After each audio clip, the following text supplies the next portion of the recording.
Mike Tyson, the famous boxer, is actually not known for boxing. In this world, Mike Tyson, how he cares for and obsesses over his pigeons. When he talks, he's not talking about boxing. He's talking about pigeons. And when you see him on TV, he's not boxing.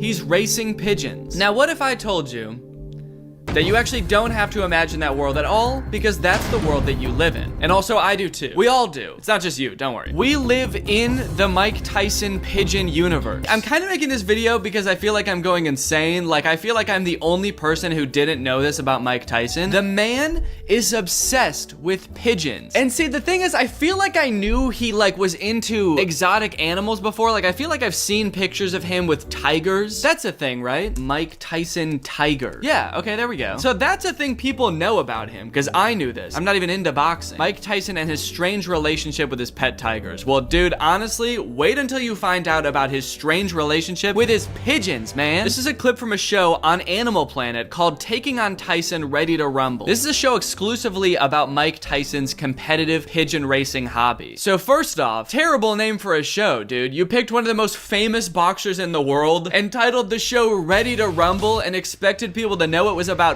pigeons? Pigeons don't rumble. Do they? I actually don't. I don't know, I guess. Anyway, this is the first clip that I saw that led me down this rabbit hole, so I feel like I should show it to you guys first. This is a trailer for this show. Pigeons are born to fly. That's why God gave them wings. That's such a ridiculous yet obvious thing to say. I don't know who this guy is, but I hope he gets a lot of screen time in this show. I'm just trying to imagine who he was talking to. Like, what was that in response to? Mike Tyson being like, dude, I love pigeons. I just don't get why they have wings, you know? When I look in the mirror, I'm only looking at one winner. That's me, baby.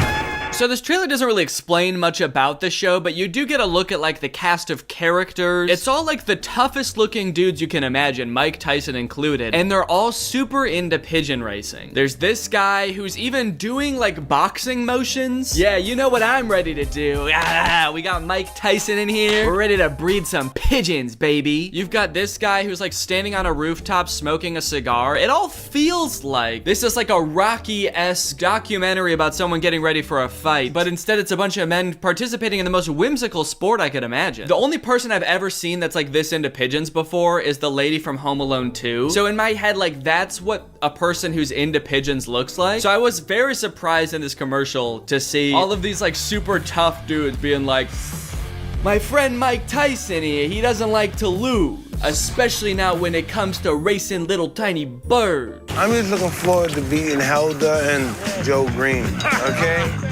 Taking on Tyson. New episode. At the end of the trailer, it kind of looks like he's trying to fly away with them. Take me with you! I want to fly away with you! I want to fly! Okay, here's another clip. This one's called Taking on Tyson Neighborhood Blues. By 1976, Mike, aged 10, had been abandoned by his father and lived with his mother, brother, and sister on Atlantic Avenue. Okay, so right now seems just a pretty standard documentary, honestly, about Mike Tyson's life, talking about his difficult upbringing. But if I know Mike Tyson, there's probably one thing in particular in his life that he could sort of channel all of his frustration into that would eventually get him out of this situation. It was as a child adrift on these streets that Mike first connected with the birds. Yep, and that's what I thought it was gonna be. That is what I thought. They had Danny had pigeons over here, Chucky. All these guys had pigeons on this side too. We used to go over there and try to tap them off and steal their birds and stuff. It all kind of sounds like a euphemism, doesn't it? I feel like I'm watching TV from an alternate dimension, but knowing that this is from the universe that I live in, it sounds like a euphemism. I had horrible pigeons. They couldn't fly much, but they were beautiful. And they were just show birds. They were just show birds? What show? He's like, they weren't racing birds, they were just show birds, unfortunately. You know, they used to compete in those, pigeon shows? No, we don't know. Do we? Do you guys know? Now I gotta Google pigeon show, man. Okay, we've got different types of pigeons up here. Pigeons and doves. You've got typical pigeons. Sounds like someone who was just betrayed by a pigeon. Typical fucking pigeon, man. Okay, pigeon shows and poultry center. Poultryshowcentral.com. Okay, that is a pretty nice looking pigeon, honestly, so I could see why you would want to put that in a show. Damn, actually, it's a really nice looking pigeon.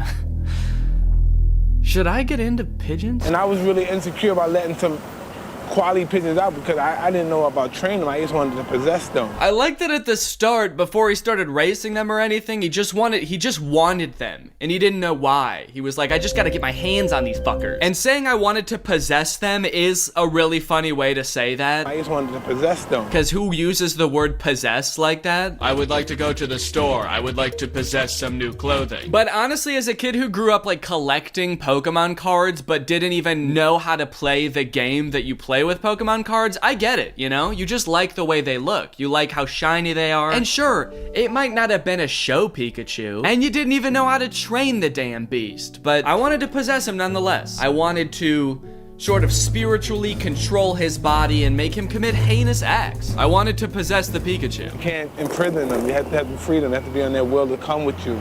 And that's where you get the gratitude to believe that they're here because they love me. This bird has a bond with me. This is my bird. I mean, look, don't get me wrong. Seems like a nice hobby, honestly, and it seems like it makes Mike Tyson really happy. Seems like he has a lot of emotional connection with these birds. I love that for him. I just personally wish that somebody fucking told me that this was a thing. It was surely somebody's responsibility to tell me Mike Tyson was obsessed with pigeons. It also is a little concerning that it seems like it took him a long time to learn that he can't imprison the pigeons. You can't imprison them. You have to have the freedom. They have to be on their will to come with you. And after 20 years of basically torturing the pigeons, I learned that you actually do have to let them fly sometimes, because that's what they do. They're birds. That's why God gave them wings. This bird has a bond with me. This is my bird. Cuts to a pigeon that has no idea what the fuck is going on. This bird loves me. This bird knows who I am. This bird remembers it's me every time I see it, and I love him too. The birds actually probably do know who he is and do, like, you know, have a bond with him. I feel like birds are pretty smart, more smart than people give them credit for. Parrots can talk, so I know at least they're smart. But for Tyson,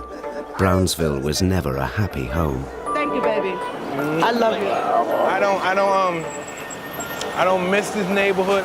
That's such a funny cut. I mean, I get what they're trying to say, but it just cut from a woman being like, we miss you so much, oh, we love you, to Mike being like, I fucking hate this place, man, and everyone here. The only people I fuck with around here are the pigeons, actually, come to think of it. Where are the pigeons at? One of the best documentaries on pigeons so far. So far? Okay, this is like an entire paragraph, but I feel like there's so much to unpack in just that first sentence. First off, so far? How many more pigeon documentaries do you think there's gonna be? Also, this is a documentary about Mike Tyson. It happens to be about his love for pigeons, but it's not about pigeons. It's not like pigeons evolved from dinosaurs 4 million years ago and they eat bread and they like flying around and some of them know Mike Tyson. No, the video's about Mike Tyson. This whole thing feels like if there was like a documentary about Tom Brady that came out that was like Tom Brady, a living legend, and that's the name of it. And then the whole thing is about how he like knits competitively. He does competitive knitting. You can't imagine how many ferocious beatings I took over these pigeons.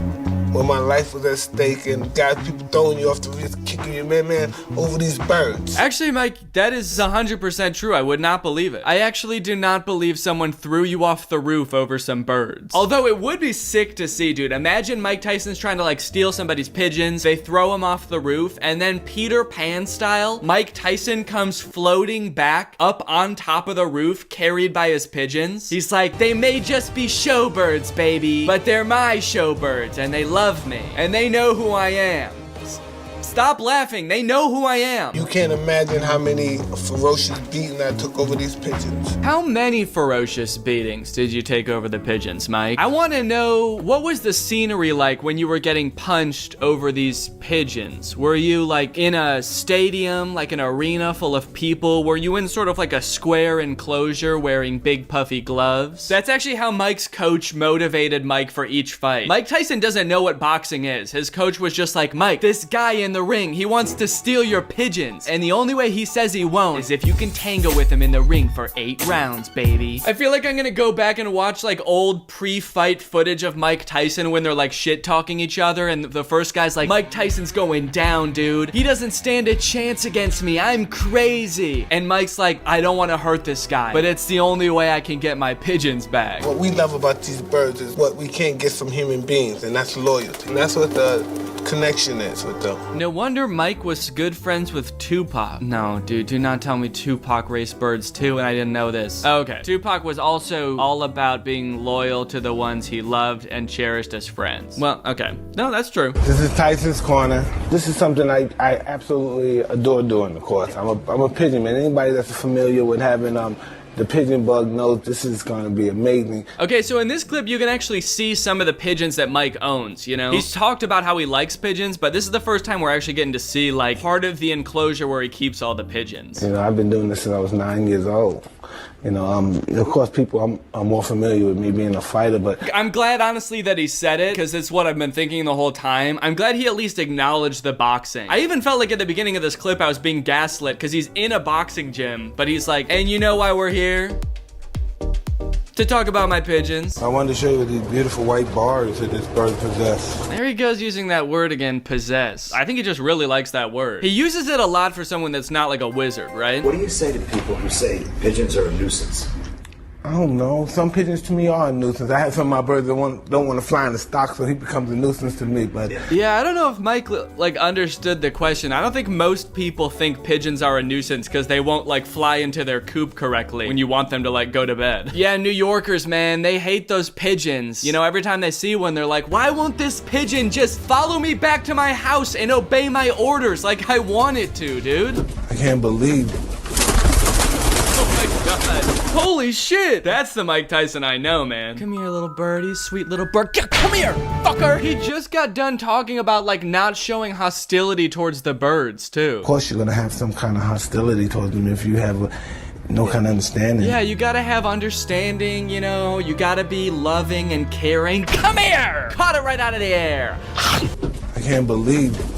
I also kind of feel like the birds might not share the same amount of affection that Mike has for them, dude. When he walked over, before he even started reaching for them, all the birds were like, nope, fuck this, nope, he's back, he's back! That's why he had to grab so quickly, dude. He grabbed that bird so hard, I was half expecting him to grab it, and then when he like opens his hand, it's just sand comes out. Oh, damn it, I grabbed too hard. Here's one of the best interviews I could find about Mike Tyson talking about pigeons, and it actually kind of ties into how he became a boxer in the first place. The video is called Mike Tyson, A Pigeon Caused My First Fight. I had all these birds one day that, you know, that just suddenly popped up in this living room of mine, so. Yeah, so he starts the story with like the least relatable thing ever, and I'm immediately lost. So I was just chilling around one day and a bunch of birds popped up in my living room, you know. Yeah, no, dude, we know.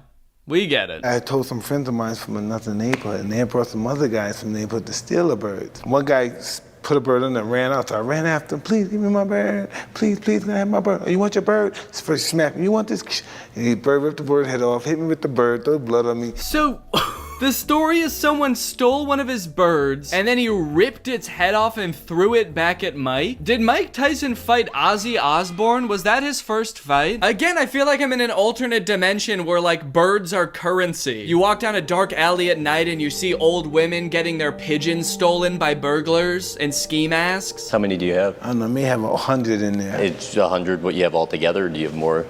Well, I have a few thousand in New York City. Okay, that's what I thought. At first, I thought that was a joke. Him saying, I've got a couple thousand in New York City. I thought he was just being like, well, every bird in New York is mine. I thought that was the joke. No, he actually does have thousands of birds in New York. Because every time in an interview, when someone asks him how many birds he has, it's like a drastically different number, but it's always at least 1,000. Mike Tyson has a shit ton of birds. And if you watch a little bit more of this interview, you might find out why the number is so drastically different every time he brings it up. Part of my life is just like a guy that owns horses and watches his horses, or have cows or dogs. You know, it's just a part of your life. If you don't have them, like, it's a bad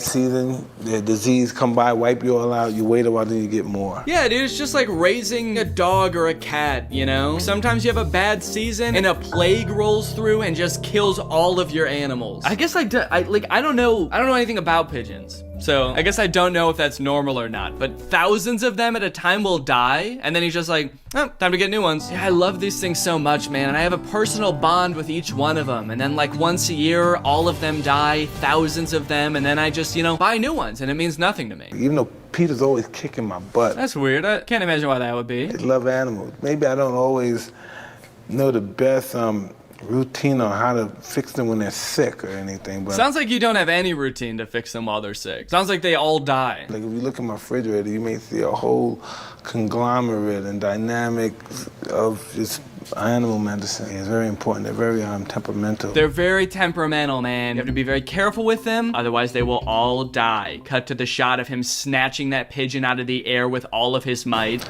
They'll fall to pieces any moment. Aren't these the birds that survive in like the dirtiest cities in the world? I think it might be you, man. I hate to say it, I think you might be killing these birds. And people might not understand this, but this is, you can take them 600 miles away, Well, right? And they'll still come back to your coop? The record is just for 600 legally, what a bird is normally usually able to fly in one day. Anything more than that, I guess they're gonna consider it animal cruelty. I guess they consider it animal cruelty, dude. I don't get it. They seem fine to me. And I'm a pretty good judge of these things. I know when pigeons are scared. Come here! How about the pigeon you've had that has lived the longest? I think I had a 14-year-old bird before. Okay, 14 years old. That sounds pretty good. I think that's like how long birds live anyway. Let me Google it. How long do pigeons live? Okay, rock dove lives for 6 years. Oh wait, adults may live up to 15 years with birds in captivity reaching over 30 years. Although a more realistic lifespan in feral population is around 4 years. Okay, so that was like a bunch of different answers, but sounds like that's a pretty respectable age, as long as you ignore the part where they can live up to 30 years. There's one bird in there that I'm attached to, and this is really crazy. It's a solid white bird, and I really don't like solid white birds that much. I want you to keep that soundbite in your head real quick. He says, I don't like solid white birds. And I really don't like solid white birds that much. They draw too much attention for birds of prey. And They draw too much attention from birds of prey, okay? He's on record. He doesn't like solid white birds. Now let's watch this clip of Mike Tyson on the Carson Daily Show receiving a gift of a new pigeon. Because Carson, I guess, heard that Mike loves pigeons. I hope this is okay, but I wanted to get you a pigeon because I know it's near and dear to your heart, and so there's a gift for you. Hey, man. Oh no, dude, it's a white pigeon. Uh-oh. Well, I'm sure Mike will just, be polite about it and just be like, thank you anyway, and he'll just, put it somewhere and let it live out its life and it'll be fine. Yo, listen. Immediately scares the shit out of the bird. Mike, I don't think you're as good at reading pigeons as you think. Or maybe he just hates white birds that much, where he's just like, oh, hey, fucker, hey. Oh, Carson, man. How do you open the cage, man? Open the cage, man. I want to kill this bird. I hate this bird, man. How do I get in this thing? What do you think? It's a pretty, is it pretty? No, it's the piece Carson, but I'm gonna discuss it and tell you why. I'm gonna Is it really? So when I give him to my hawk, I got a hawk that. Yeah. Okay, so no, he's gonna get home and he's gonna feed the pigeon to his hawk. So when I give him to my hawk, I got a hawk that. Yeah. What was that thing he said about like forming bonds and loving them, having special relationships with each bird? Mike's like, oh yeah, I probably should have told you. The only thing that I like more than pigeons is hawks. I have about 10,000 hawks, and they gotta eat, baby. We open this cage. Anybody here? Can we please open this cage? I want to kill this thing. All right, guys, well, I hope you learned a little something in this video about the wild and wacky world of pigeon racing and Mike Tyson, because again, it is the world that you live in. Bye-bye. To figure out a way where I could post more but not have to do as much of the background work. So I was like, well, a good compromise would be I'll just post on the second channel. So for those, I don't really need to be the person outlining those videos. I just need to be the person like doing the commentary, live reacting kind of thing. So Robert has been doing a lot of those videos, just like, we'll come up with topics and then he'll just go through and find like a bunch of TikToks for me to watch or YouTube videos. And that has been so helpful for me posting more often. It turns out that this has helped so much that I'm actually like posting more now than I was before I had the baby, just because this is such an efficient system. He also is a stand-up comedian and he has a TikTok account, which is how I found him, but he's super talented and very helpful. All right, well, I think that's a good spot to call it. Thank you guys for watching. I'm glad I got to get on here and do another subreddit video, just like old times. I'll see you guys next time. Bye-bye. What up, Low Gang? What's poppin'? Or sorry. What's up, guys? It's me, Danny, back with another hilarious video. So if you didn't watch the video I posted last week about Jake Paul's new song, Ohio Fried Chicken, you should totally do that because this video is going to be about all of the comments that I got on that video. It's come to my attention through these comments that Jake Paul fans aren't really tolerant of criticism or comedy or creativity, which I guess makes sense now that I think about it. I got my goal. Today I just wanted to go through and read all of my favorite comments, plus your guys' comments, like my actual followers' comments in response to theirs are hilarious. So I just want to go through and like respond to some of these comments. Your nose is big. Take that as a compliment. I don't know what to make of that. Is it a compliment? Is it? Or are they being sarcastic? I do have a big nose. Does this person like big noses? I wish I could tell if they had a big nose. Their profile picture is just a picture of feet. So, fuck you, can you make a song in one day fucking judging people sitting on a chair, fat bag, hashtag Logang Pauler. Why are there so many periods? He did like ... but it's like 5 periods. And he censored himself? I don't understand the point of swearing and then censoring yourself. Like, if you're gonna say it, just say it. Otherwise, just say something else. Don't go halfway. In the first fuck, he put an asterisk for the U, but for the second time, he kept the U in and put an asterisk instead of the C. So, you can still see that it says fuck, because F-U-K still says fuck. You'll only understand the song if you watch Jake Paul's videos. I know. That's why I don't understand the song, because I don't watch Jake Paul's videos. Like If You Agree, you can tell that he is making fun of Jake's song. You can also tell that I doesn't watch Jake Paul because at 3:25 he says, "Are these their babies? Like If You Agree, hashtag Jake Pauler." Hashtag fuck Jake Paul. Not trying to sound weird, but you have a cute face. You do sound weird. If you want to know whose babies they are, you gotta watch the vlog, bitch. I don't think you guys understand. I don't want to watch the vlogs. I think that they're really bad. That's why I'm making fun of the video. It's because I don't like it. That music video did not entice me to want to watch more of Jake Paul's videos. You put way too much thought in the lyrics, like If You Agree. Someone had to put thought in the lyrics because Jake didn't. Also, I like that he said like if you agree and this only has 1 like. Fuck you. Dude, like, you can make that video better? Let's see. No. Tongue sticking out, hashtag cowboy chicken leg. Yeah, you're probably right. I have no idea how to make music videos. But the vid got 11 million views, bro! Why do people try to use the views as like an indicator of a good video? That's not what that means. Gangnam Style has 2.8 billion views. The 16th most viewed video on YouTube is Wheels on the Bus. It has 1.9 billion views. This guy is so clueless, he doesn't even know Jake is from Ohio. You do realize it's like KFC, but from Ohio. I did know Jake was from Ohio. I said that in the video. Because they're from Ohio. He is better than you, bitch, so don't fuck about it. Don't fuck about it? It wasn't... Alright, that's fair. I'm not gonna fuck about it. Dude, you're think about it too much. I don't think you're think about it much at all. Dude, the music video is good if you just don't think about it. Just like, close your eyes, plug your ears, turn on the song, it's great. Fuck you with your pineapple hair, bitch. You ruined my day, Jake Pauler for life. Pineapple hair. Oh, he's making fun of my hair because pineapple hair is like when you have it short on the sides and up on top. But he's a Jake Pauler for life. And Jake Paul would never have such a dumb haircut. Oh, he does? Okay. They are just having fun. Quite being a critus. They are having fun. Don't ruin it. Okay, I'm just having fun too. So maybe quite being a critus about me, please. If I met you, I ruin your life.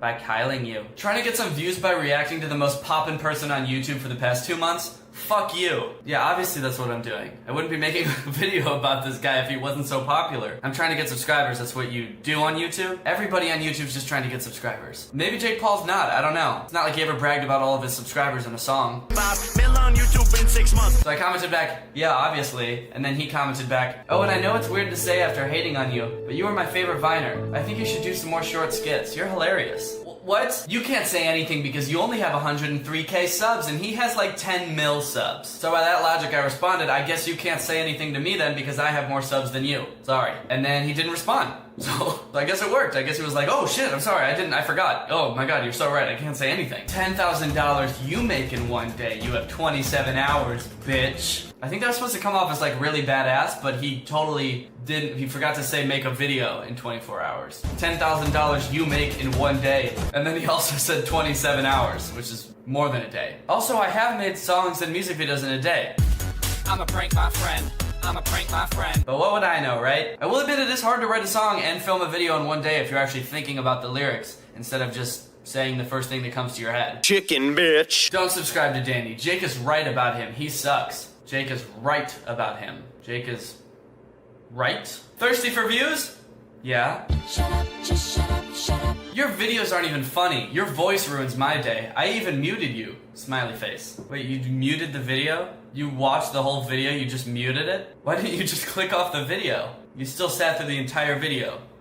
Muted. Thanks for the view, I guess. You just want views. You're right. I should be more like Jake. Jake doesn't want views. Jake doesn't care about money. If he cared about any of those things, he would make clickbaity titles. He would make videos with really, really popular people. Oh, and don't even get me started about money. Jake doesn't give a shit about money. And I'm popping all these checks, brand new Rolex, and met the Lambo to drop some new merch, and it's selling like a god church. Started balling quick and lone, paying all designer clothes. They asked me what I make, I said it's 10 with 6 zeros. Do you like Jake Paul?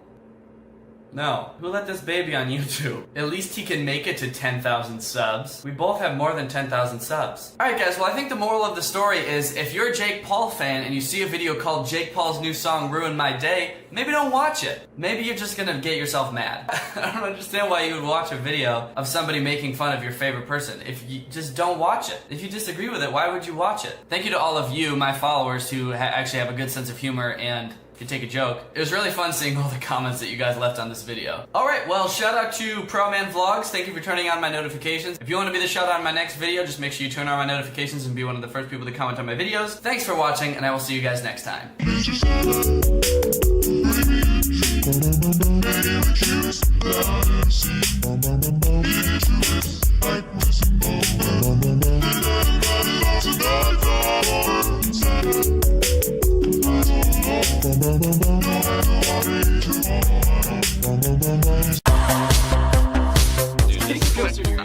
Are you getting strangled? Danny, I feel like it's choking you. Is there gonna be an actual useful life hack in this video?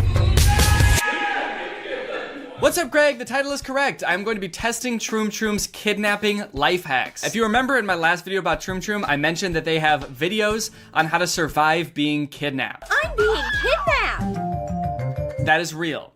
This is a real thing that exists. Troom Troom, the channel that created this. Oh boy. And recommended putting leaves in your hair to look like Billie Eilish, is now claiming to be able to help you finesse your way out of one of the worst situations you could ever be in your life. The videos are bad. Gotcha, girly! And the advice is, I think, bad, but I can't be sure. That's what I'm most curious about. I want to try out some of these life hacks and see if they actually work. So that's what I'm going to be doing in today's video. Let's watch these videos, pick out a few of the most promising techniques, if there are any at all, and then we're going to try them. Okay, this first video is called I Was Kidnapped Survival Hacks That May Save Your Life. The video starts out with these two crooks, these two criminal masterminds, scheming a way to kidnap a girl. So kind of a fun, goofy way to start a video. I like that they cut out holes in these ski masks, even though there was obviously already a hole on the other side for their eyes. The trap is almost ready. Some last touches. That's genius, Kevin. There's our victim. What's happening? She's supposed to be scared. Gotcha, girly. You can't get away now. Great job, Martin. Okay, I'm sorry. Is the narrator on the kidnapper's side? Great job, Martin. You did it. That's a felony. What an awful thing to do to someone. What a truly traumatizing experience for this young lady. Great job, dude. I hope that no one would ever watch this video for serious advice, but imagine like you're kidnapped and somehow you get the chance to like watch one video on how to escape and you come across this one and it's like on the kidnapper's side. That's genius, Kevin. It's like, all right, thanks for clicking on this video, guys. We're gonna teach you how to escape from your kidnappers, but real quick, let's go ahead and take a second to appreciate all the hard work the kidnappers put into getting you here. Let's give it up for the kidnappers, guys. They outdid themselves on this one. Okay, step number 1, give the kidnappers everything they want, and maybe they'll let you go. See you guys next time. Skylar is already in the dungeon. It's so boring in here, and her hands are tied. It's boring? You're in a dungeon, dude. Have a little sense of urgency. Look, I'd be scared enough being kidnapped, but come to find out the kidnappers have a dungeon? I would be about 1,000 times more worried when I find out they have a dungeon in the basement. This is definitely not their first rodeo.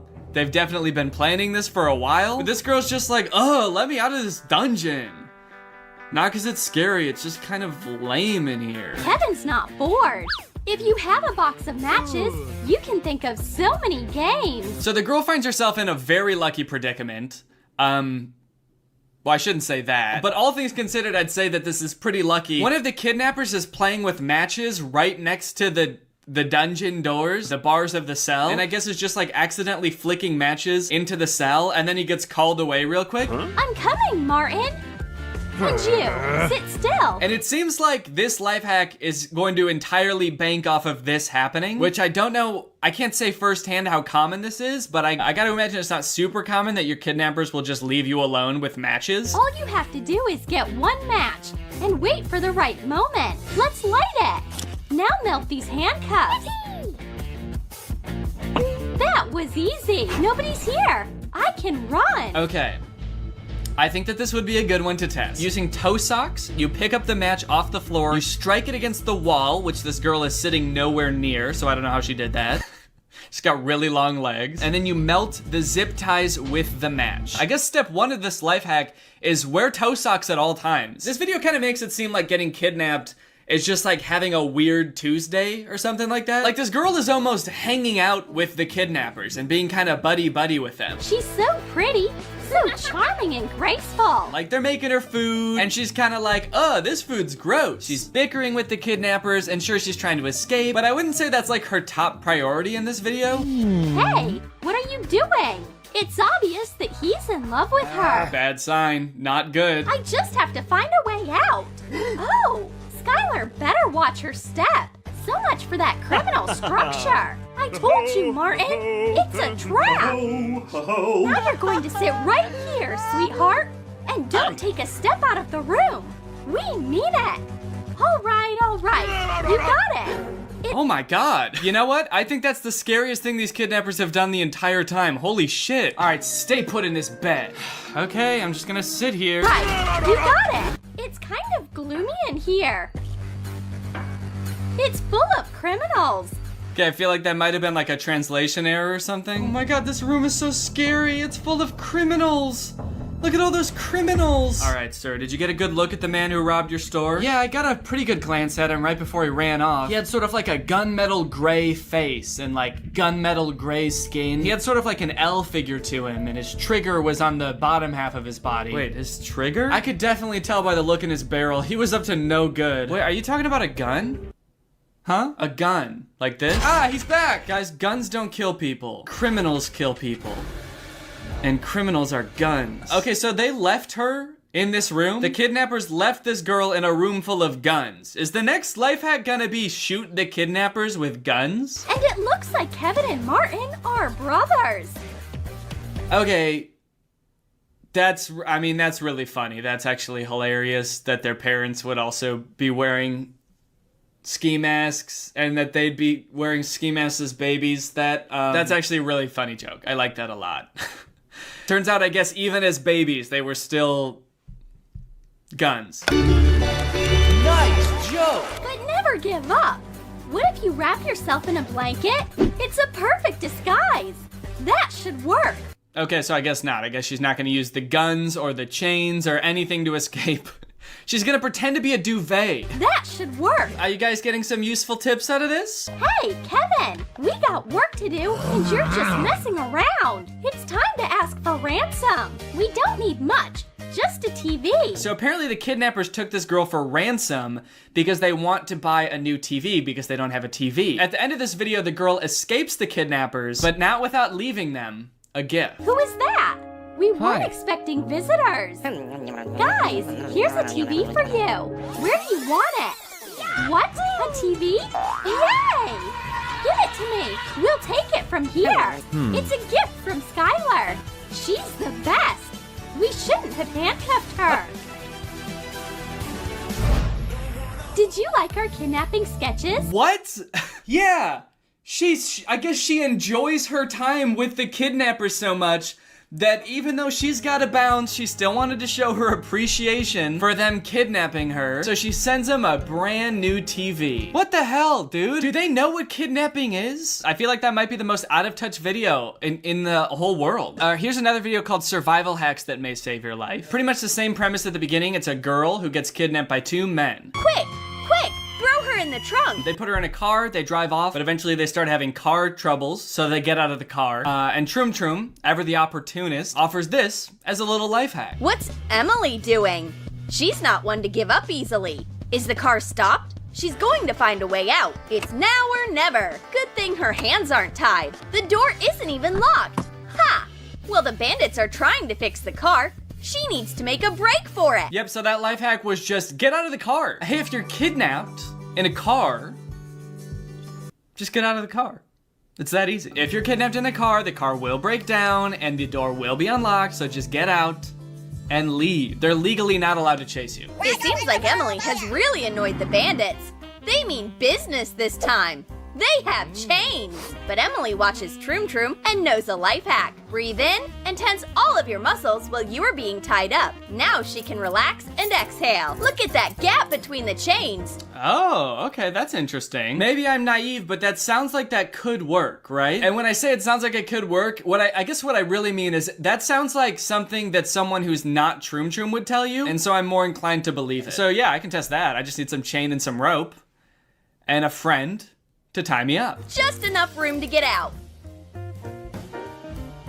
Arrivederci, losers! Damn, that was savage. Trying to quietly escape from your kidnappers. Arrivederci, losers! Snap! He grabbed Emily. She has the perfect self-defense move for this situation, though. She grabs his chin with one hand and pulls his neck sharply with the other. Whoa! Okay, this lighthearted video got very dark, very fast. And if all else fails, go ahead and try this. Kill your captors. Kill them. It's the only way you can escape. Oh, he got back up. Never mind. He's okay. But what is that supposed to do? Is that real advice? Snap their neck? I mean, doesn't that kill someone? What would that actually do? I'm not gonna try that. I'm not gonna try that on a real human person, but does that kill people? This girl's walking to her car, not suspecting a thing. Boo! Finding yourself in a car with an attacker is terrifying. If he grabs your scarf and starts strangling you, there's nowhere to go. Or you can quickly tear off the scarf. While the attacker is stunned by your agility, push the seat backwards to crush him and run as fast as you can for help. Push the seat backward to crush him. I like the confidence of that. I'm just imagining how slowly my car seat, goes back. How much force I would have to put into throwing it back to crush someone. But I guess it's worth a shot. The secret of the scarf is simple. Sew some Velcro to the end. My thing is, I feel like the scarf is a bit of a catch-22. Well, first off, do you have to wear the scarf all the time, then, whenever you're getting in the car? Just in case there's someone in the back and they try to strangle you? But I feel like it's a bit of a catch-22, because if you're wearing the scarf, sure, you can escape pretty easily, right? Because you can just peel off the Velcro and then crush them! And then make a break for it. But let's say you're not wearing the scarf, then they can't strangle you at all. Then they won't strangle you in the first place. So, I guess maybe you want to be wearing the scarf to lure them into thinking they can strangle you. Then you pull it off. Then you absolutely shatter their whole skeletal structure with your seat. And then you break out into a mad dash. This one seems pretty fun, and it seems like a craft, which I like, so I'm gonna try it. Are you tied up with Scotch tape? No, it's duct tape. Perfect. Raise your hands. It's duct tape. It's not Scotch tape. Strain yourself and make a sharp swing. The tape breaks easily. The tape breaks easily. What? Wait. Does that work? What were the steps? Straighten yourself and make a sharp swing. And that's gonna break the tape? Hiya! I'm free! Bet you didn't see that coming. No, of course I didn't. How could I have? That makes no sense to my eyes. You wizard. How did you do that? How could that possibly work? Maybe it means like this, maybe? I don't know. I gotta try it. Yeah, I'm gonna be trying that. Arrivederci! Are you getting strangled?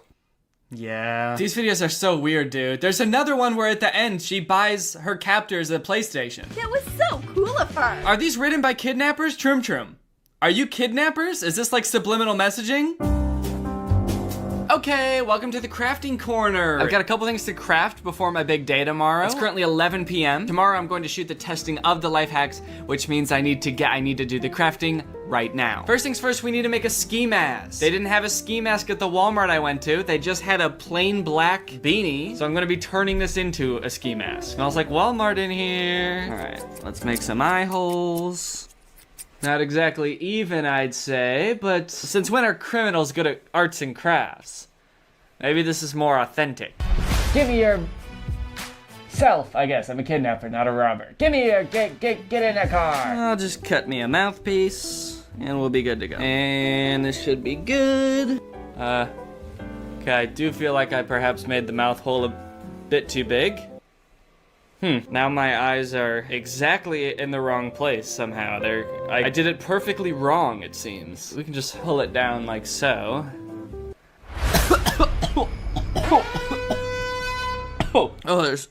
I think these little black fuzzies are floating around. I inhaled one. All part of my dastardly criminal backstory, I suppose. That's really in my throat. Okay, this looks awful. Can I just do this? No. All right, well that's, oh God, get out of my throat. All right, I looked at Target, I looked at Kohl's, I looked at Walmart. None of them had toe socks. So I gotta make my own. Because if I don't have a toe sock on, then I'm not gonna be able to pick the matchup off the floor unless I'm barefoot, and I'm not gonna be barefoot, all right? I'm not gonna walk around with shoes on without socks, and I'm definitely not gonna expose my bare feet on camera for free for you sickos. So, toe sock. Now I'm thinking I can just kind of make one cut just to separate my big toe from the rest, because I feel like that's really all I need to get a good pinch. So, okay, let's make a little snip righty. This is kind of what I'm thinking. You likey? Whoa, how did it, why is it cut in the middle like that? It looks like it's cut in the middle, but I cut it right next to my big toe. Is that how big my big toe is compared to all my other toes? You guys will never know. Damn. I'm gonna pull up to the shoot tomorrow looking like a hooved creature. Looking like a centaur. All right, we got some fabric glue. Yeah, I kinda said F hot glue today. I'm not trying to get burnt. After nearly suffocating on that black piece of fuzz, I think I've been through enough. I'm not trying to get burnt by hot glue. You know what, to be honest, I don't know why I've never used this before to do Troom Troom crafts. I don't know why they never use this. It's glue that is made for fabric, and it's not boiling hot. That is a tiny nozzle. Is this open? Do I gotta open it? No, it's good. All right, come on out, Daddy-o. Come on out. I've asked. Come on out. Oh. Oh. I probably gotta cut the tip off, don't I? Wow. The tip was closed. I had to cut the tip off. Doy. All right, so that's just gonna stick together real nice and pretty like. Scarf time. This one should be easy. I'm not even tripping about this one. I'm definitely gonna want the cut to be in the middle, right? Because I'll be wanting to wear the scarf like this. So is this how people wear scarves?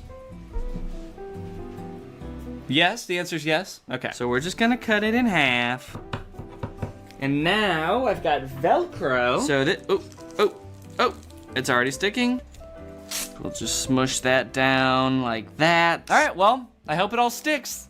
We'll find out. All right, guys, we're here in the creepy kidnapping location. I've got my kidnapper here, Nick. He is my assailant. He is currently assailing me. Real quick, we're gonna run through some of these kidnapping life hacks, but first we gotta get this location ready. So first, Nick, can you please put on the kidnapping uniform? Yeah, you okay? Should I do the, okay. However a kidnapper would do it, man. Yeah. So just put it on correctly and then we should be good to go. Did you test this on yourself? Or? So the only other thing that we have to do to get this space ready is what every good kidnapping lair has. Criminals. Oh. This is a criminal. Okay. There's criminals everywhere!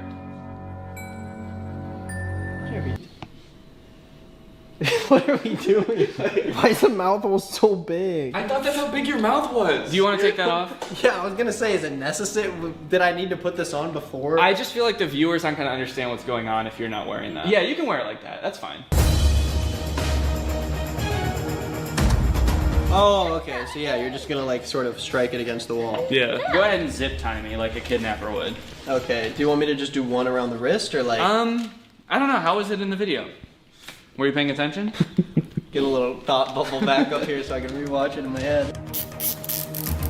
Got nice skin for a YouTuber. What does that mean? The YouTuber's not usually? Actually, yeah, I'm looking at your skin. It's scaly. It's covered in scales. Okay, how do we feel about this situation? Honestly, I feel pretty trapped right now. If you were really kidnapping me, you would feel like this is sufficiently like I'm fucked. Yeah, I'd feel like. So you play your little flicky game. Okay, I'm gonna do a little bit of like a flag football situation. And I'm just sort of sitting here scheming my absolute mastermind plan to get out of this hellhole. Actually, this is good. There's one right here, right by my feet. See this? You gotta pretend to get called away, or are you done playing your little match game? Ah! What a weird kidnapper. You threw one into my hands. I don't even need the toe socks now. Ew. Do you like that? Couldn't you grab it with your hand? Like you have two free hands, like lean over and try to grab. You remember when I handed one to you? You're holding it in your hand. Try leaning over and grabbing one with your hand real quick. Yeah, like that. You could just walk over to the wall and do it. Here. I feel like I'm not tied up right. I shouldn't be able to just reach over and grab one. Wasn't that how she was tied? tied up in the video? I guess it was. Huh. All right, let me just see if I can pick it up with my foot, because I put in all the effort of making these toe socks. This is so gross, dude. I don't know why anyone would want to watch this. Oh! Yeah, now you just have to light it. Dude, I feel like that might actually work. It's making kind of a match sound. Let's pretend like it didn't fall out of my toes. I don't even think you can do it with your hand. That sounded like it was lighting though. That's what it sounds. It's always gonna sound like that. That's what it sounds like when you scratch something. That doesn't mean it's gonna light. Ooh, I smell it though. You smell that? That means it's working. Just punch you in the face. I don't even think you can do it with your. Oh Jesus. All right. Okay. All right. Well, we could try it as if I played the game and then just drop the matchbox in front of you, and you could try to use one foot to prop down the box. Yeah. I'll kind of stand here so these guys don't. Try to cause any trouble. Hey, you guys playing the toe match game with me? No. I love that game. Get lost, dude. These are ours. So at this point in the kidnapping, the guy who is still gone in the other room. Yeah, he's got like a long thing. He has a long commitment. Oh, if he had like a quinceañera or something. I guess yeah, he has a quinceañera. All right, this time I'm getting it. I've got a really good. Oh, it's on fire! Wait, it is? Get it, Holy shit! Oh my god, I can't believe I I'll did see it. if I can keep the flame alive. I'm not getting a lot of melting action. Can you feel the zip tie? Is it hot? The other side. Is it hot? Not at all. What's that? No, we're just trying a stupid life hack. Yeah. What do you mean by that? That's the best way to be? Yeah, trying out weird life hacks is? Yeah, I guess he's saying that's the best way to be. Is like he wishes rather than whatever he's doing right now, he'd rather be trying out weird life hacks. Should I invite him over here? No, yeah, if you want to step over there. It cuts to him wearing the beanie. Oh shit, dude. This is closer to your hand. Oh! God damn it. Dude, matches smell like shit. Let's go. Dude, it's gonna work. Oh, fuck. Ow. Kind of feel like molten plastic went flying into my wrist, but... Yeah, it sort of looks like it came out of the side, too. Yeah. Well, I'd say that pretty much confirms that this could work, wouldn't you?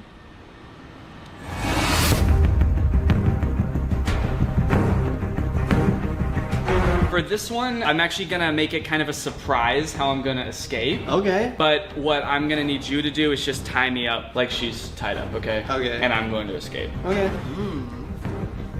This is just our regular hangout. We always do this stuff. So what's going on over here? Do you mind if I ask you what you're doing over there? Tie me up! Okay. I'll do a double. You think I should do a double?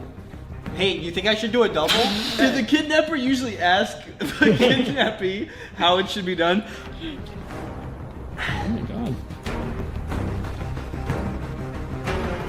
You okay?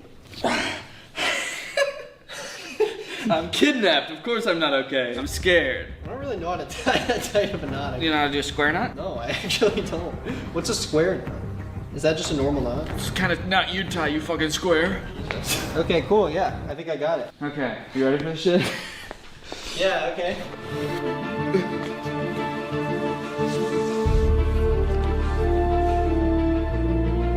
Yeah, I mean, you did it. You got out.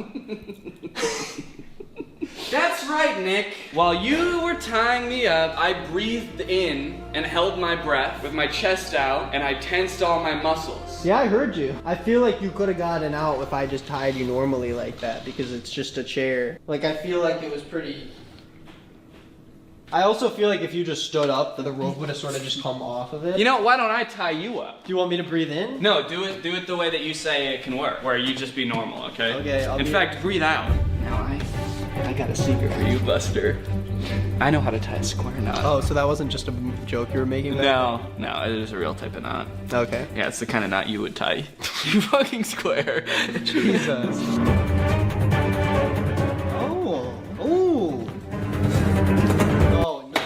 No, I just stood up. It just sort of... Yeah, but now you're still tied up. Look at you. Oh. So I guess like if you're tied up, just stand up and leave.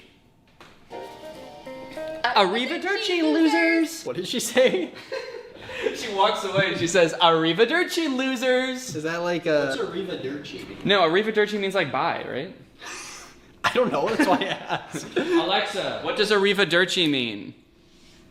The intersection of arrivederci is usually defined as until we see each other again. Did you know that was gonna happen?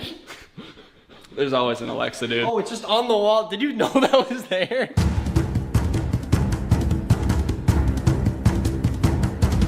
Okay, for this one, we need to be outside, and we're gonna use this car. I'll show you the...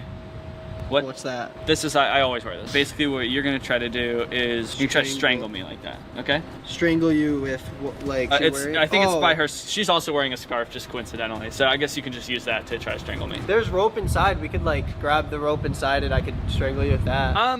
I think that if you were really gonna try to kidnap me, I don't think you would bring the rope. I think you'd just probably wait for me to see if I'm wearing a scarf. I think you'd probably just wait. I think you'd probably bank on me having a scarf. Yeah, no, okay.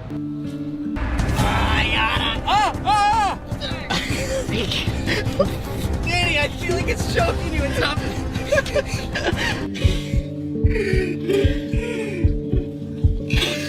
Danny, I'm pulling pretty hard. Oh my gosh.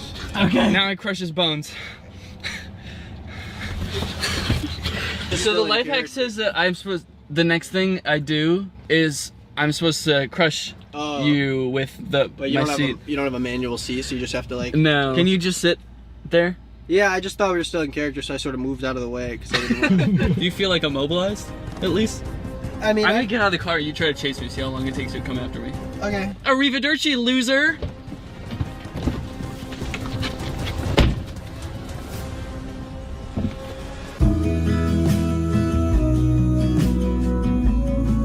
Alright, well, I feel like that kind of worked. I felt like I was choking you for a while there, like. Yeah, you were. Are you tied up with scotch tape? Is she? No. That's completely duct tape. Perfect. Raise your hand. Not perfect. The tape breaks easily. The tape breaks easily. Your hands are free. So what do you think? So that's why you rented out this garage, is for you to put duct tape on your arms and do a sharp swing? It's all about ambiance, dude. You think I shouldn't have rented out a garage just to test these life hacks that I could have done in my living room?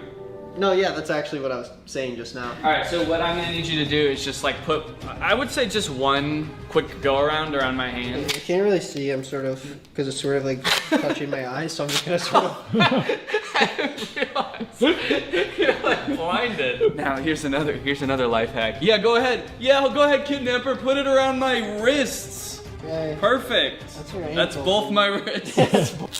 So the instructions were straighten yourself and make a sharp swing. It was, hold on, it wasn't straighten yourself, it was, what was the word? It was straighten yourself. No, it was like, Strain yourself. strain yourself. Strain yourself? You dumbass. What the hell? What does that mean? It means like get tight.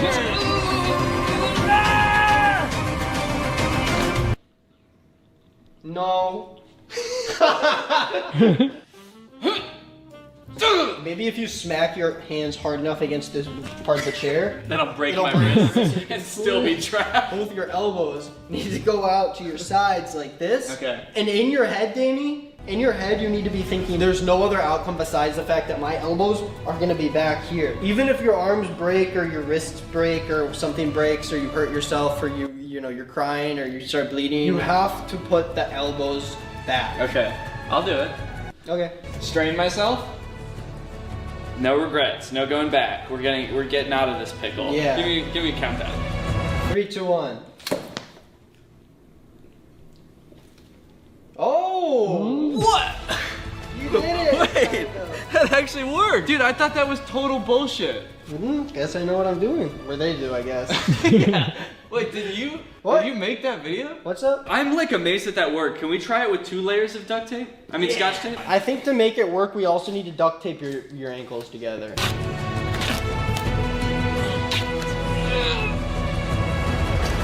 What the fuck? It worked! Oh my god! Dude, I legit brought actual scotch tape because I was like, there's no way the duct tape will break, so we'll have to try it with actual scotch tape. Dude, you know what has to happen now? We gotta go AAA. Alright, we can go triple layer, but that's as far as I'm willing to go. Is there gonna be an actual useful life hack in this video? I mean, I have a feeling that you're gonna get duct taped up on the wrists when you get kidnapped, they're not just gonna like do 3 layers and then stop. I feel like 3 layers is a pretty normal amount. Like, I feel like I wouldn't think someone would be able to just kind of weasel their way out of this one. Yeah, and I guess if you have a budget kidnapper too. So in the video, they're holding me for ransom because they want a TV. Okay, so they sort of. Oh my god!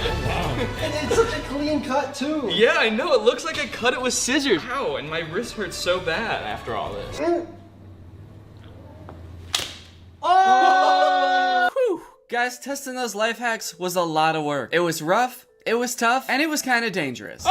And as we all know, when you're running around doing something crazy, being kind of a goofball, you're at risk of dropping your phone and shattering it into 100,000 pieces. Which is why I'm glad that for that whole operation, my phone was protected by a Rhino Shield phone case. That's right, this video is sponsored by Rhino Shield. If you don't know Rhino Shield, they make extremely protective phone cases, but not only that, they're sleek and they've got a ton of cool looking designs. They've sent me a ton of cool cases and I've been switching up which case I've been using from like week to week, but I've been using this one quite a bit. It's their carbon fiber case. And they've got like standard case designs, but they also have collaborations with huge brands like the NBA, NASA, Pac-Man, League of Legends, and a ton of other big names. They've got their modular Mod NX cases, which allow you to customize the like bumper of the phone case with a different backplate. So let's say you're rocking this NBA case, and then later on you decide, you know what? I actually don't like basketball anymore. I like space. You can pop it out, put in a NASA backplate, and now you're just as protected and just as stylish. Beyond the collaborations, they of course have a ton of cool in-house designs. This Fox one, for example, is quite cute, but on their website you can also create custom cases using photos that you upload or text. I've got this cool Greg one, or you can just keep it simple with a black carbon fiber or leather case. They've got protection for every side of your phone. They've got cases for the back and the sides. Their 3D impact screen protector protects the whole front of your phone, and they even have tempered glass camera lens protectors for the lenses on the back of your phone. They ship worldwide and you can get free shipping for qualified orders. They have a lifetime replacement warranty for their phone cases, and they're available for all iPhones, even the new one, and many Android flagship phones. So if you want to pick up one of their cases or one of their other products like an Apple Watch case or an AirPods case, then use my code Danny for 20% off in the first week of this video and 10% after that at the link in the description. That's code Danny for 20% off in the first week and 10% after that with the link in the description. Thank you to Rhino Shield for sponsoring this video, and thank you to you guys for checking out Rhino Shield. Bye! Alright everybody, it's time for another Reddit video. I hope you're doing well today. I hope you're having fun. I am honestly feeling a little bit ill. I kind of feel like shit right now. I've been putting off filming for like a week, and so I just gotta do it. I have like kind of like chills and aches. I did a COVID test, so I don't have COVID, but I do feel like crap. That's nothing that a little sparkling water won't fix, am I right? So let's just pop that open. You know, I still feel like shit. That's crazy. Well, let's get into the subreddit. I bet there's some interesting posts today. I was casually eating sushi when these two stormed the restaurant and starts punching the waiters and stealing everyone's food. Never expected this from you guys. JK, you guys were actually super nice and sorry for disturbing your dinner. Let's go! Finally, somebody not accusing me of beating the shit out of them. This is fantastic. We met some fans at VidCon. You know what? Everybody that we met was very nice. Every time I meet fans, it's very nice. People are usually super respectful. And this wasn't while we were eating. They're saying sorry for disturbing your dinner, but I'm pretty sure we were standing in line waiting for a table, so. Pretty pog fan interaction, honestly. S'mores dip that looks like Danny. Fuck, it does. It does. It's got like gray hair and everything. Honestly, this looks more like Danny than a lot of other lookalikes. It's weirder because that's a graham cracker. Great observation. Yo, it's kind of weird that that thing looks like Danny because that's not a person. That's kind of tight. This should be my new profile picture. I should just kind of edit eyes and a mouth onto this and make this my new profile picture. I could change my second channel name to S'more Danny. Like S'more Danny. And then I could make my profile picture a little graham cracker. Okay, all right, okay, so this was the source of a lot of controversy in this video about bad games. In the game, I got mad that the game developer referred to this, what I would call the second floor, as the first floor. And I got a bunch of comments saying, Danny, in other countries besides America that speak English, we call the second floor the first floor. So the game developer probably wasn't American. And so this person posted in my subreddit this picture, know the difference, American English, okay, look, and British English. And while I would call this the first floor, the Brits would call it the the ground floor. And then they would call the next floor the first floor. And so it's all offset by 1. You could see 4th floor over here and 3rd floor over here. Yeah, even in French, you would call the first floor a rez-de-chaussée. I definitely pronounced that right. Yeah, it's just a rez-de-chaussée, man. Meaning ground floor. The first floor is le premier étage, meaning first level. Let me just comment on this, okay? I'm glad people brought this to my attention, you know. I admit I can be uncultured at times. I do find it kind of interesting that I didn't know this because I did live in England for 2 years, but it was like when I was 8 and 9, so I don't know how many times was I talking about floors and buildings back then. They wouldn't let me up onto the 2nd floor in a building. Back then I was 8 years old. I'm glad that you brought this to my attention. It's good to know. That being said, even now knowing this, I still think it's wrong. Sorry. It's objectively not the correct floor. This is the first floor. I feel like people are arguing that's not a floor. The floors don't start until you get up here to an elevated floor, and that's a floor. But you know how I know this one's a floor? It's because even British people call it the ground floor. It's a floor, and it's the first one. You walk into it, there's a floor. The floor. And in fact, it's the first one you see when you walk into the building. And listen, guys, I fuck with the metric system, okay? I wish that the US would use kilometers. Miles suck ass, I'll say it. Miles in distance, miles teller. Fuck every miles. But this just doesn't make sense, I'm sorry. This is not the first floor. If you're gonna call this the first floor, you gotta call the ground floor something else. You gotta call it just the ground. I would honestly fuck with that. But then you would have to make the requirement that when you walk into the ground, that the floor is just like grass or dirt or something. Yeah, this is just the ground.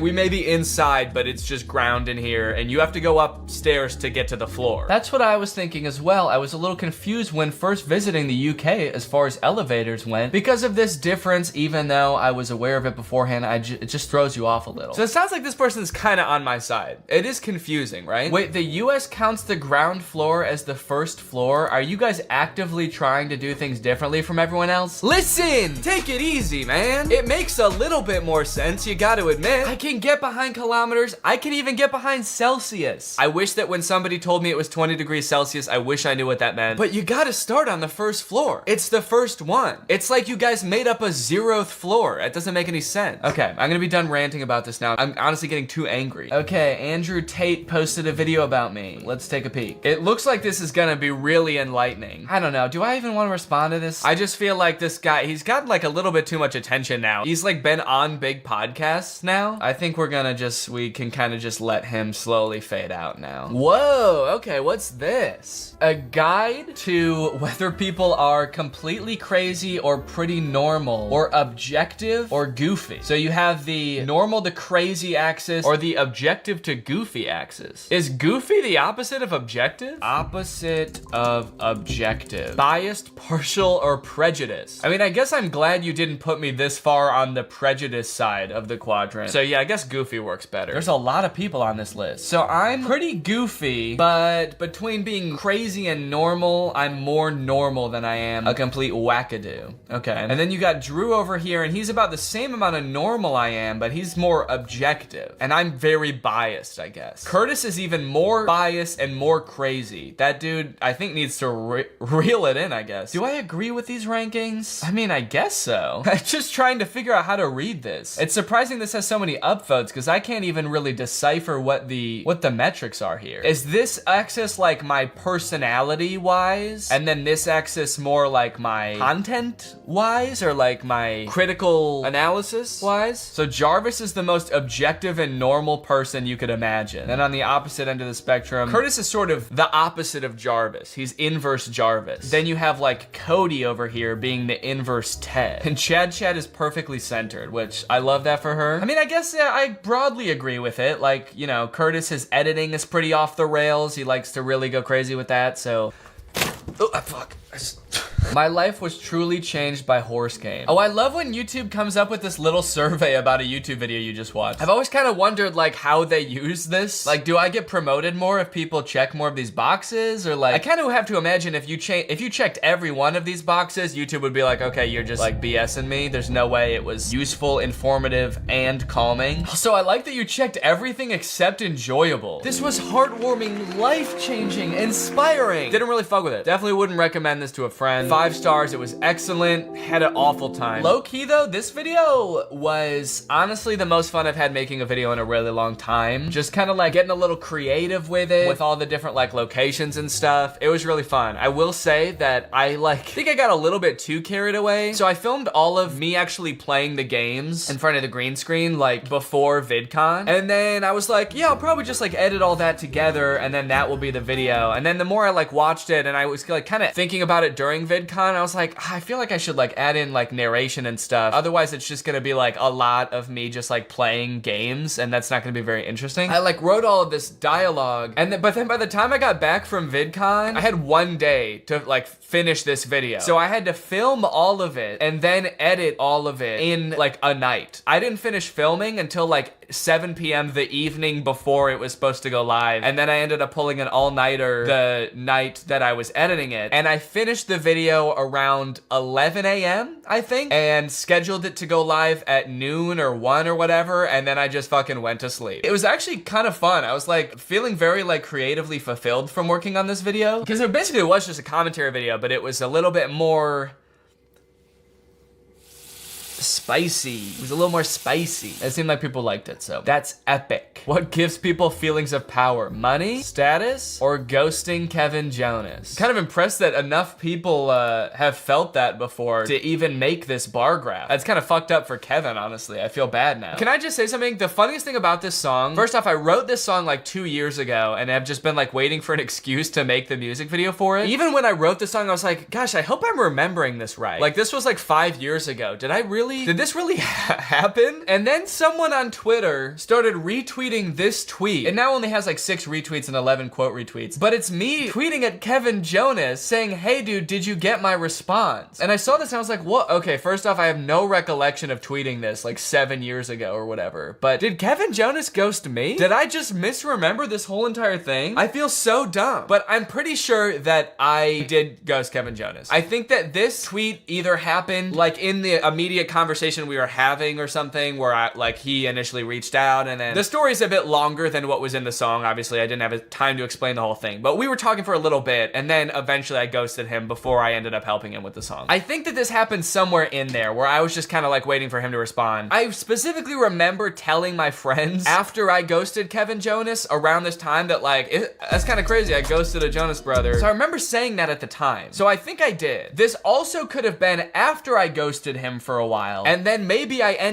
did end up responding, but like weeks later. And so I like texted him back then and I was like, hey, sorry, like, can I still help or something? And then he didn't respond to that. And so that's why I sent this. But yeah, funny, the things you don't remember, man. 7 years will really fuck up your memory. Making a Google slide presentation to convince my dad to buy me a pet rat. Added this at the end, thoughts. Number 9, it's what Danny would want. Danny Gonzalez is a rat lover. Okay, rat lover sounds like a little bit romantic. I would maybe rephrase that. He would want you to buy me rats. Danny would be very disappointed if you decided not to buy me rats. I think you should buy me rats. And then there's a quote from me saying, I, Danny Gonzalez, think it is a good idea for you to buy your son Connor a pet rat. He actually said this. Now, at the time you wrote this, that wasn't true, but as of right now, it is true. I did just say that. So I'll let it slide. Well, I hope that this helps you buy the rat. Heck, if you're still working on this Google slide, take the audio of me just saying that line and put it on that slide. That'll get you a rat. Speaking of rats and rat lovers, have you guys ever seen that dumb clip of Jordan Peterson talking about rats? The rats are all like this. The rat goes like this. So the rat's like this. The normal rat is like this. That's the normal rat. Like this. Like this. It sniffs. I hope you get your rats. I hope they're normal. I hope they go like this. And good luck to you. This is somebody having some sort of AI conversation, but not in the same app that I was. What is this? What is the deal with Hollywood? I have no idea, but some people believe that it is run by a cabal of elites. Do they sacrifice children? I'm not sure, but I do know there is a lot of child trafficking going on. What the fuck is this AI? I'm not even that weirded out by the info it's giving because it's probably just trained on like, you know, Wikipedia random forums and stuff, and that's where it gets its info from. So it's just like pulling things from the internet. But I like that every response has the same template where that you ask them a question and they're like, I don't know about that, but, and then they say something even crazier. This person said, what is the deal with Hollywood? And they said, I don't know what you mean by that, but it is run by the Illuminati. movie. And I know that for certain. Do they sacrifice children? I don't know about that, but there's a lot of child trafficking going on. They're drinking the blood of children. Man, I gotta find out what app this is. Compared to the conversations I was having with Baseball Louie, these are pretty spicy. Oh yeah, I met a lot of people at Curtis's show. There I am again. I swear to you, this is the very first conversation I had with my virtual boyfriend. Okay, wait, how are people finding these different AI virtual boyfriend apps? This is also not the same app. You have good stories. I have a few. I can tell you all about them if you'd like. Go for it. Once upon a time, there was a girl named Julia and she was very shy. What happened next? She was a girl who loved sweets. What was her favorite tweet? Okay, who's the AI here? Is it you or him? She loved to have sweets all over her body. Okay, now this I'm into. Keep going. Holy cow. Where are you guys finding these AI bots? I'll probably do another video like that where I look for more like games and stuff on the App Store to try, so yeah, maybe I should find some more of these AI bots. Whoa! You guys remember the user Toe Slurper? I think I found his car. Toe Sucker. Hell yeah, I suck toes. I love feet. Show me your toes. Wow. So this is Toe Slurper. What was the comment that Toe Slurpers left on my subreddit again? Didn't he say he wasn't in theater? Why are you trying to start fake rumors about me? Toe Slurper? Okay, here's a fun little meme. Hard to swallow pills. Danny is not real. Yeah, man, that sucks. I'm sorry. This is kind of an interesting topic. The fastest things on Earth. Cheetah, airplane, speed of light, Danny Gonzalez, hair cells. I'm not sure if this is referring to this, but I was kind of wondering if anyone would notice because I feel like between this video and this video, my hair, over the span of like a week or two, grew immensely fast. Okay, so look at my hair in this video, May 29th, 2022. And then look at this video, June 10th, 10 or 11 days later. My hair is huge. Now I have an explanation for this, but you're not gonna like it. It's a wig, no. The real reason is that I shot the videos like way out of order because I filmed the Camp Rock video and I was like, I'm gonna put the Kevin Jonas music video at the end of this, but then the Kevin Jonas music video took like 2 months to film. So I don't remember when I shot the actual commentary part of the Camp Rock video, but it was like at least 2 months before I released it. So that's why my hair length gets a little inconsistent sometimes, guys. I just, you know, kind of get a little bit, kind of. I think I gotta go to sleep, man. I think this video's long enough. All right, I'm gonna go to sleep. Have a great day. What's up, Greg? I hope you're having a great day. Welcome back to another episode of me saying the same line over and over, trying to sound funny, and then editing out all the bad takes so that I sound really put together and clever. All right, gang, it's that time again. I know it's been a while, but today we're going to be watching another Disney Channel original movie. This one is called Pixel Perfect. I feel like I say this every time I do a Disney Channel movie review, but I have never seen this movie before. Actually, one of my friends suggested I make a video about this movie. They said it was a lot like How to Build a Better Boy, which, if you've seen that video, you know I love. And you know what? After watching it, I have to agree, it is very similar to How to Build a Better Boy, except that this movie came out in 2004, like 17 years ago. And you know what? It is probably the most 2004 movie you'll ever see. The music in this movie, the actors in this movie, it's got Ricky Ullman from Phil of the Future. The wardrobe, the book bags. Remember those book bags? I remember really wanting one of those book bags when I was 10. So this movie's all about holograms. The movie starts off with the main character, Roscoe. He's using his dad's computer to make a cat hologram. I guess his dad works at some hologram company. And unbeknownst to the dad, Roscoe sneaks onto his computer from time to time to make his own little holograms, and today he's made a cat. Roscoe's kind of the nerdy type, because this is a Disney Channel movie and he's the main character. And when he's not doing homework or making cat holograms, he's helping his friend Sam out with her band. Yes, this movie's also about a band, because this is a Disney Channel movie and that's just what they're about. Every Disney Channel movie is about a band. I don't know if he's like their manager or if he just like helps them market themselves. He goes to their shows and auditions and films them and sort of advocates for them. One of the first scenes in the movie is Sam's band auditioning to play at this club for kids, and the owner of the club is not enjoying himself.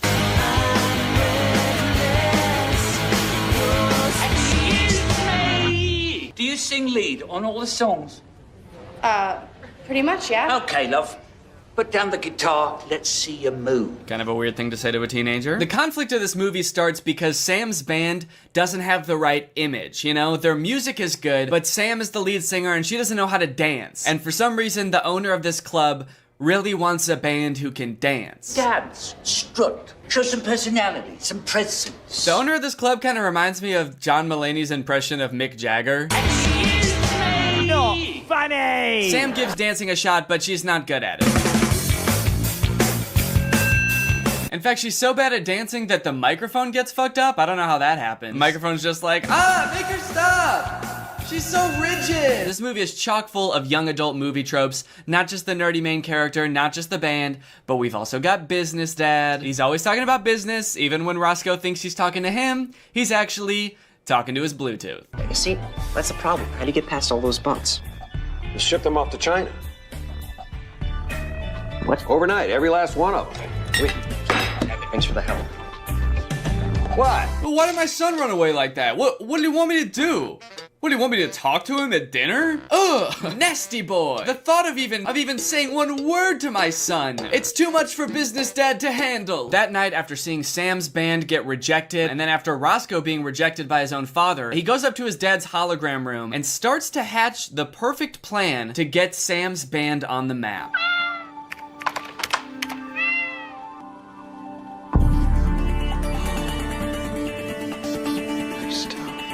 That's it! Nice tone. I'll make the cat sing! Singing cat hologram! Just kidding, he makes a girl. He makes a hologram of a human girl. So using references of a bunch of famous women actors, a bunch of pop singers, he gets to work crafting the perfect lead singer that can sing and dance and put on a show. It's a really good thing that Roscoe's dad has so many pictures of famous women in his office. I guess he must have known that they would come in handy at some point. I'm just not exactly sure why he had so many. Meanwhile, since Sam is feeling pretty down about her abilities as the lead singer, the band is holding auditions for a new lead singer. My life is a bad school lunch. It ain't no Sunday brunch.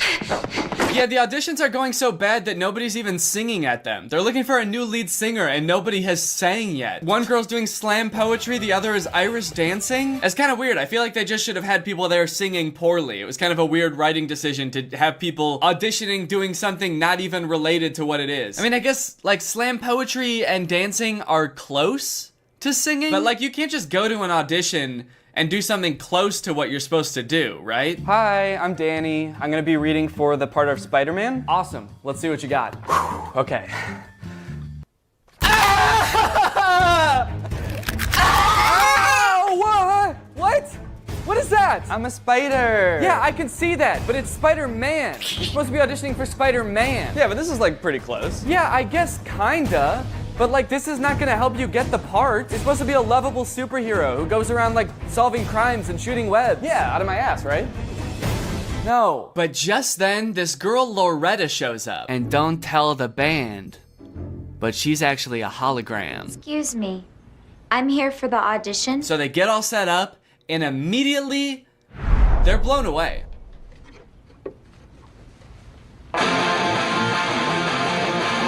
All Loretta does is like put her leg up in the air, and the girl in back is like, oh, whoa, okay. Hold on a second, guys. This might be the real deal. This girl just put her leg in the air. Even if she does this for like 3 minutes and doesn't even sing, this would still be pretty impressive. But, you know, since she's a computer program, and she's literally programmed to be perfect at singing and dancing, she kills it. She does the most 2004 dance routine ever. She ends it with a really long spin, which everyone finds really impressive. Really long spin, actually. Damn. She's spun for a while. I do feel like Roscoe could have gone in a little bit more on the dance moves. Like, she's a hologram, so she can do like literally anything. She can defy physics. I feel like it'd be cool if Roscoe made her do some shit that's impossible for humans to do. That way, like, other lead singers can't even compete on any level. Like, this seemingly normal girl comes out of nowhere and she starts singing and she's like pretty good, but then she like, I don't know, turns into an airplane or something. That'd be sick. But yeah, whatever. I guess her kind of long spin was cool too. I don't think I caught your name. Loretta. Loretta Modern. Well, it's nice to meet you. Okay, I feel like they could have tried a little bit harder on that falling sequence. She tripped because she stepped on a cable, not like she tripped over the cable. She just stepped on it. And I guess that threw her off her balance so much that she like just collapsed. So nice to meet you, by the way. Whoa! Oh, who put this fucking death trap here? Ladies, your new lead singer.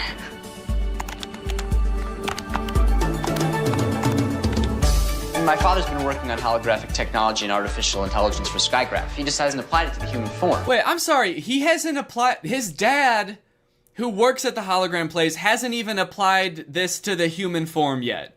And somehow Roscoe made this overnight. Just in one night, he just kind of cranked out a girl. Before we get too far into this, there's a lot about the technology of this movie that, quite frankly, does not make any sense to me. I feel like it's just totally nonsensical. Like, they could have explained it better by just being like, it's magic, actually. And it's happened so much throughout this movie that it's almost to the point where, like, I don't even want to bring it up because I feel like it'll just be annoying for me to keep harping on this. Almost, though. It's almost there. I will continue to harp on it. So how did Roscoe make a perfectly functioning human in one night? This is something that, like, scientists have been trying to crack for decades, like an artificial intelligence that can compete with, like, human intellect and expression and stuff like that. And Roscoe would just kind of got sad because his dad didn't talk to him one night and was like, fuck it, I'm gonna have to end these scientists' whole career, I guess. Boom, human. She looks photorealistic, she can speak English, and she can form sentences. Also, I just kind of want to know, like, how this hologram thing works in general. Roscoe, can you tell us how this thing works? The computer uses echolocation to measure the room and pulsing frequencies to hold her pattern. Oh, okay. But how does it work, though? Like, as in, what the fuck does any of that mean? Another thing that doesn't quite make sense to me is that Loretta can't go outside, which I guess makes sense for a hologram. Like, if it's some sort of projector, like, the light just wouldn't show up as good outside, so I understand that. But in this scene, she gets curious because she sees a bird's nest out the window, and she sticks her hand out the window, and her hand disappears. But then when she brings it back in, her hand is still gone. And then Roscoe says, oh no, I'm gonna have to rebuild that from scratch. I'm gonna have to build you a new hand from scratch. How does that work? The hologram is just light, right? Wouldn't that be like if you're watching E.T. on a projector and you accidentally, like, turn the projector so it's pointing outside? Like, that wouldn't delete E.T. from existence if you just pointed the projector outside. The movie E.T. would still exist. You wouldn't have to remake E.T. from scratch if that happened. Because E.T. is on the computer. There should still be E.T. There should still be hand. That night, we see Roscoe painstakingly rebuilding Loretta's hand from scratch. And it looks like some pretty serious, intense programming. I mean, just look at this. Click, click, click, and it's done. Damn, I guess that kind of explains how he was able to make a human so fast. All he had to do was just, like, click on all the body parts. And then he just made it. All right, Danny. Let's develop this cure for Alzheimer's. And click. Okay, that's... Congratulations, you did it. Okay, that was pretty easy. Roscoe gets the band their first gig with Loretta, and people are digging it. Loretta kills it, dude. The audience is loving it. Yo, holy shit. Okay, that was sick. That was awesome. Now turn into a plane. Turn into a plane. Oh. The next day, Roscoe's doing an experiment where he's taking pictures of Loretta to see if she can actually show up on camera or if she'll just look like a TV screen, kinda. And bad news, she just kinda looks like a TV screen. She looks all like warbly with lines all in her, and you can tell that she's not a real person when you look at pictures of her, which sort of makes Loretta start to have a little bit of an existential crisis. She seems like she gets kinda sad that she's not real. She'll never feel like human feelings. Why am I here? The Zetabytes need a new lead singer. One thing that they did that I don't think that they needed to do was make Loretta sound kind of like robotic when she talks. Hey, like the rain? I don't know. It only happens outside. I can't go outside. Because when she's on stage, she like sings exactly like a normal person would. She's very expressive. Her voice has a lot of emotion in it. But then for some reason, the second she gets off stage, she's just like, I am a robot. This performance was at their high school, and it went so well, in fact, that one of Roscoe's friends tries to get Roscoe to hook him up with Loretta. You gotta set me up with Loretta. And he wants to go on a date with her so bad that he threatens to have Roscoe's dad fired. Hey, too bad about your dad, by the way. My dad? What happened to my dad? Between you and me, my mom's been talking about shutting down this project, not enough results. Why? When? I don't know. I could talk to her, get him out of the penalty box. That is... you help me. I mean, holy shit, dude, what a savage thing to do. Threaten to have someone's dad fired if you don't get one date with a pretty girl. And also, I have a sneaking suspicion that the mom wouldn't actually do this, but holy shit, what kind of weird-ass mom would that be? Imagine getting fired and you're like, what did I do? I did everything you asked. I created like a photorealistic hologram with impeccable artificial intelligence. This has so many implications. What did I do wrong? And your boss is like, you did everything just fine. Unfortunately, it was the boy. Your silly little son wouldn't let my darling boy go steady with his mysterious, highly acrobatic friend. I also forgot to mention that there is a bit of a love triangle going on here. You see, Sam, she kind of has a thing for Roscoe, and Roscoe, like, maybe has a thing for Sam back, but also just kind of wants to stay friends. But then he's also created Loretta the hologram, who is like perfect in every way, and it almost seems like Roscoe is starting to fall for this hologram, just like his friend, apparently. And this makes Sam very jealous, not too happy, which causes her and Loretta to have quite a few unpleasant interactions. You don't know everything.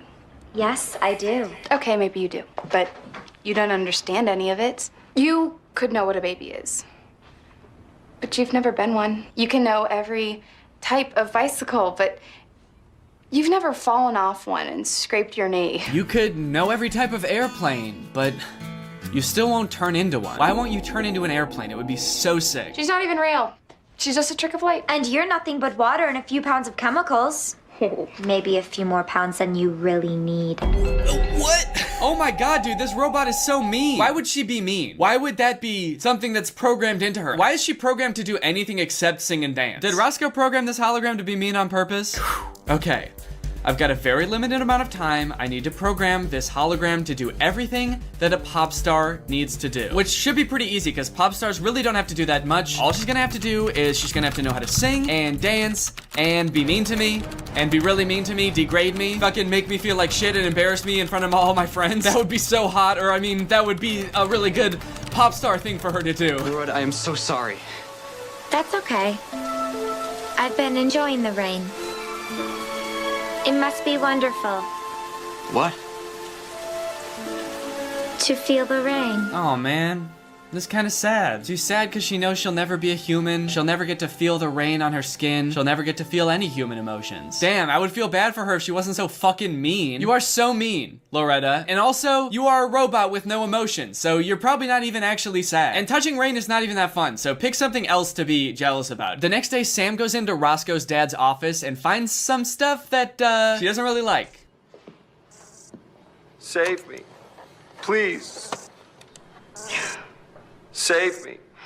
Please. Save me. What was that screensaver? They just glossed over that so fast. The screensaver on their computer is Roscoe as a spider eating his dad, who's a little fly on his web. And then when it cuts away from the computer, you hear Roscoe's dad get eaten. I'm so confused about that. Whose computer is this? I'm pretty sure it's Roscoe's dad, right? Did Roscoe make a screensaver of him murdering his dad? Does Roscoe's dad see his son as a threat? Is one of them auditioning for Spider-Man? I'm so confused. Some gene pool Roscoe gave you.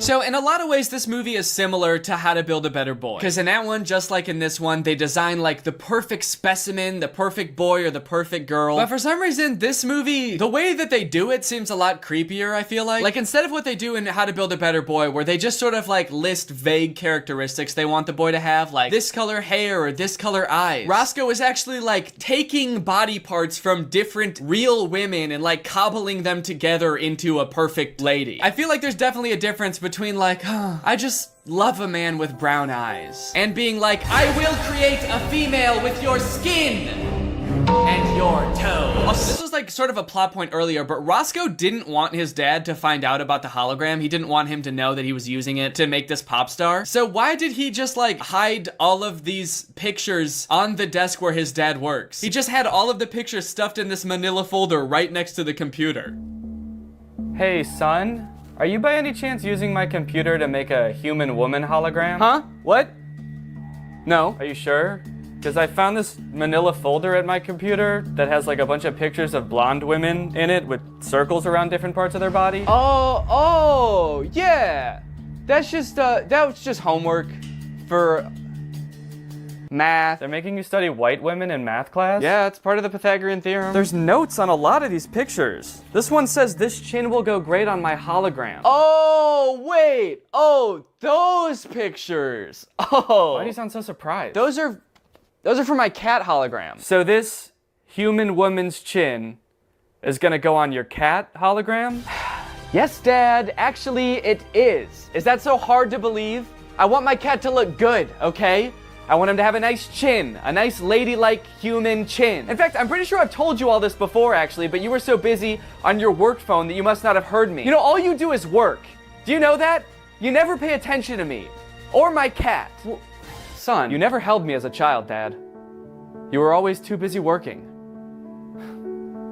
I don't think you've ever even hugged me. You know what, son? You're right.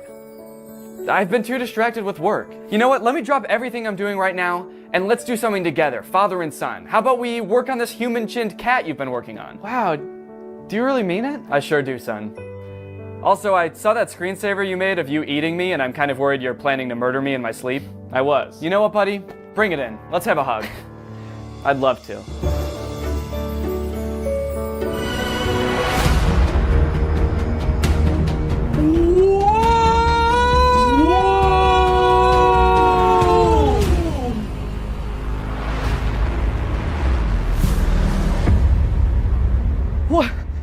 What the hell? Dad, you're a hologram? What? No, I just have weak knees. Dad, I'm not dumb. No, really, dude, I just have weak baby knees. I swear to God, I wouldn't play about this type of shit. Dad, it's okay. I don't care if you're a hologram, all right? You're still my dad. Now, come on, let's forget all about this. I'm sorry, this is too awkward. I gotta go. What? Go where? What? Dad! Dad! Dad!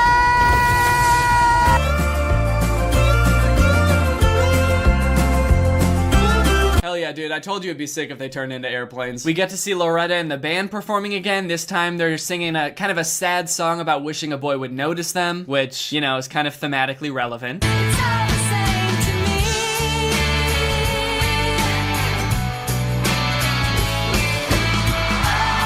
She ends the performance with a double backflip off of a stool. The flips are honestly one of my favorite parts of this movie. They're so over the top, especially in this performance. They're so out of place. Like, this song is a sad song about being like, oh, my crush will never notice me. And then she just does like this impossible feat of acrobatics. It does not fit the vibe of the song at all. Actually, during this performance though, there's like news trucks outside because they're so excited about Loretta or whatever. And one of the satellites on the news truck falls and I guess points at Loretta, which interferes with her signal. And then it starts playing the news on her. Which is pretty silly. I like that. That's a funny little thing to have happen. I am confused though, because if we're to believe how they explained the technology before, this should be permanent now that Loretta is like this. Because when she lost her hand before, it stayed lost. Now she is the newsman for a second. So she should be the newsman forever now, right? Isn't that how this works? Then they get discovered by a talent agent. Mr. Giles, it's me, Daryl. Well, you must have found something if you're calling so late. Only, Hearthstone's next media sensation. Yeah, listen to this.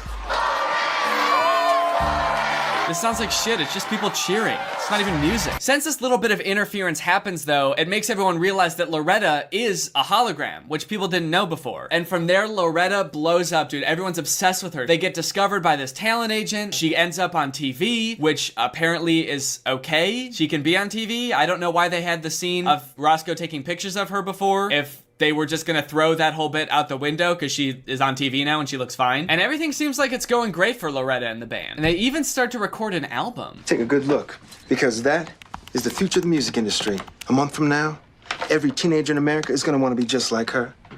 Smart, talented, high resolution. Album title. That actor looked like he wasn't paying attention at all until it was his turn to say a line. He looked like he was just like spaced out until it was his turn to say something clever. Take care of my girl, Roscoe. Your girl? Your girl? She's mine! Then there's this whole scene where Loretta and Roscoe have a big argument. You always want to change me. Why am I never good enough for you? And it ends with her getting so mad that she uploads herself to the net. She straight up goes into the World Wide Web and she's gone. And then Roscoe can't find her. Inside the internet, it is very weird. That whole scene is like a fever dream. There's a search engine that's just like a guy in a car going around. Okay, so now we're starting to approach the end of the movie. The band has a big show coming up, but they still can't find Loretta because she's busy in the net. Virus alert, virus alert. What? So they dress Sam up as Loretta to be the lead singer. For some reason, no one really seems to notice. But Sam gets a little too carried away with the dance moves and ends up dancing her way into a coma.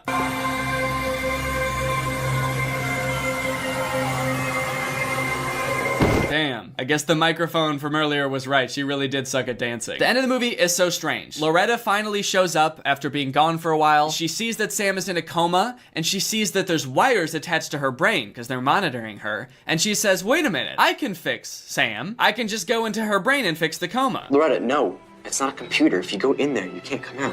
Loretta, no. And she ends up going in there and then taking over Sam's mind.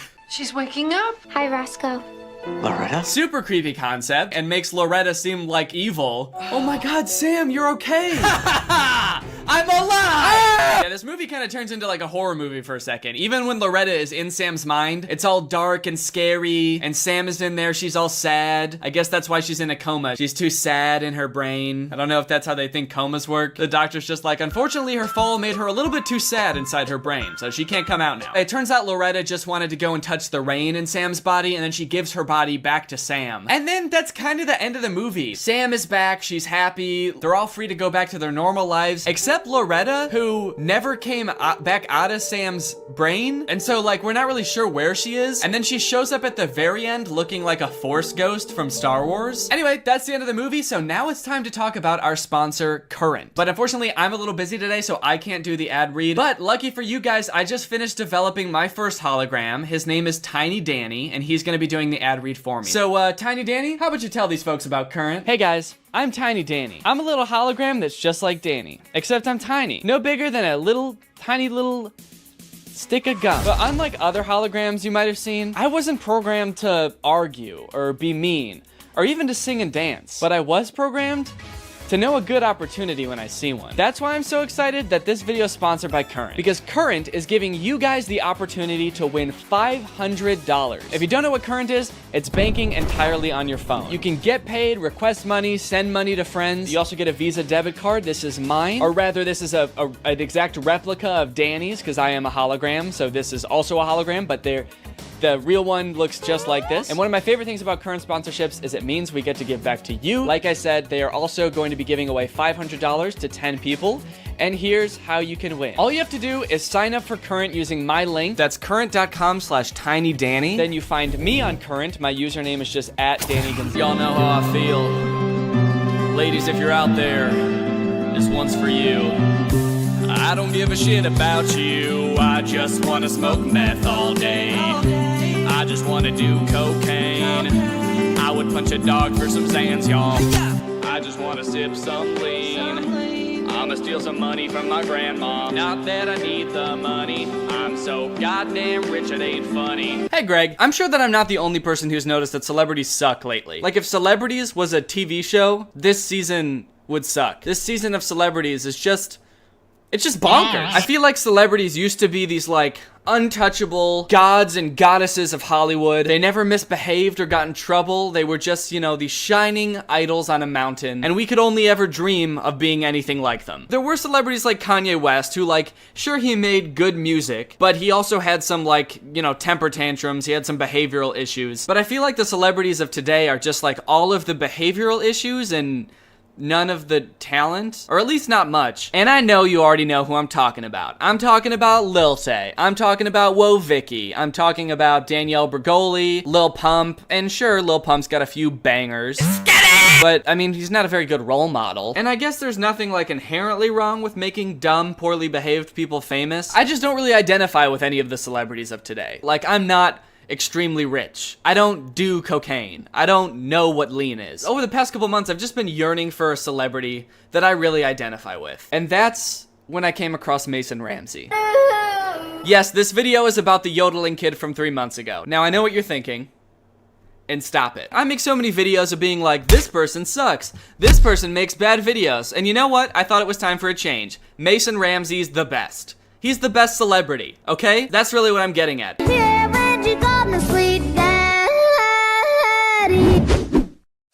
I mean, need I say more? Need I say more? Oh, I need say more? Okay, I say more. If you don't remember, Mason Ramsey is this kid who got famous for yodeling in a Walmart like 3 months ago. It's just so funny. In a world of like Lil Vicky's and Woe-Tays. Wait. It's just so funny in this world of like poorly behaved 12-year-olds getting famous for, you know, punching their mom in the face or flexing on everybody. To see this like 11-year-old, well-mannered country boy taking the limelight. It really butters my Gregs. I think the main reason Mason Ramsey is so entertaining to me is because he's literally like a 60-year-old man trapped in an 11-year-old's body. Look at this video from when he was on Ellen. Mason, it's nice to meet you. It's nice to meet you. So I understand. So Golconda, that's where you're from. Yes. So it's a very small town, 700 people, and this is your first time you've ever been on an airplane. Yes. How was that? It was very good, but driving with the driver letting me go in the back of the limo, that was awesome. The driver letting me go in the back of the limo, that was awesome. This kid doesn't even know that you're supposed to sit in the back of the limo. The limo probably showed up and he was like, okay, I'll just get in the passenger seat. And he was like, don't you want to sit in the back? And he was like, I can sit in the back? Oh man, oh boy. He's just so pure. Then I tried some sparkling water and wasn't so good, but... Wasn't so good. If that was like Danielle Bergoli, she would have been like, this sparkling water tastes like shit. Give me something else. Give me something else. Give me lean. Please, lean. I need lean now. I don't know what lean is. So, do you like LA? Yeah, but I'm a country boy, and out in the old country, all we do is bale straws of hay, and next thing you know, you're sitting under a tree taking a nap with your hat down and a weed in your mouth. This kid is perfect. Sitting under a tree with a weed in your mouth. I mean, a weed? This kid is cool as fuck. He's so young, but he acts like he's been retired for 10 years. He just doesn't have a care in the world. This kid's 11 years old and he's cooler than I'll ever be. Like, that's something I would never even think to do. Okay.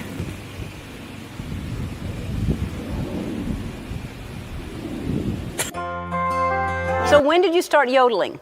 The first song I tried to sing was Long Gone Lonesome Blues. Mm-hmm. Who sings that? Hank Williams Sr. And that's your favorite singer? Mm-hmm. Yeah. And your grandfather yodels, right? Mm-hmm. And is he a good yodeler as well? No. Sorry about that, Grandpa. Yeah. God damn, this kid is a savage and he's not even trying. That's what I like about him. So many other celebrities these days, I feel like are just trying so hard to be a savage. Diss track after diss track, beating up your own mom, flexing on your haters, and here's Mason Ramsey just casually telling his grandpa he's bad at yodeling to his face on national television. He's not even trying. I get the feeling a lot of you are gonna think, Danny, this meme was popular like 3 months ago. Why are you talking about it now? You were a little late to the punch. But what you don't understand is back then he was just a meme. The vast majority of people who like found Mason Ramsey through that meme have forgotten about him by now. That's how all memes go, you know? They have the initial burn and then they sort of fade out. But you know who hasn't forgotten about him? Me! Because he's not just a meme anymore.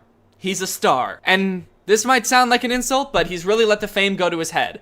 It's not an insult, because he has let the fame go to his head in just the very best way. This dude knows how to work a crowd better than anybody I've ever seen.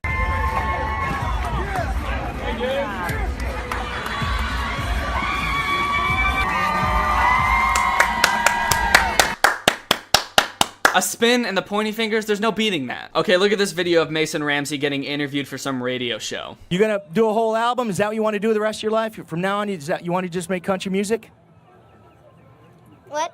Right now, you're in front of more country music fans on the air than you've ever been in your life because this is the biggest country music channel ever. Yep. Tell all your girlfriends that, okay? Okay. They've just been told. Oh my god.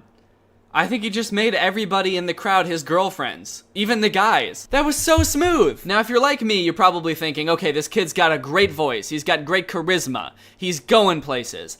But I'm a little worried. We all know what tends to happen to child stars. They get a little bit too big for their britches. Is that the expression? Big for their britches? Big in their britches? Their britches just can't hold him anymore. Like the same thing that happened with Justin Bieber a while ago. You get into the wrong crowd, you start hanging out with the wrong people, your career starts to take a dive, you know? You start acting out. People don't like you as much. You stop making music because you're just all about the cool kid's life. But don't worry. Mason Ramsey only surrounds himself with the best. Look at this video he posted on Twitter. It's got the caption, "Saturdays are for the boys." So this is what he does on his crazy Saturday nights. This is his crazy weekend plans.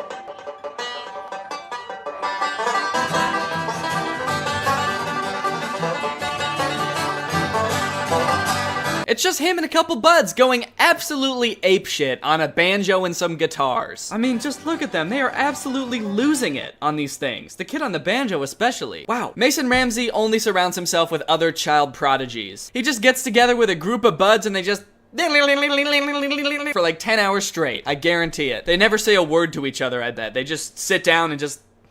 In the background, you just see like the sun coming up and going down, the moon coming up and going down over and over, and they're just like...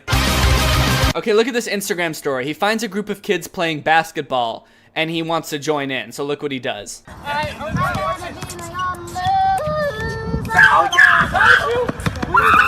Yo! How cool is that? Mason just goes up to these kids and just goes, hallelujah, and they're all like, oh shit, it's that kid! Can you imagine being that famous? That well known for yodeling, that you can go up to any group of people and just go, hallelujah, and they're like, it's you. So he introduces himself in the coolest way, and then he absolutely kills it on the court. Hey, right here. Yeah. Is there anything he can't do?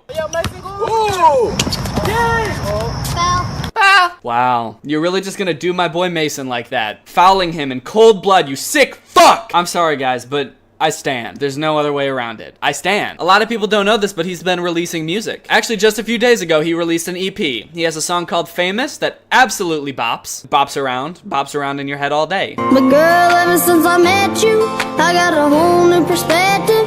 If I'm gonna be famous for something, I wanna be famous for loving you. I mean, sure, it's a little bit weird for an 11-year-old to be singing about being in love with someone, and sure, the song was probably written by like 20 label execs, but it does bop. I think my favorite thing, without a doubt, about Mason singing, I mean, it is very good, but my favorite thing about his singing is that he hasn't outgrown the phase that kids have where they don't show any emotion when they sing. Like, from when kids first learn how to sing, up until maybe 11 or 12, a kid singing in front of an audience just has absolutely no expression on their face. It's just, if I'm gonna be famous for some... Even if like the most beautiful voice is coming out of their mouth, it's just, there's nothing happening here. Next time you go to like a birthday party for a 5-year-old, watch all the kids sing happy birthday. It looks like they're summoning Satan. You know what I just realized? The reason he doesn't have an expression on his face is because he's just so goddamn cool that he doesn't give a shit. There's nothing cooler than not giving a shit, and this kid just clearly doesn't care at all. He's like, yeah, I'm pretty much a prodigy and I got famous because of my beautiful voice, but honestly, I just don't care. I know this video is a little bit different than my usual stuff, but sometimes it's nice to take a break from shitty content and watch something that's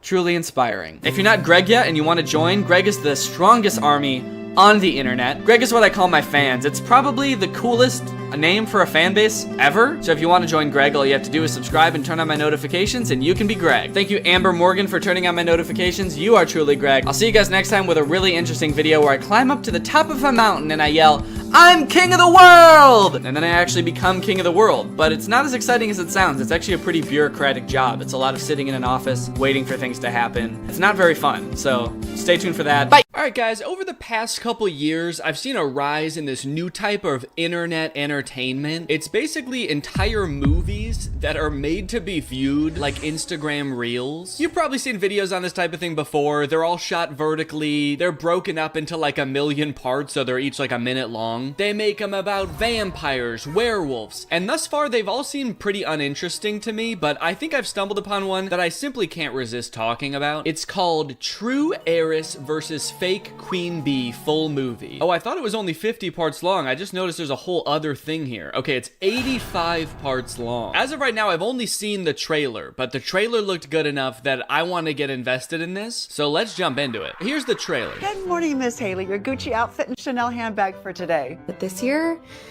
I'm changing things up. I don't want to be known as the Kaplan heiress, okay? I want to make real friends. You must be the Kaplan heiress. That's me, the one and only.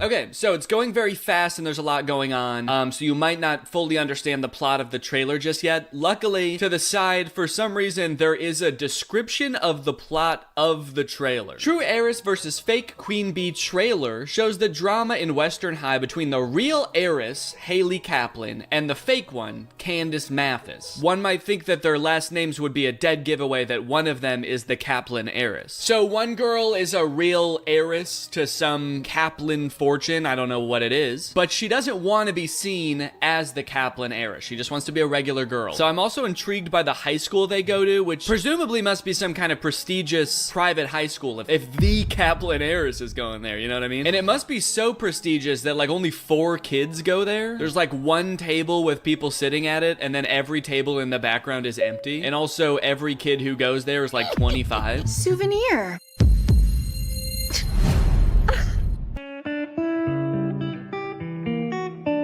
Drastic tone change as the school pervert comes to lick cake off her face. I'm a Kaplan. And Kaplans don't back down. Especially for people like Candace Mathis. The production of this is so weird. It's like a combination of high budget, or relatively high budget for like a TikTok. But then like the voiceover sounds so bad. It's like they couldn't have recorded that on a microphone that was purchased any time within the past 15 years. For people like Candace Mathis. All right, I feel like we've got a good sense of what this series is going to be about. So let's just start watching episode 1. First day of my senior year. New school, fresh start. Right when she wakes up, it's kind of like a robot booting up, remembering what process it's running today. New school, fresh start, Kaplan heiress. These characters speak in exposition. I wonder if they're gonna have like party. Sweetheart, what are you wearing? What?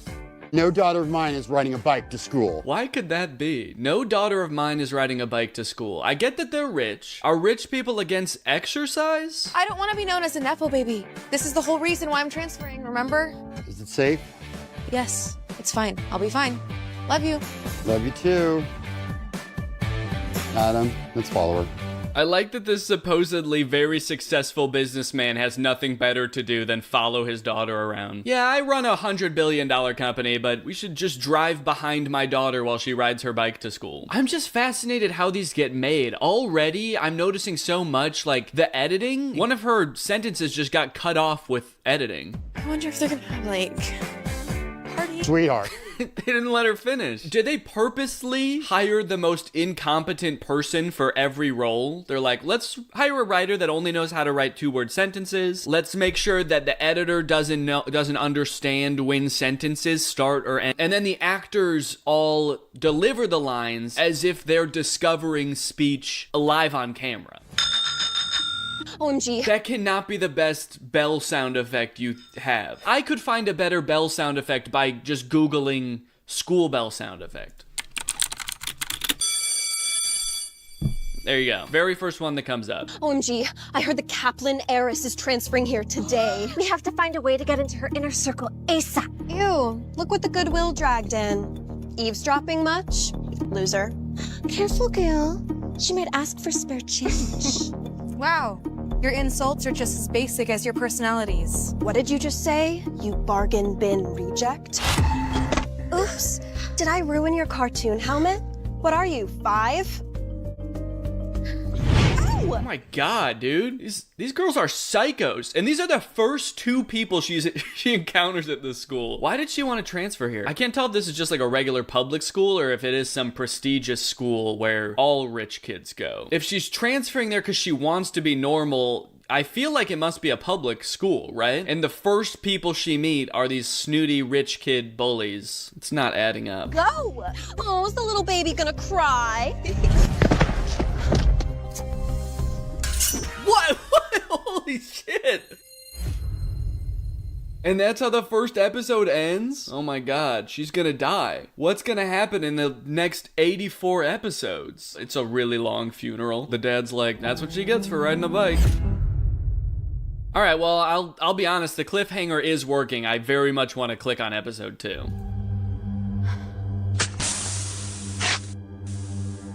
And I guess we're just meant to be like, oh, okay, she didn't really stab her. She just slashed her tires. Phew. But I'm still left with a huge question mark in my head of like, why is this random high school girl carrying around a gigantic knife? And that's not a knife for cooking. Like, that knife was shaped to murder someone. It doesn't even have a sharp blade. It just has the sharp point on top for stabbing. Oh my God.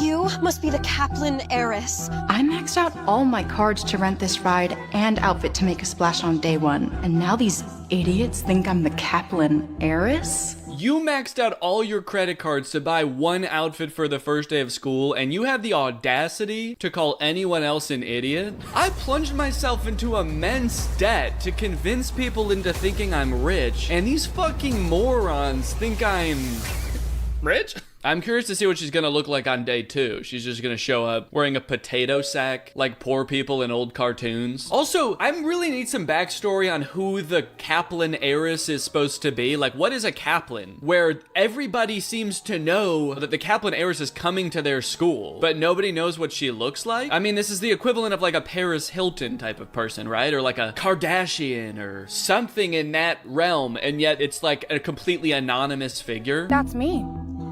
The one and only Candace Kaplan. What the hell? She's stealing my identity. We didn't need that in voiceover. They're going a little overboard on the voiceover, for sure. Excuse me, but you don't look like a Kaplan to me. Oh, great. Now she's gonna pull a knife on her. Every episode, someone gets a knife pulled on them.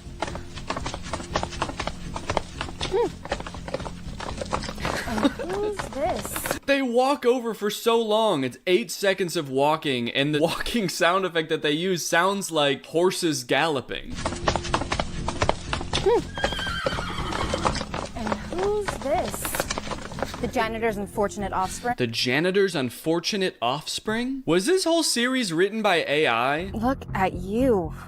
I wouldn't be caught dead wearing a potato sack like that. Like poor people in old-timey cartoons? Saved by the bell. I'll catch you at recess. Recess? Wait, how old are they supposed to be? I thought they were in high school. Are they supposed to be like 10-year-olds? I could expose her right now, but then what? Back to being a Kaplan? Surrounded by fake friends and gold diggers? I feel like you only have to not be a Kaplan for just the first couple days of school to kind of get a lay of the land, see who the fake ones are, and, you know, make friends. And then you know they're not fake friends, and then you can stop pretending you're not the Kaplan heiress. I'm Candace Kaplan, and yes, I am the Kaplan heiress. I heard her family owns the Empire State Building.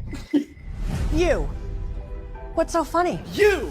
Don't you say shit about Candace Kaplan, alright? I'm Candace Kaplan's biggest fan. I've loved her ever since I found out who she was 3 seconds ago. I love everything about her. I love that her family owns the, what did you say? The Empire State Building? I love that. I love what she looks like, and I've always loved what she looks like, because I've always known. First day of school and you're already being rude to a peer. Keep that up, young lady, and I'll give you detention.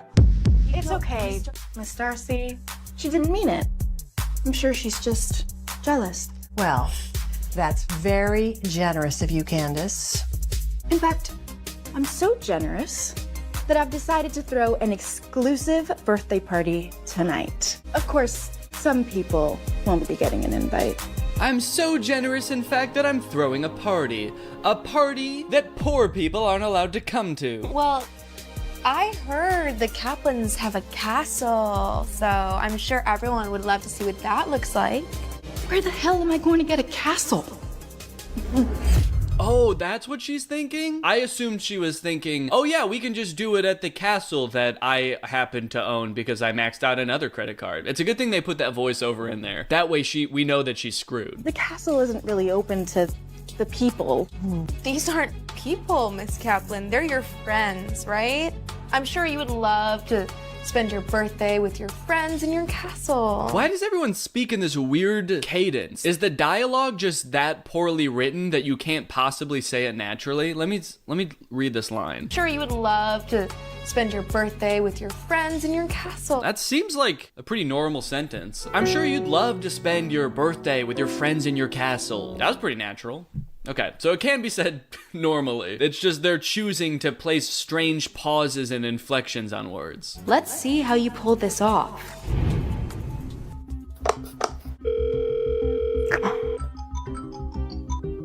Candace, honey, I'm working. I need you to find a way to let me in tonight. What?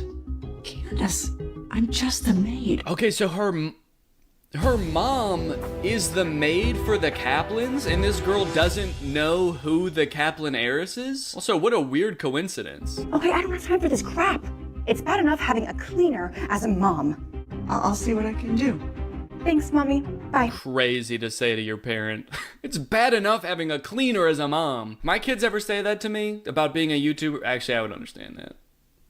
I get it. It's bad enough having a YouTuber as a dad. I'd be like, I quit. You're right, I quit. I'm gonna delete my channel. So it's interesting because I thought that she was pretending to be kind of uppity and snooty because she's pretending to be an heiress to a large fortune or the Empire State Building or something. She's gonna inherit the Empire State Building, I guess. But it turns out she's just like that, which is weird because she's not rich. So, you know, where does that come from? I'll see what I can do. You'll see what you can do? It was that easy? All you have to do is insult your parents' career and they'll literally bend the rules on anything. Yeah, you're right. I'm just a stupid maid. Stupid maid who doesn't even know how to hold my phone right side up. Yeah, I'll see what I can do. Well, Candace, you might find out it's actually pretty sick to have a maid as a mom because she's about to get you a party in a castle. Thanks, Mommy. Bye. The end of that episode is like, shit, what did I just do? I gotta stop giving in that easy, man. I'm such a pushover, they don't even pay me here. I just clean their house for free. I gotta start standing up for myself.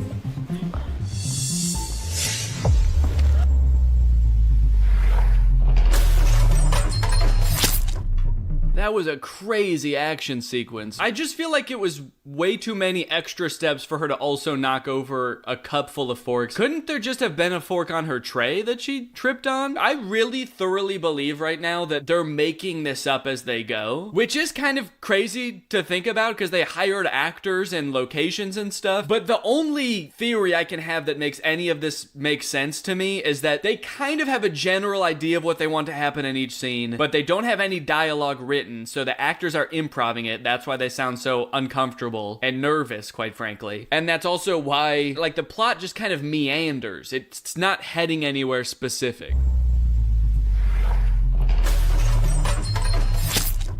Like, what a strange injury. Landing on a fork with your knee. And now, holy moly, look how bloody her knee is, man. Is that fork covered in hydrochloric acid? Oh my god, I'm so sorry. I didn't see you there. You just blended in with the losers so well. What losers is she talking about on the floor? You just blended in with all those other weird kids on the floor with you, like that orange kid and that green kid. Don't even get me started on all those weird silver kids with the spiky heads. Okay, can we skip forward to the party? Let's see. Okay, episode 7. Is there a party yet? No. Episode 8? Party? No, there's some kind of assembly going on? Wait, that's not Principal Adams. Please join me and welcome the generous heiress, Miss Haley Kaplan. I don't know the heiress, but it must be her. Thank you. Wait, so is it the principal or not? She says that's not the principal, and then he's also very confused. I don't know who that is, but then again, I'm just a dumbass. I'm honored to be here. On behalf of my dad, you're welcome. So wait, are they just having an assembly just to welcome the Kaplan heiress? And they had a guy who's not the principal do it, and they also don't know who the Kaplan heiress is? Where's Principal Adams? Unfortunately, Principal Adams was hit by our school bus this morning. He's okay. What? But will be on leave for the rest of the school year. I'm pretty invested in the plot, but I kind of just want to skip to the end to see what happens. Let's see, can I just skip to episode 85? You ridiculous girls will follow anyone so blindly. And you, I should press charges for fraud and identity theft. Please, I am so sorry. It was never meant to go this far, okay? I'm sorry. Okay, so she finally gets her comeuppance, and let's see what happens next. You guys helped Candace bully and torment Cece and I. We'll do anything to make it right. Please don't ruin our lives over this. Okay, stop begging. I'm not gonna decide your fate. I'm not gonna decide your fate. She pulls out a knife. I'm gonna fucking stab you. The heck? Stop!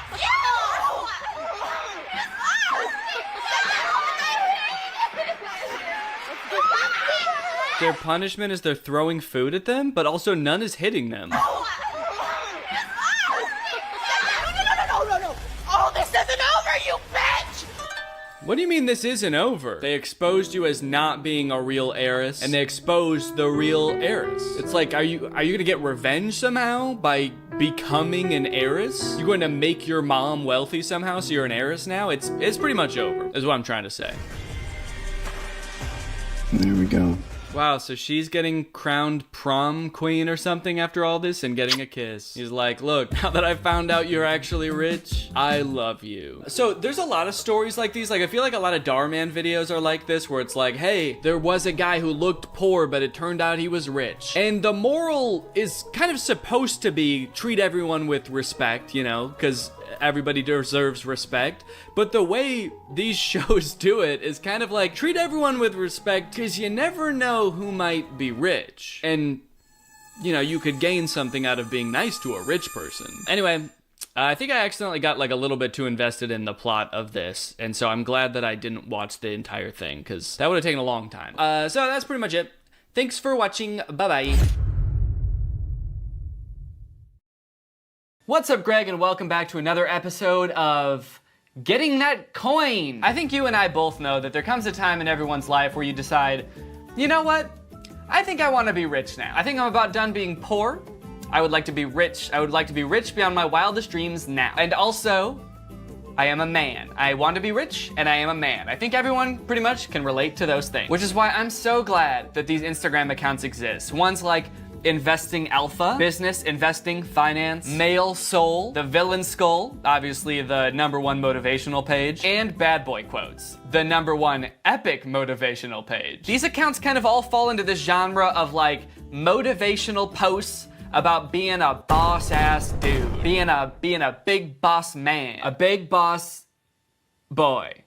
BBB, big boss boy. And they're really interesting, and I think they've got a lot of great advice for us dudes, because we're all dudes here, right? We're all boys, just making sure. There's no girls watching this, right? It's got some great advice for us on how to be a boss-ass dude, how to take our life to the next level, both mentally and financially. These accounts have a couple different themes of the things that they post, so we're gonna go through them one by one. The first one we're gonna talk about is relationship advice. Because you can't get your money right if you can't even get your love life right. These accounts tend to talk about relationships and women in not necessarily the nicest way or the most positive way. In fact, almost completely in an overwhelmingly negative way. I guess because they get in the way of the grind, you know? You can't be on your grind if you have a girlfriend, can you? No. That's why everyone with a girlfriend is homeless and doesn't have a job. Okay, this is a good example. Love is easy, but king is busy. Yeah, some of these kind of read like the person who made it actually does want a relationship, but they just haven't been able to get into one. Oh, love? Oh, that old thing? Yeah, that's easy, dude. Please, I used to love all the time back in the day, and I was good at it, and I could do that. I could do a love with my eyes closed and my hands tied behind my back. But that was before I was on my grind, and unfortunately for you, the king is busy now. Being alone has a power very few can handle. Oh, you see what I mean? It's like, you think I'm sad just because I'm single? Or alone, as it says here? No! Oh, please, dude. I am so powerful. You couldn't last a day in my shoes, all right? The amount of power I wield is inconceivable. You would crumble underneath its weight. I'm more than just single, bitch. I'm alone. Totally. No friends, no family, no girlfriend. The people in your life can't have power over you if you have no people in your life. That's why I've isolated myself. Every girl is a top gamer when it comes to playing with feelings. Damn, that's kind of sad. This guy has clearly had his heart broken. Very recently, he has not gotten over it yet. But do you see what I mean about these pages not exactly being like pro-women? Like they seem to be of the mindset that every girl just wants to distract you from your work and ruin your life emotionally. That's why you never talk to a woman. Oh, your crush texted you? Don't respond. A woman coworker comes up to you and tells you that your report was supposed to be done yesterday and you're making your entire team look bad? Do not engage. 1 minute you're talking about work, and the next you're showing up to your niece's funeral high on horse tranquilizer. Why? Women. Be like a villain. Never chase a girl. Yeah, be like a villain. They don't chase girls. Be like Ted Bundy. Boobs doesn't attract me anymore. This makes it seem like a parody account. Is this real? Why is it a picture of the Joker? And also, what does he mean anymore? Yeah, that's right. I used to like boobs, I really did. But then I did a little something called work, and making money, and being the Joker. And guess what? Yep, you guessed it. I'm more of an ass guy now. If you don't come from a rich family, then a rich family must come from you.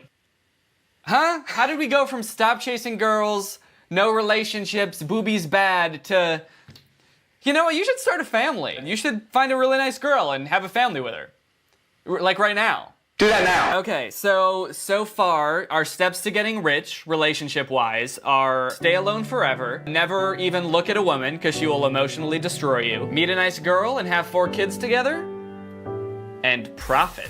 I'm so confused. Like, most of these are making the case that if, like, you're an idiot for trying to make money and have a relationship at the same time, as if you can't do the 2 things at once. As if like a relationship is this huge distraction. If that was the case, wouldn't most billionaires be single? But like every billionaire I can think of is either married or in a relationship, or at least was in a relationship when they became extremely rich. Bill Gates is married, Jeff Bezos was married, Elon Musk is, I believe, dating a cyborg, but that still counts. I just feel like that's such a weird piece of advice for them to really cling to. Like, you can't make money if you're dating a woman. All right, guys, that's enough talking about relationships. I think we've got that covered. Now it's time to talk about our minds.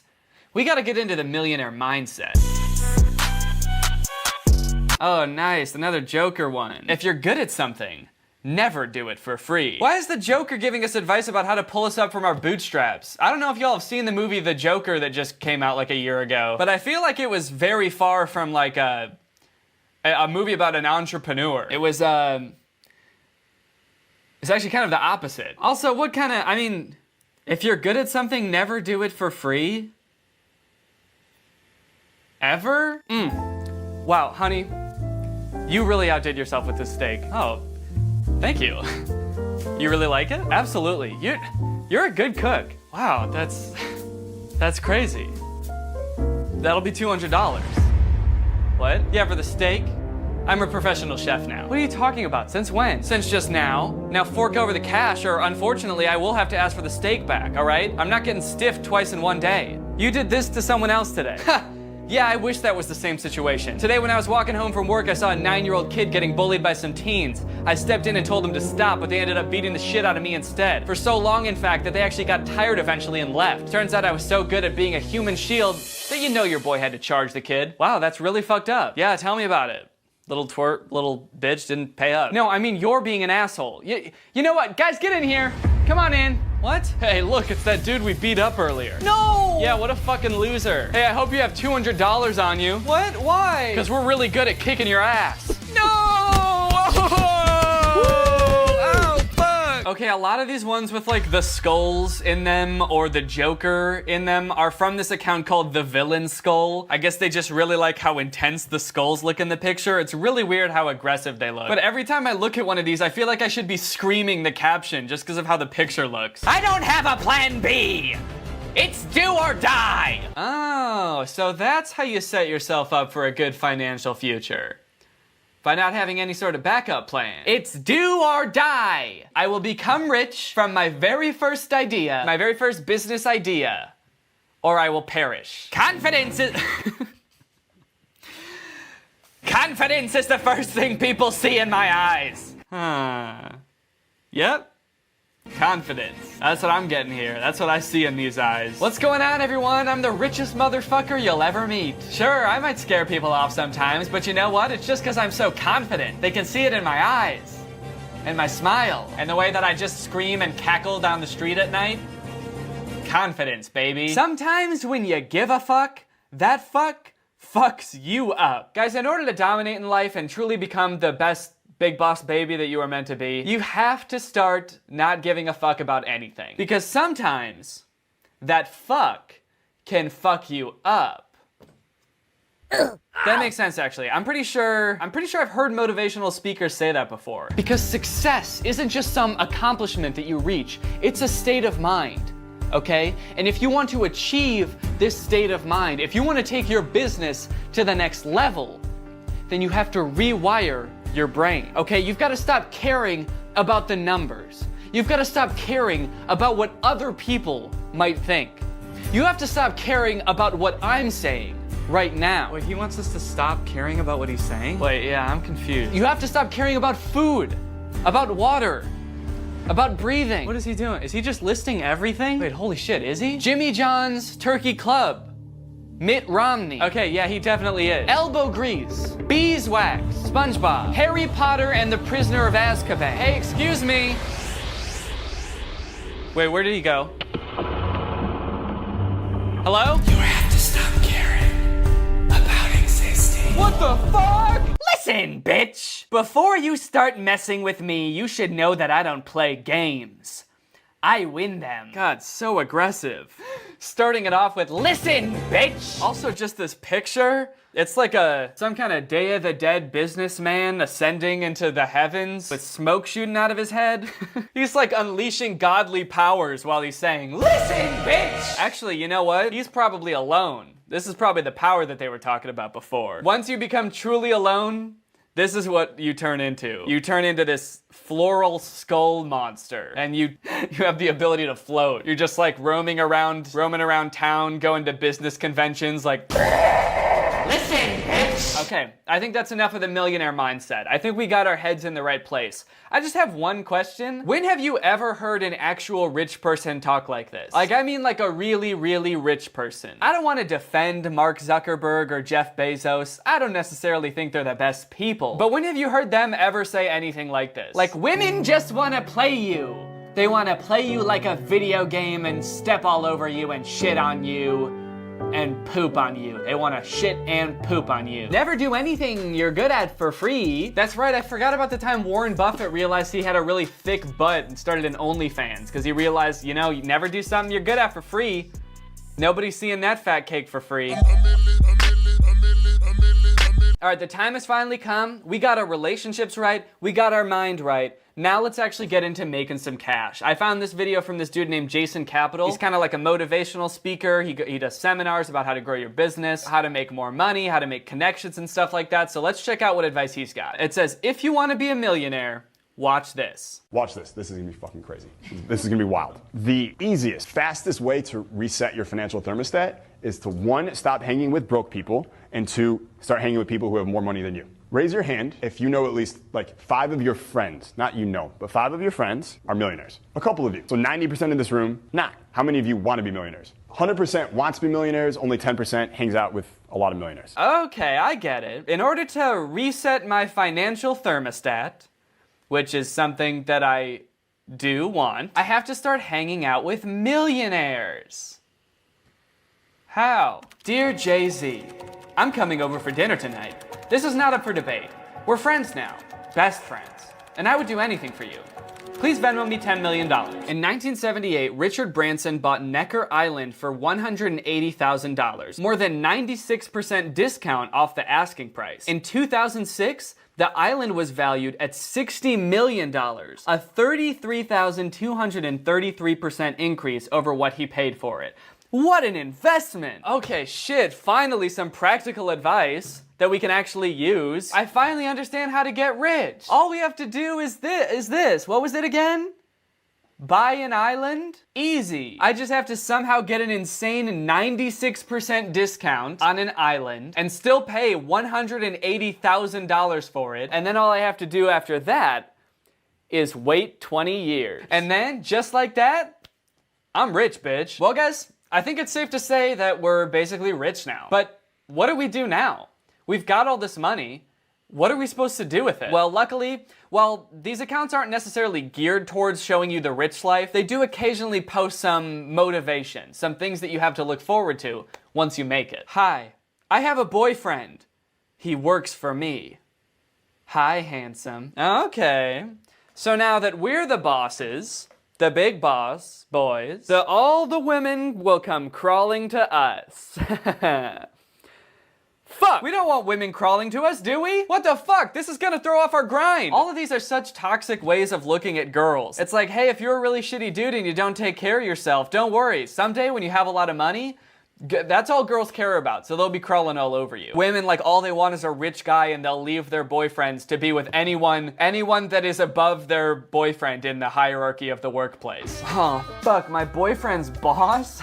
Shit. My boyfriend's manager at Staples about to make me act up. Okay, but if we can't have the girls, at least we can have the cars. Let's check this out. Wow, what an awesome invention. You know what I've always hated about normal car keys? How you just press it one time and the door unlocks. This just makes so much more sense. It makes so much sense that you would have to tap, let's see, 1, 2, 3, 4, 5, 6, 7, 8, 9 times to open your car door. And once you unlock your car, then you get to go on Instagram or YouTube or you get a call from Elon Musk. Well, guys, I'm pretty proud of what we accomplished today. I think it's safe to say we're all filthy stinking rich. It's just weird that these accounts exist in the first place without any kind of name attached to them and so many people follow them. Because it's like, if you're gonna take advice about how to get rich, wouldn't you want to take the advice from someone who has done that? And a lot of it's just such simple advice too. Like, they literally never tell you how to actually, like, take any steps towards building wealth. It's all just like, you gotta break up with your girlfriend and the grind never stops, and never do anything for free. Doesn't make me feel good, but you know what it does make me feel? Rich. Anyway, speaking of all that, it's time to talk about our sponsor, HelloFresh. So, you wanna learn about HelloFresh, huh?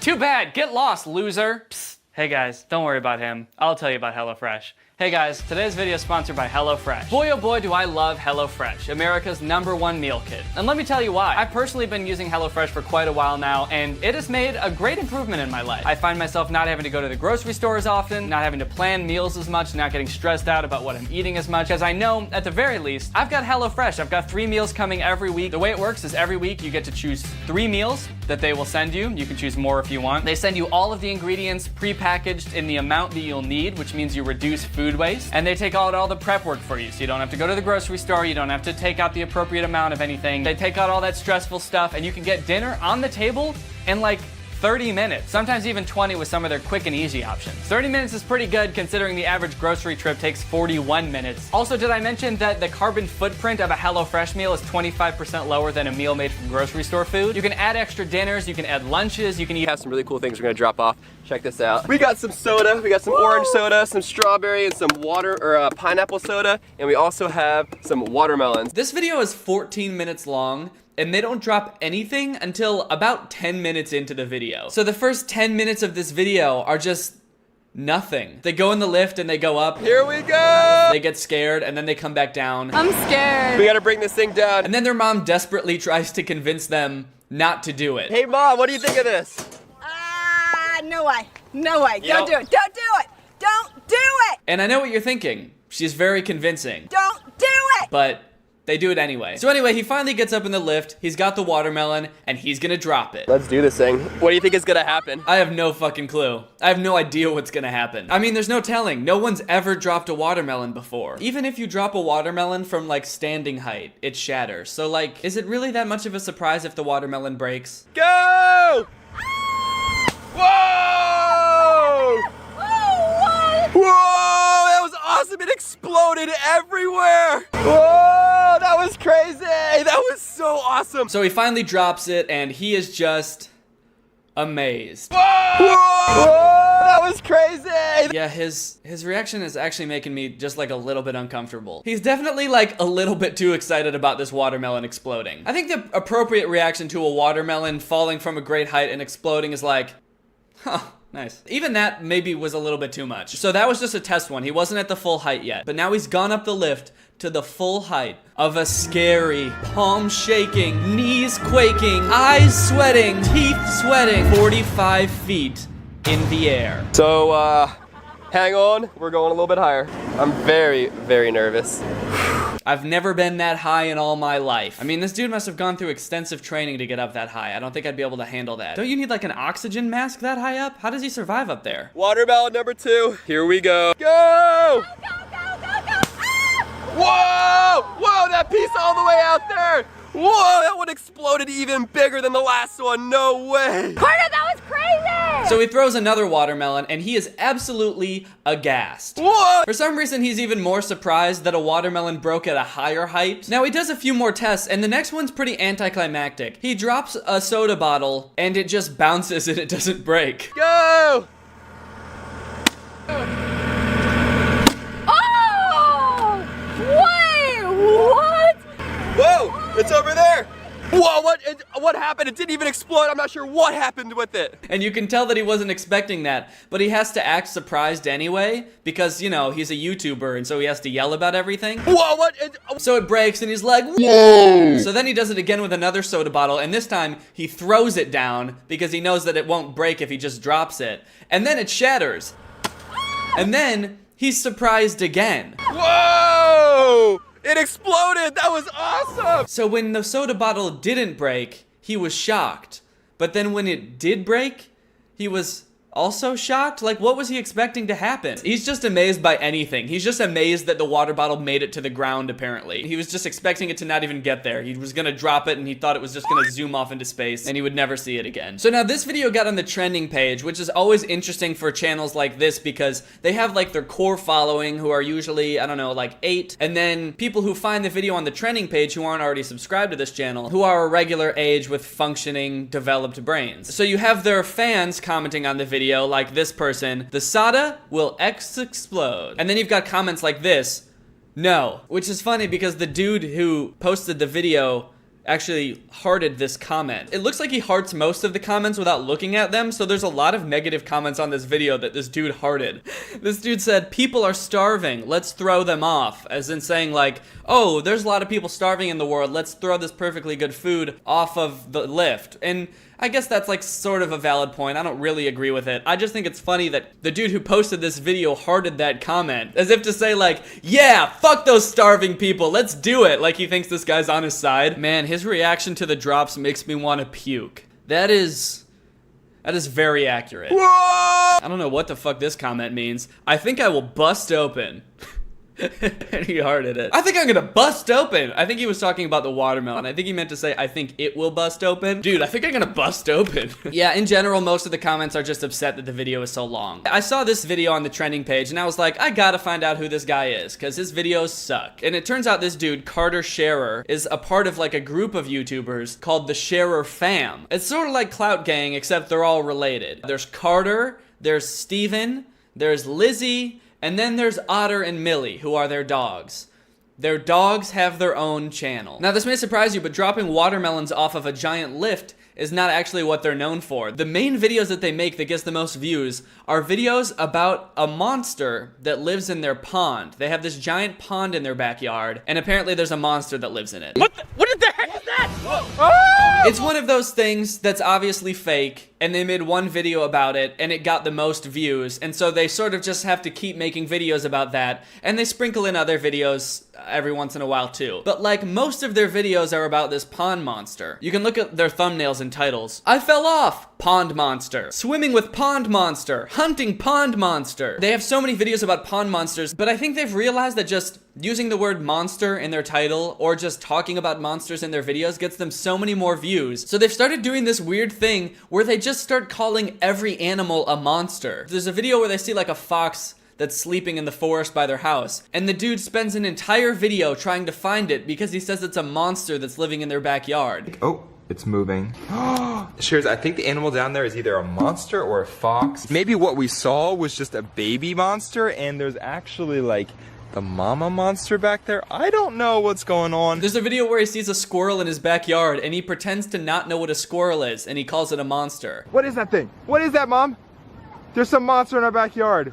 What is that thing doing? And there's a video where they see just regular fish in a pond, and they call them pond monsters. Cheers, if we could just get one of these monsters to come up and eat some of this food, we'd be golden. And then their sister tries to attack it with a lightsaber. They're very scared of the pond monster. Every time they see it, they get all crazy and they run away from the pond like it's this thing that's gonna eat them. Whoa! Whoa! Whoa! Wait, what was that? Oh my gosh, there it is! There it is! Look, there it is! And yet, like 2/3 of their videos are them going in the pond. Look, monster in pond, trapped inside giant bubble ball. This video is one of my favorite of theirs because the acting is just so bad. So they inflate this giant inflatable ball, which looks fun as fuck, by the way. Check this thing out, Mom. It's a giant bubble ball. Wow! You can go inside. No way. Yeah. Ooh, that's so cool. Oh my goodness, this is crazy. And then he pretends to like fall and roll down the hill towards the pond, and the mom tries to catch him. No way! No way!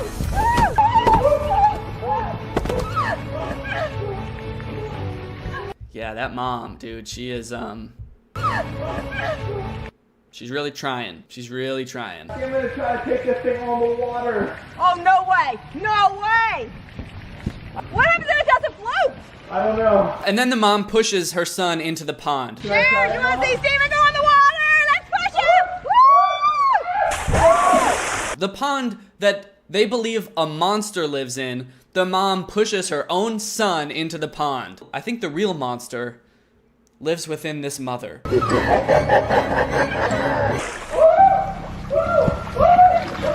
The rest of the video is just them really playing up this whole situation, because he's scared that the monster's gonna get him, and she's scared that the monster's gonna get him. I'm trapped on the water. Whoa! The mom tries to get on this boat thing and push him out of the pond. She just runs around the pond aimlessly, yelling that she's worried he's going to get eaten by the pond monster. I gotta get Steven out before the pond monster attacks! Let's go! Come on, come on, come on! I'm coming, Steven! I'm coming! I can't really fault the mom for being that bad of an actor. She's just like trying to help her kids with this weird YouTube thing that they do. She's just trying to be a supportive mom, but like, if you replaced her with a professional actor, nobody would notice. I guarantee it. Nobody would care. Do it. All right, so these videos obviously just seem more like skits than vlogs, right? Like, they're not trying to mislead kids into thinking that this pond monster is actually real, right? Well, here's a video called Freezing Pond Monster with Liquid Nitrogen. Warning. What you are about to see is 100% real. Oh, so they are just trying to convince kids that this is real. Okay, nice. So I'm thinking, Cheers, let's grab all the liquid nitrogen that I have, bring it down to the pond, pour it in the water, and see if we can freeze the water and scare, or basically like freeze the pond monster out of the water. I think it just might work, so let's go give it a try. Oh, hey, Shares! I'm making a trap for the pond monster. No way, you think this is gonna work? It's gonna climb in there and get stuck? Nah, just kidding. This is a cage for the baby koi. I really feel bad for the monster. You know, I mean, what did the monster even do to these kids? I've watched most of the videos where they interact with the monster. The most that ever happens is that they're outside of the pond and they see like the top of a monster looking thing come out of the water and just sort of sit there. It's not aggressive. It doesn't come up to them and try to bite them. It's just like the top of a thing that they see in the water. And this dude's gonna try to fucking kill it for no reason. He's not setting a good example for kids. You shouldn't just kill random animals in your backyard. I'm calling the police. So his plan is just to dump all this liquid nitrogen into the pool. So that's what he does. It creates a bunch of smoke and there's no sign of the monster until suddenly. And, whoa, there's the pond monster! It's in the fog! Do you see that? It's right, whoa, whoa, there it is! There it is! Do you see it? It's in there! There it is! There's the pond monster! Man, the camera got so shaky the second the monster came out. It must be like a weird coincidence. It's almost like they don't want you to know that it's not really a monster and just a fake alligator toy. This dude Steven Scherer's videos are probably the weirdest because in most of them you can tell that he wakes up without really any plan for what the video is going to be and then just sort of walks around his house and tries to make things seem more interesting than they are. Like there's this video where he finds this like secret room which is really just like an attic that's connected to his brother's bedroom, and he goes inside and he's just like walking around in this dark attic and he's like trying to make boxes look mysterious. He pretends to hear like weird sounds which he's clearly editing into the video. There's just the sound of a man screaming. Do you hear that, Shares? It sounds like Something's screaming. Like, I don't know if that's supposed to be a ghost or if it's really just supposed to be a man who's trapped in their attic screaming. He makes the plots of the video so unrealistic too. Like, there's one video where he vlogged himself waking up. Like, he was filming himself asleep and then he woke up. This dude's also constantly decked out in his own merch, which is a little weird. And I'm not just talking about like occasionally wearing his own t-shirt. I'm talking head to toe. He's always wearing like socks, shorts, hat, and shirt of his own merch. And that's really what you want kids watching, right? You basically want your kids watching like a glorified salesman who's trying to sell your kids shit at all times and also provide the bare minimum amount of entertainment. They have a Lamborghini with their logo on it. That's fucking tight. So their videos are obviously meant for like children. I would guess like 10 or 11-year-olds that watch these videos, right? This Carter dude has a video where he surprises his 1 millionth subscriber and he goes to meet him and look at this kid. Are you my 1 millionth subscriber? You are? Oh, Sharers, we found it. This is my 1 millionth subscriber. I was like, okay, is this kid like 8 or 6? I'm really bad at guessing kids' age. He could have been like 15 for all I know. He's 4. This dude's 1 million subscriber is 4 years old. His name is Cam, he's 4 years old, and he's been watching my channel for a really long time. That's super awesome. What's up, Cam? What's going on? Woo! How does this kid even have a YouTube? McDonald for turning on my notifications. You are truly Greg. I'll see you guys next time for a really interesting video where, against my father's wishes, I build my own go-kart to compete in a local race. But once I take home the gold, he realizes that it's not such a crazy dream after all, and I'm having fun, and that's all that matters. And then he says that Kristen and Jackson are crazy. Dude, you just threw your shoes into the middle of a busy street. All they said was get rid of the shoes. They didn't tell you how. You could have probably thrown them in the garbage, but instead you started throwing them at cars. You could have like caused a car accident, gotten people hurt. You also just destroyed your nice shoes. They're probably gonna get run over now. You didn't have to do it. Granted, I don't really, maybe he is holding a gun behind the camera. Maybe he did have to do it, but it really didn't seem like he had to do it. Jackson. Get rid of it, bro. Get rid of that. Get rid of that outfit, bro. Get rid of that shit, bro. Get rid of it, bro. This is another example of him committing way too hard to the challenge. Like, is that part of the rules? I thought the rules was just get rid of the outfit, which, first of all, I'm not even convinced includes the underwear. Is underwear part of an outfit? I feel like that wasn't required, but he was just so quick to be like, ooh, yay, I get to get naked and run around in the street, which totally isn't part of the challenge. The dude behind the camera is probably just like, I just wanted him to take off his shirt and pants for like a second. What the fuck is he doing? Corday, who's this guy, bro? Bro, that's my boy Diablo. We go way back. That's my Get homie. rid of him, bro. Get rid of me. How weird is this interaction too? Like, you don't just go up to your friend at parties when they're with someone and just be like, hey, who's this guy? Who's that? Who's this guy, bro? Bro, that's my boy Diablo. We go way back. And I love how this dude immediately just starts telling his entire backstory. Oh, this is my homie. We go way back. We first met in the 6th grade. We actually bonded over Pokemon. Really weird interaction to start this clip off, but then he tells him to get rid of his friend. And the dude's reaction is hilarious. Get rid of him, bro. Get rid of me. He hears his friend getting told to get rid of him by some random person. And his reaction is just, get rid of me? What the? What? Wait, get rid of me? What? Fantastic acting, 10 out of 10. And then he just like goes limp and slings himself over his friend's shoulder and lets him throw him into the pool. That's kind of sweet, honestly. It's just like, I don't know what's going on or what get rid of it means, but damn it, I trust my friend, and I'll let him pick me up and take me wherever he wants, because he probably has my best interests in mind. Sploosh. All the get rid of it challenges are kind of mean. Like, it's like, get rid of your phone, break your shoes, get naked in public. I'd like to see one that's kind of like inspirational. Hey man, you know any doubt that you might have that I don't love you? Get rid of it. I want you to get rid of that shit right now. Here's another challenge called the spider challenge, where if your friend tells you you've got a spider on you, you have to take off all your clothes because you gotta get rid of the spider, you know? Yo, Handy, bro, there's a fucking spider on you, man. There's a spider on you, bro.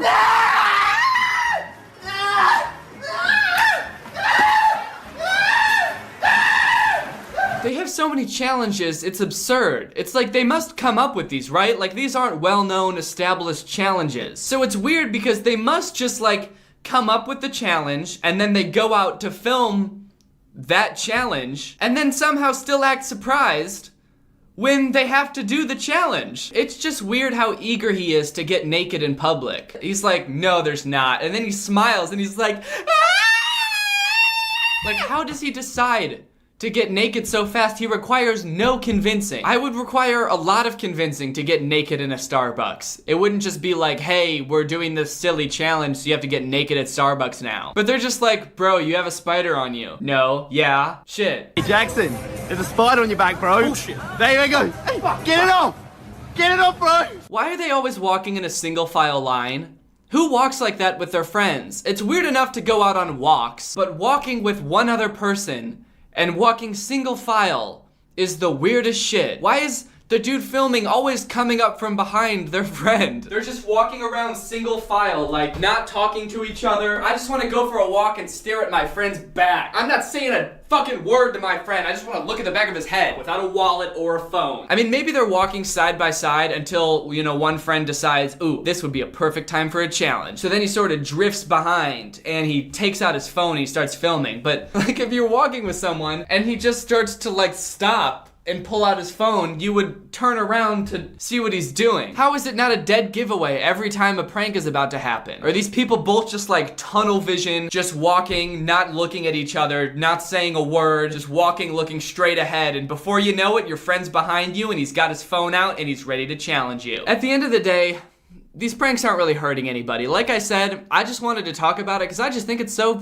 fucking goofy. So sure, it's probably fake. Sure, it's a little bit cringy that they just make the same video over and over basically, but you gotta respect them because they are on that grind. And if there's one thing I respect, it's people who are on that grind. Anyways, guys, I hope you enjoyed this video. If you're new here, make sure you subscribe and turn on my notifications to join Greg. Greg is my fan base on YouTube, but it's more than just a fan base, it's a family. A lot of other YouTubers talk about having a family on YouTube, but this is a real family. If you subscribe and turn on notifications, you will get an updated birth certificate in the mail with your new parents, me, and that little guy. You'll receive it in the mail in the next 3 to 6. So if you want to join Greg, all you have to do is subscribe and turn on my notifications. If you want to get some Greg merch, go to DannyGonzalez.store or visit the link in my description to get some of that and show your support for the realest family on YouTube. The only family on YouTube. Thank you, Cats Are Purple 2, for turning on my notifications. You are truly Greg. I'll see you guys next time with a really interesting video where I climb up to the top of a tree to get a cat who was stuck up there, but it wasn't actually stuck, and it was all just a trap so that the cat could steal my kidneys. Bye! What's up, Greg? It's me, Danny, back with another episode of Everything is a Monster. Cows are monsters, birds are monsters,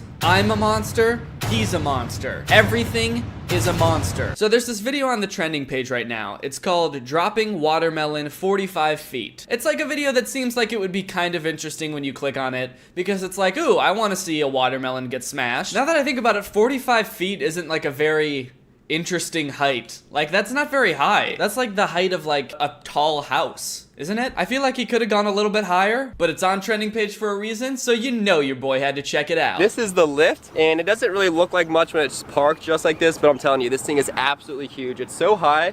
I actually haven't taken it to the maximum height yet, but today we are gonna take it to the maximum height, and we have some really cool things we're gonna drop off. Check this out. We got some soda, we got some orange soda, some strawberry, and some water or pineapple soda, and we also have some watermelons. This video is 14 minutes long, and they don't drop anything until about 10 minutes into the video. So the first 10 minutes of this video are just nothing. They go in the lift and they go up. Here we go! They get scared and then they come back down. I'm scared. We gotta bring this thing down. And then their mom desperately tries to convince them not to do it. Hey Mom, what do you think of this? No way. No way. Don't do it. Don't do it. Don't do it. And I know what you're thinking. She's very convincing. Don't do it. But they do it anyway. So anyway, he finally gets up in the lift, he's got the watermelon, and he's gonna drop it. Let's do this thing. What do you think is gonna happen? I have no fucking clue. I have no idea what's gonna happen. I mean, there's no telling. No one's ever dropped a watermelon before. Even if you drop a watermelon from like standing height, it shatters. So like, is it really that much of a surprise if the watermelon breaks? Go! Whoa! Whoa! That was awesome! It exploded everywhere! Whoa! That was crazy! That was so awesome! So he finally drops it, and he is just amazed. Whoa! Whoa! That was crazy! Yeah, his reaction is actually making me just like a little bit uncomfortable. He's definitely like a little bit too excited about this watermelon exploding. I think the appropriate reaction to a watermelon falling from a great height and exploding is like, huh, Nice. Even that maybe was a little bit too much. So that was just a test one. He wasn't at the full height yet. But now he's gone up the lift to the full height of a scary, palm shaking, knees quaking, eyes sweating, teeth sweating, 45 feet in the air. So, hang on, we're going a little bit higher. I'm very, very nervous. I've never been that high in all my life. I mean, this dude must have gone through extensive training to get up that high. I don't think I'd be able to handle that. Don't you need like an oxygen mask that high up? How does he survive up there? Watermelon number 2. Here we go. Go! Whoa! Whoa, that piece all the way out there! Whoa, that one exploded even bigger than the last one. No way! Carter, that was crazy! So he throws another watermelon, and he is absolutely aghast. What? For some reason, he's even more surprised that a watermelon broke at a higher height. Now, he does a few more tests, and the next one's pretty anticlimactic. He drops a soda bottle, and it just bounces and it doesn't break. Go! Oh! Wait, what? Whoa, it's over there. Whoa, what happened? It didn't even explode. I'm not sure what happened with it. And you can tell that he wasn't expecting that, but he has to act surprised anyway, because, you know, he's a YouTuber, and so he has to yell about everything. Whoa, what? So it breaks, and he's like, whoa! So then he does it again with another soda bottle, and this time he throws it down, because he knows that it won't break if he just drops it. And then it shatters. And then he's surprised again. Whoa! It exploded! That was awesome! So when the soda bottle didn't break, he was shocked. But then when it did break, he was also shocked? Like, what was he expecting to happen? He's just amazed by anything. He's just amazed that the water bottle made it to the ground, apparently. He was just expecting it to not even get there. He was gonna drop it, and he thought it was just gonna zoom off into space, and he would never see it again. So now this video got on the trending page, which is always interesting for channels like this, because they have, like, their core following, who are usually, I don't know, like 8, and then people who find the video on the trending page who aren't already subscribed to this channel, who are a regular age with functioning, developed brains. So you have their fans commenting on the video, like this person, the soda will explode. And then you've got comments like this, no. Which is funny because the dude who posted the video actually hearted this comment. It looks like he hearts most of the comments without looking at them, so there's a lot of negative comments on this video that this dude hearted. This dude said, people are starving, let's throw them off. As in saying like, oh, there's a lot of people starving in the world, let's throw this perfectly good food off of the lift. And I guess that's like sort of a valid point. I don't really agree with it. I just think it's funny that the dude who posted this video hearted that comment. As if to say like, yeah, fuck those starving people, let's do it. Like he thinks this guy's on his side. Man, his reaction to the drops makes me want to puke. That is very accurate. Whoa! I don't know what the fuck this comment means. I think I will bust open.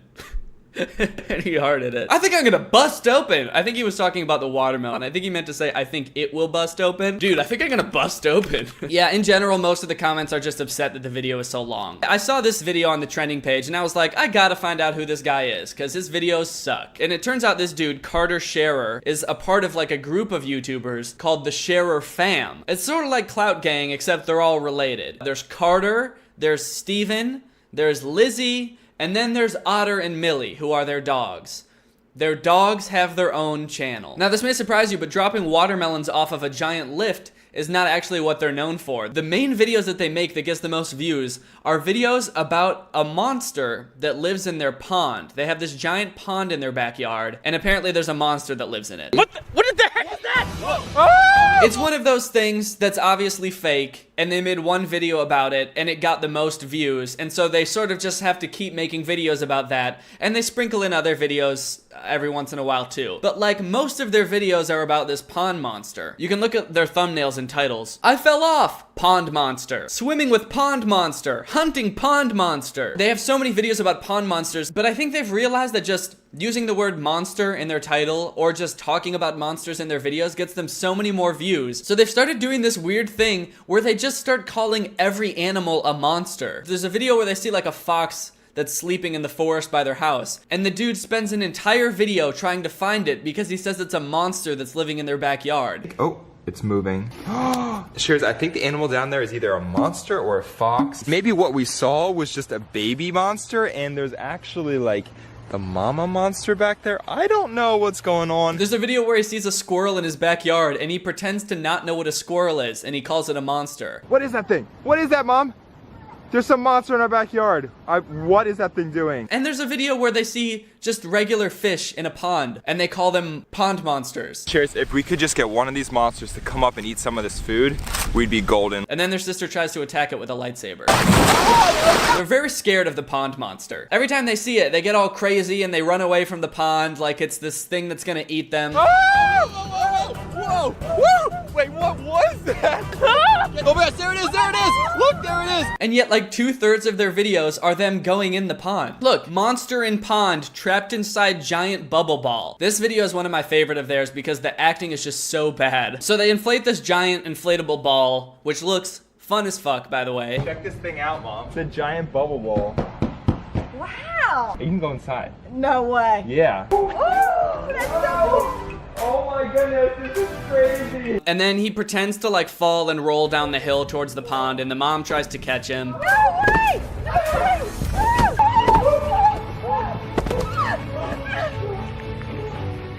Yeah, that mom, dude, she is, she's really trying. She's really trying. I'm gonna try to take this thing on the water. Oh, no way! No way! What happens if it doesn't float? I don't know. And then the mom pushes her son into the pond. Cheers! You wanna see Steven go in the water? Let's push him! Woo! The pond that they believe a monster lives in, the mom pushes her own son into the pond. I think the real monster lives within this mother.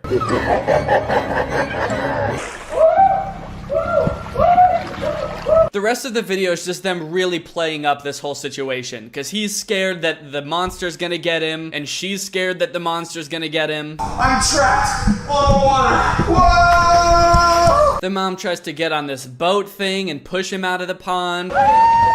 She just runs around the pond aimlessly, yelling that she's worried he's going to get eaten by the pond monster. I gotta get Steven out before the pond monster attacks! Let's go! Come on, come on, come on! I'm coming, Steven! I'm coming! I can't really fault the mom for being that bad of an actor. She's just like trying to help her kids with this weird YouTube thing that they do. She's just trying to be a supportive mom, but like, if you replaced her with a professional actor, nobody would notice. I guarantee it. Nobody would care. Do it. All right, so these videos obviously just seem more like skits than vlogs, right? Like, they're not trying to mislead kids into thinking that this pond monster is actually real, right? Well, here's a video called Freezing Pond Monster with Liquid Nitrogen. Warning. What you are about to see is 100% real. Oh, so they are just trying to convince kids that this is real. Okay, nice. So I'm thinking, Cheers, let's grab all the liquid nitrogen that I have, bring it down to the pond, pour it in the water, and see if we can freeze the water and scare, or basically like freeze the pond monster out of the water. I think it just might work, so let's go give it a try. Oh, hey, Shares! I'm making a trap for the pond monster. No way, you think this is gonna work? It's gonna climb in there and get stuck? Nah, just kidding. This is a cage for the baby koi. I really feel bad for the monster. You know, I mean, what did the monster even do to these kids? I've watched most of the videos where they interact with the monster. The most that ever happens is that they're outside of the pond and they see like the top of a monster looking thing come out of the water and just sort of sit there. It's not aggressive. It doesn't come up to them and try to bite them. It's just like the top of a thing that they see in the water. And this dude's gonna try to fucking kill it for no reason. He's not setting a good example for kids. You shouldn't just kill random animals in your backyard. I'm calling the police. So his plan is just to dump all this liquid nitrogen into the pool. So that's what he does. It creates a bunch of smoke and there's no sign of the monster until suddenly. And, whoa, there's the pond monster! It's in the pond! Do you see that? It's right, whoa, whoa, there it is! There it is! Do you see it? It's in there!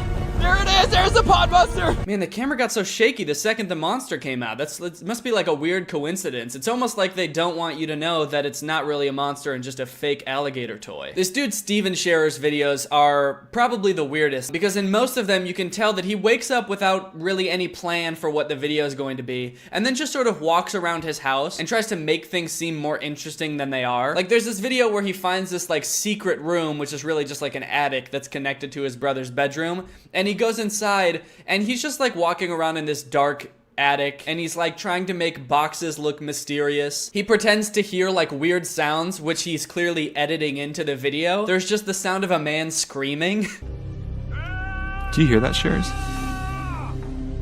It sounds like Something screaming. Like, I don't know if that's supposed to be a ghost or if it's really just supposed to be a man who's trapped in their attic screaming. He makes the plots of the video so unrealistic too. Like, there's one video where he vlogged himself waking up.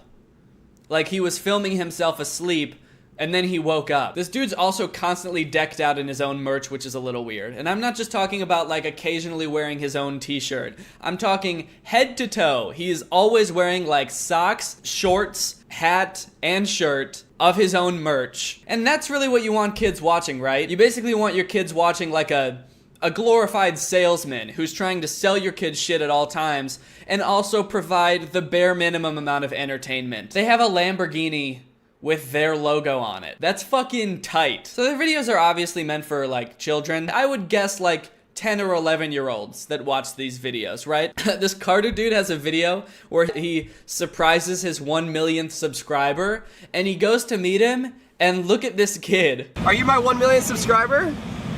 You are? Oh, Sharers, we found it. This is my 1 millionth subscriber. I was like, okay, is this kid like 8 or 6? I'm really bad at guessing kids' age. He could have been like 15 for all I know. He's 4. This dude's 1 million subscriber is 4 years old. His name is Cam. He's 4 years old, and he's been watching my channel for a really long time. That's super awesome. What's up, Cam? What's going on? Woo! How does this kid even have a YouTube channel that he's subscribed with? He's 4, and he looks super uncomfortable for this entire video. And if all of that wasn't cringy enough, they have music too. This dude Carter made a music video for a song called... I've seen a music video where someone has been less interested in the song that they were singing than this video. Share the love, share the love. The competition, we're above, we're above, we're above. Alright, well that's it for this video, guys. I hope you enjoyed it. If you're new here, make sure you subscribe to join Greg. Greg is my family here on YouTube. We're the fastest growing channel on YouTube. Don't look that up, or a pond monster will attack you. Guys, it's me, the garbage version of Danny that edits his videos. Just so you know, I'm gonna be at VidCon this week, so if you see me, make sure you come up and say hi, but whatever you do, don't look me in the eyes or I'll punch you in the throat. Thanks, guys. Thank you, Matthew McDonald, for turning on my notifications. You are truly Greg. I'll see you guys next time for a really interesting video where, against my father's wishes, I build my own go-kart to compete in a local race. But once I take home the gold, he realizes that it's not such a crazy dream after all, and I'm having fun, and that's all that matters. Bye. What's up, Greg? Welcome back to another episode of... This video's not good enough to go on my main channel, so it's gonna go on my second channel. That's what second channels are for, right? For worse content. So, I hope you enjoyed this worse content. So, I've seen a lot of posts lately about how, like, being a YouTuber is one of the most desirable careers for young people today. I feel like a lot of people want to be a YouTuber, but so few people know what it's really like to be a YouTuber because it's such a new job. A lot of people don't really even know, like, what being a professional YouTuber looks like. And so I thought that I would just make a little bit of a vlog of sorts on how I like come up with video ideas, and then how I go from like an idea to a whole video, how I write out the videos, how I shoot the videos, how I edit the videos, all of that. At least that's my plan as of right now. We'll see how this actually turns out and if this is interesting at all to anybody. So if you've ever been interested in what I do when I'm not filming myself, then here you go. This is me filming myself doing what I do when I don't film myself. Also, thank you to Skillshare for sponsoring this video. Even though I'm gonna be sharing some of my tips and tricks on how I make videos, chances are if you wanna do this professionally, you're probably going to need a lot deeper knowledge. So for more in-depth training on writing comedy or shooting and editing videos and marketing yourself on YouTube and stuff like that, Skillshare has everything that you would ever want. It's an online learning community. One class I've been really enjoying lately is Ryan Booth's DIY Cinematography, Make Your Video Look Like a Movie course. This course has a lot of really great tips and tricks on how to use like your camera settings and lighting to make your videos look a lot better without breaking the bank. So if you want to try out Skillshare, visit the link in my description to get 2 months for free. Okay, so the first thing you have to do when you're gonna start on a video is you have to figure out what the video is gonna be about, right? This is gonna be different for everybody because everybody makes different types of videos. For my videos, I generally know what I do because I have an established style, so it's usually not that hard to find an idea. I just sort of have to find weird shit on the internet to talk about. I think one big misconception about how I make videos is that I just look for videos that are bad and that I don't like, and that like that's the criteria for how I choose a video to make a topic on, or like or ads or whatever to make a topic on. I guess I do look for things that are bad, but it has to be bad for like other reasons than just this person doesn't know how to make a good video, because there's definitely a difference between people like Lele Pons, who has this giant following. She probably makes millions of dollars a year. She has the resources to make like TV quality stuff, but instead she's just like putting out the most like poorly written, ill-conceived ideas that don't make any sense and a lot of times are kind of fucked up. There's a difference between that and someone who is like just picking up a camera for the first time. I don't like making fun of people who are honestly trying their best. I think that's the difference, is that there has to be something besides it's a bad video, because a bad video could be someone honestly trying their best and they haven't practiced enough yet, or they're just not there yet. So I guess that's sort of what I look for, is content that there's like something actually wrong with it, aside from the fact that it's just bad. Another thing is that it has to be funny. Like, I have to be able to easily make jokes about it. People have sent me like things that are so bad that it's just not even funny. Like, it might be like sad, or, you know, just might make you angry, but it's like there's no real way to make jokes about it. So that's generally what I'm looking for when I make a video. But now you're probably wondering, well, Danny, how do you find those things? A few ways. The first is just endlessly scrolling Instagram and YouTube. That's like the main way I find things. Whenever I find something on Instagram that I think could be worthy of making a video about, I bookmark it. There's like a bookmarking feature on Instagram. So I have like tons of things bookmarked on Instagram. A lot of them are those like weird fact memes and stuff. So a lot of it is just from scrolling Instagram. I've been doing this for so long that my Explore page is completely fucked now. So it's great for making videos about weird shit because there's weird shit all over my Instagram Explore page, but it's not great for enjoying Instagram. Another way I find things is through DMs. A great thing about having a larger audience is that whenever people see weird shit, they immediately think of me because they watch my videos and they send it to me. So that's how I found like a decent amount of video ideas, or at least like the starting point. And then I'll go to that person's profile and find even weirder things and stuff like that. So this week I'm making a video about Ray Diaz. I found this account through the Instagram Explore page. I mean, you'll see the video when it's posted because this video will probably go up after it. So if you haven't watched it, maybe go watch it so you can see that first, and then you can see like the process that I made the video in, because I haven't actually recorded the video yet. So now that I have this idea, it's an inkling of an idea. What do I do? Okay, so once I have an idea, then I actually write the video. I think a lot of people think that I find an Instagram account and then I like just sit down at my desk and just go through and talk about it. I feel like to give good commentary and to actually be funny, I need to sit down and actually write out the video idea and like actually go through and pick out which videos I'm gonna use. I even write out most of the jokes I use. I would say that my videos are like 70% jokes that I have written and 30% jokes I think of while I'm filming. So I'll like write out all these jokes, and then while I'm filming, I'll come up with some too, because I'll notice things that I didn't notice while I was watching them and writing this. But this is the Ray Diaz video that I have written. This whole thing at the top here is an ad. All of this is the Ray Diaz video. So I usually try to shoot for like 2 pages. This one is almost 3 pages because I wrote out an ad at the beginning of it. So I usually aim for like 2 full pages of written out things. So then once I have all that written, then it's time to film. Okay, this is what my filming room looks like. A lot of you have probably already seen this from the video where I decorated this room, but yeah, this is my filming room. Everything that I do on this MacBook. This is what I write my videos on. This is what I edit my videos on. All right, so I'll just show you like what I do as I set up for my videos. First, I turn on my lights.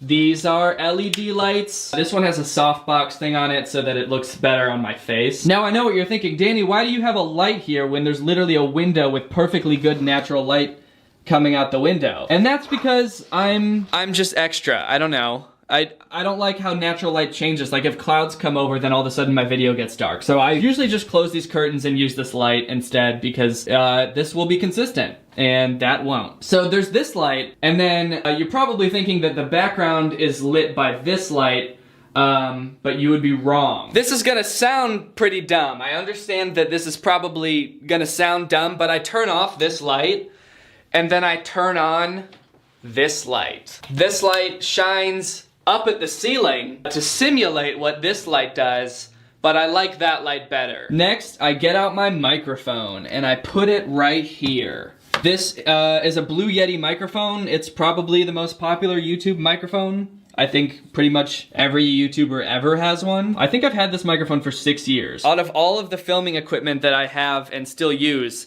this is the oldest thing. This is my tripod. I hate this tripod. I thought it would be cool because it's made out of metal, so it's really sturdy. But like, it's so heavy because it's made out of metal, and like when you try to pick it up, like there's all these spots that want to pinch your fingers. This thing comes unscrewed all the time when I want to just turn it, and yeah, overall I hate it. So I just leave it there and try to touch it as little as possible. But that's where my camera goes. Even just talking about how much I hate this tripod made me so angry that the day that I finished filming this vlog, I went to Best Buy and bought a new tripod. So I have a new tripod now. This is the camera that I use. It's the Canon M50. It has a giant microphone on it, which makes it look really pretty ridiculous, honestly. If you're just starting out making YouTube videos, you do not need to buy this camera, or any camera probably. I know a lot of YouTubers who started out just filming on their phones, and that totally works. Okay, so now that I have everything else set up, I open Audacity. That's what I record my audio with. I'll usually keep like my notes off to the side over here, but then put whatever I'm watching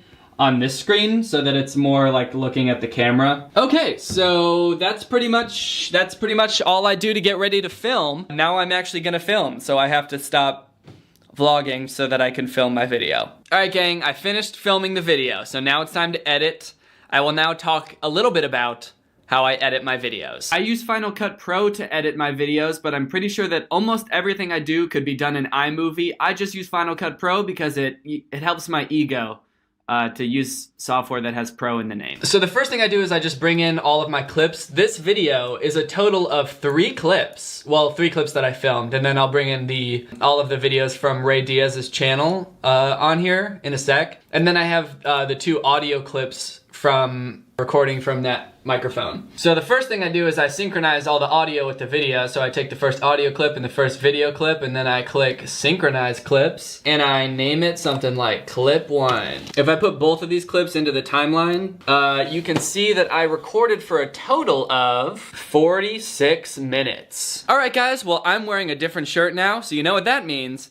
It's the next day. And I'm done editing. So this is the finished video. It is 16 minutes and 11 seconds long. I have not yet titled this project. But this is the video. Here is the timeline. This is what it looks like when it's all done. So here's like my process when I'm editing a video. When I film the video, I'm basically just like reciting all of the jokes that I have written, and I'm watching the video. I'm coming up with more jokes, but it's a lot of me like saying the same thing over and over and over. I think a lot of like really big YouTubers have editors, but I could never let somebody else watch this video of me just trying to be funny for like an hour, like repeating the same thing over and over until it eventually is funny. What's up, Greg? Welcome back to another episode of What's Up, Greg? I hope you're all having a great day. So it starts off with about 45 minutes of that, and then I cut it down to I think like 14 or 15 minutes. So that's just me cutting out all of the stuff that I'm not gonna use. So it's pretty much just a one long video of me that's cut up. It's all of the blank spaces taken out, and all of the takes I'm not gonna use are taken out. That's actually, to me, one of the biggest indicators that somebody's like a beginner YouTuber, is that they don't edit out enough of the blank space between like their lines of dialogue. When you're talking to a camera and you keep having these like awkward pauses between your lines, it totally like slows down the pacing. So I try to cut like as much of that out as possible to make my videos flow as quickly as I can. And then I go through and I do another pass through where I do all the fancy little editing tricks that you see in my videos, and I work on the pacing a lot. I speed things up. I'll show you some stuff that I do. So if you've watched the video, you will probably recognize this part. What a horrible first impression to make on your girlfriend's family, first of all. Her cousin comes to the door and the first thing he says is, "You're black." Wait.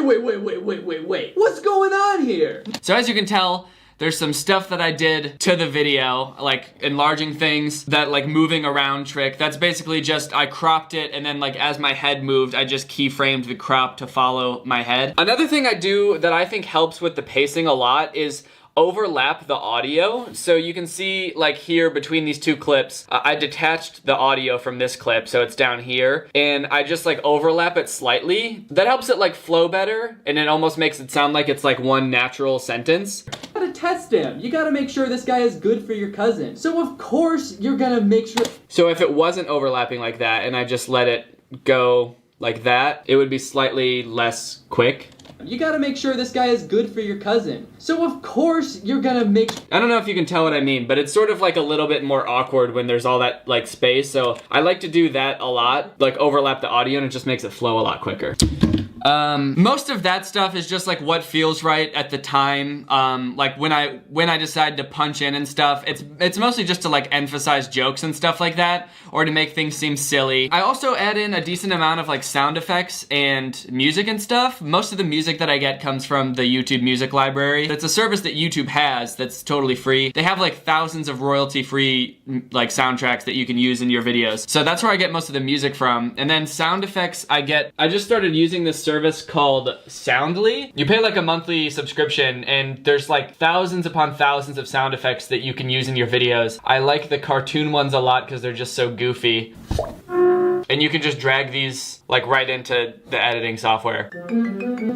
So a lot of times I will use sound effects to make things seem kind of silly and kind of fun. I mostly just throw them in whenever I think that it could make things funnier. So I go through and I add like all of the Ray Diaz footage intermixed with mine. The last thing I do after that is I go through and watch the video, and I just delete anything that I don't think is funny or useful to the video. Okay, so for some reason the rest of the video is out of focus, so I'm just going to explain very briefly what I do to finish the video. Once I cut all the stuff that I don't like out of the video, it's pretty much ready to go, so I export it, I upload it to YouTube, then I go about making a thumbnail. I feel like thumbnails and titles are often overlooked, but I think they're actually one of the most important parts of the video. They're what is going to get people to click on the video in the first place. So you want to make them good and you want to make them enticing for people to look at. So what I generally try to do is make them plant a question in the prospective viewer's mind that only clicking on the video can answer. Usually the question is, what the fuck is going on here? So in the thumbnail that I made for this video, there's quotes around comedy, kind of making it seem like I'm implying whatever I'm going to be watching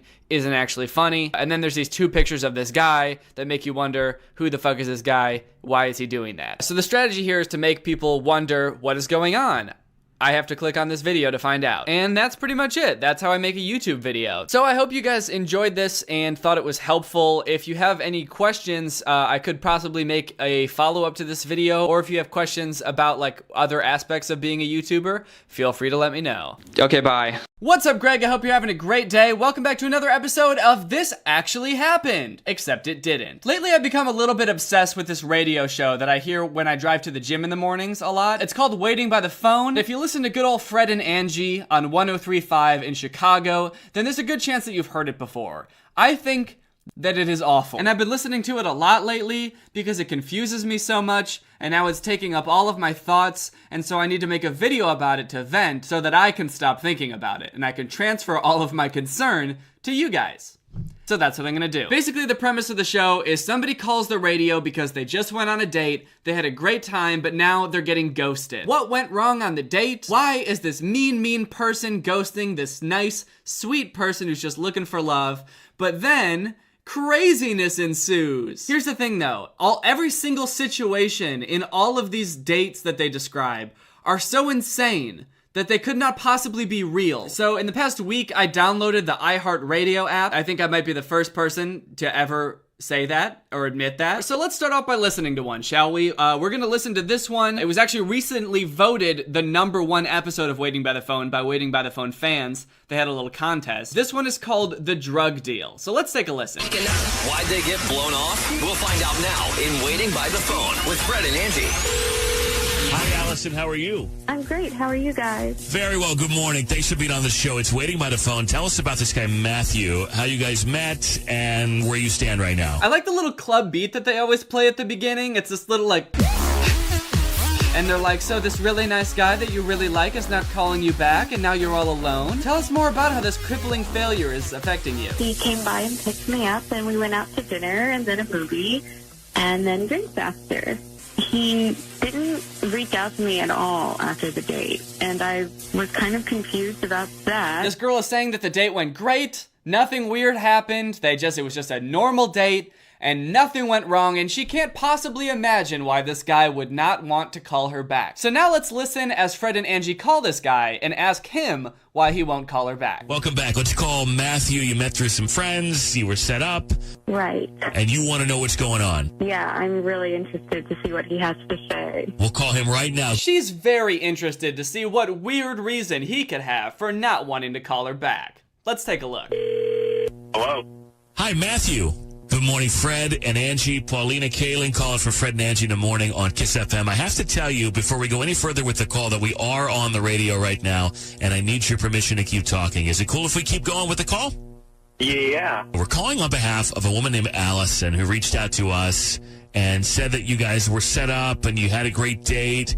She kind of wanted to know what's going on, why you're ghosting. We went on a date. It's just supposed to be a movie, and then after the movie, she said, let's go get some drinks, and it wasn't part of the plan. It was all going really well, and on the way to get drinks, she said, let's go to Target, and she tells me exactly where to park, which is not anywhere near the front of the store, and then I look over, there's somebody in the car, his window rolls down, then a drug deal happens.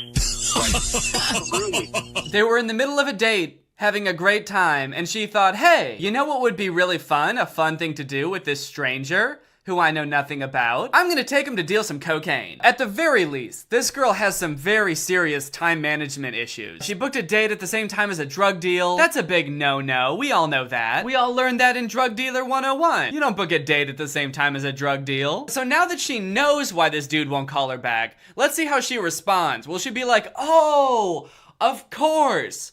Taking a stranger to a drug deal on a date is a weird thing to do.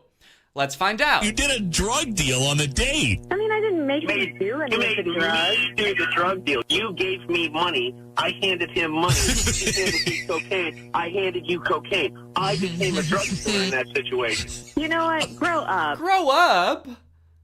Huh? Why is she so flabbergasted by the idea that this dude didn't want to do a drug deal on a date? Even people who deal drugs know that you should probably get to know someone and, build trust with someone before you reveal to them that you are a drug dealer. Allison, you have to acknowledge that maybe if he's not into that, then he doesn't want to get nailed for buying it. Oh, please. He wasn't buying it. We were just out to have a good time, and so I was trying to make it better. Okay.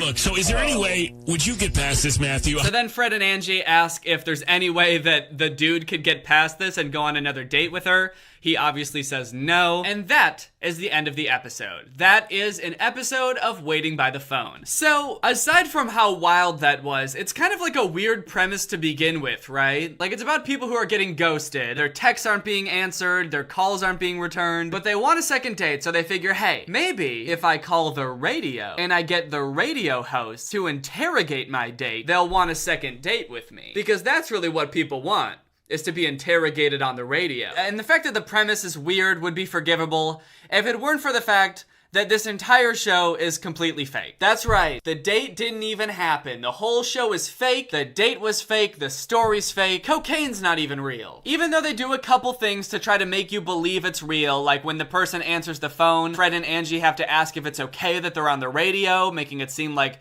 they need to get consent because this person hasn't signed a release. But all in all, they do such a bad job of making this seem real. For one, they seem to do this show a lot. I think they do it multiple times a week. In fact, on the podcast page, they upload one of these podcasts every weekday, so 5 times a week. So you'd think they would need people to be calling in constantly to volunteer to be on this show. But one thing that I've noticed while listening to the show is they never advertise how to get on the show. They never say a number to call or a website to go to or an email to email. There is no way, from listening to the show at least, to get on the show. So I decided, okay, let's give them the benefit of the doubt. Maybe I just have to do a little bit of digging to get on the show. So a couple days ago, I tried my best to get on Waiting by the Phone. and here's what happened. So I'm just gonna Google it to see if there's a number listed anywhere. All right, so I Googled Waiting by the Phone Kiss FM phone number. The first option is just an episode of Waiting by the Phone that you can listen to. And then the second one is Best of Waiting by the Phone. These are some videos of Waiting by the Phone. Okay, so there's no number listed anywhere for you to call Waiting by the Phone. Literally no information on how to get on Waiting by the Phone. So what I think I'm gonna do is over here on Kiss FM's website, you can click, there's an option to contact Kiss FM. So I'm gonna do that, and then there's a few numbers here, studio line, business line, advertise with us. So I'm just gonna try calling the studio line and see if I can get on Waiting by the Phone. Okay, I am calling Kiss FM's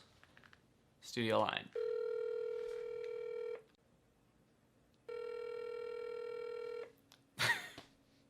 Just not pick up? Can you even call Kiss FM at all? I've been waiting for 3 minutes now and no one has picked up, so I'm gonna hang up. Can I tune into the radio right now and see what's going on? Maybe they're doing something where they're using all the phone lines.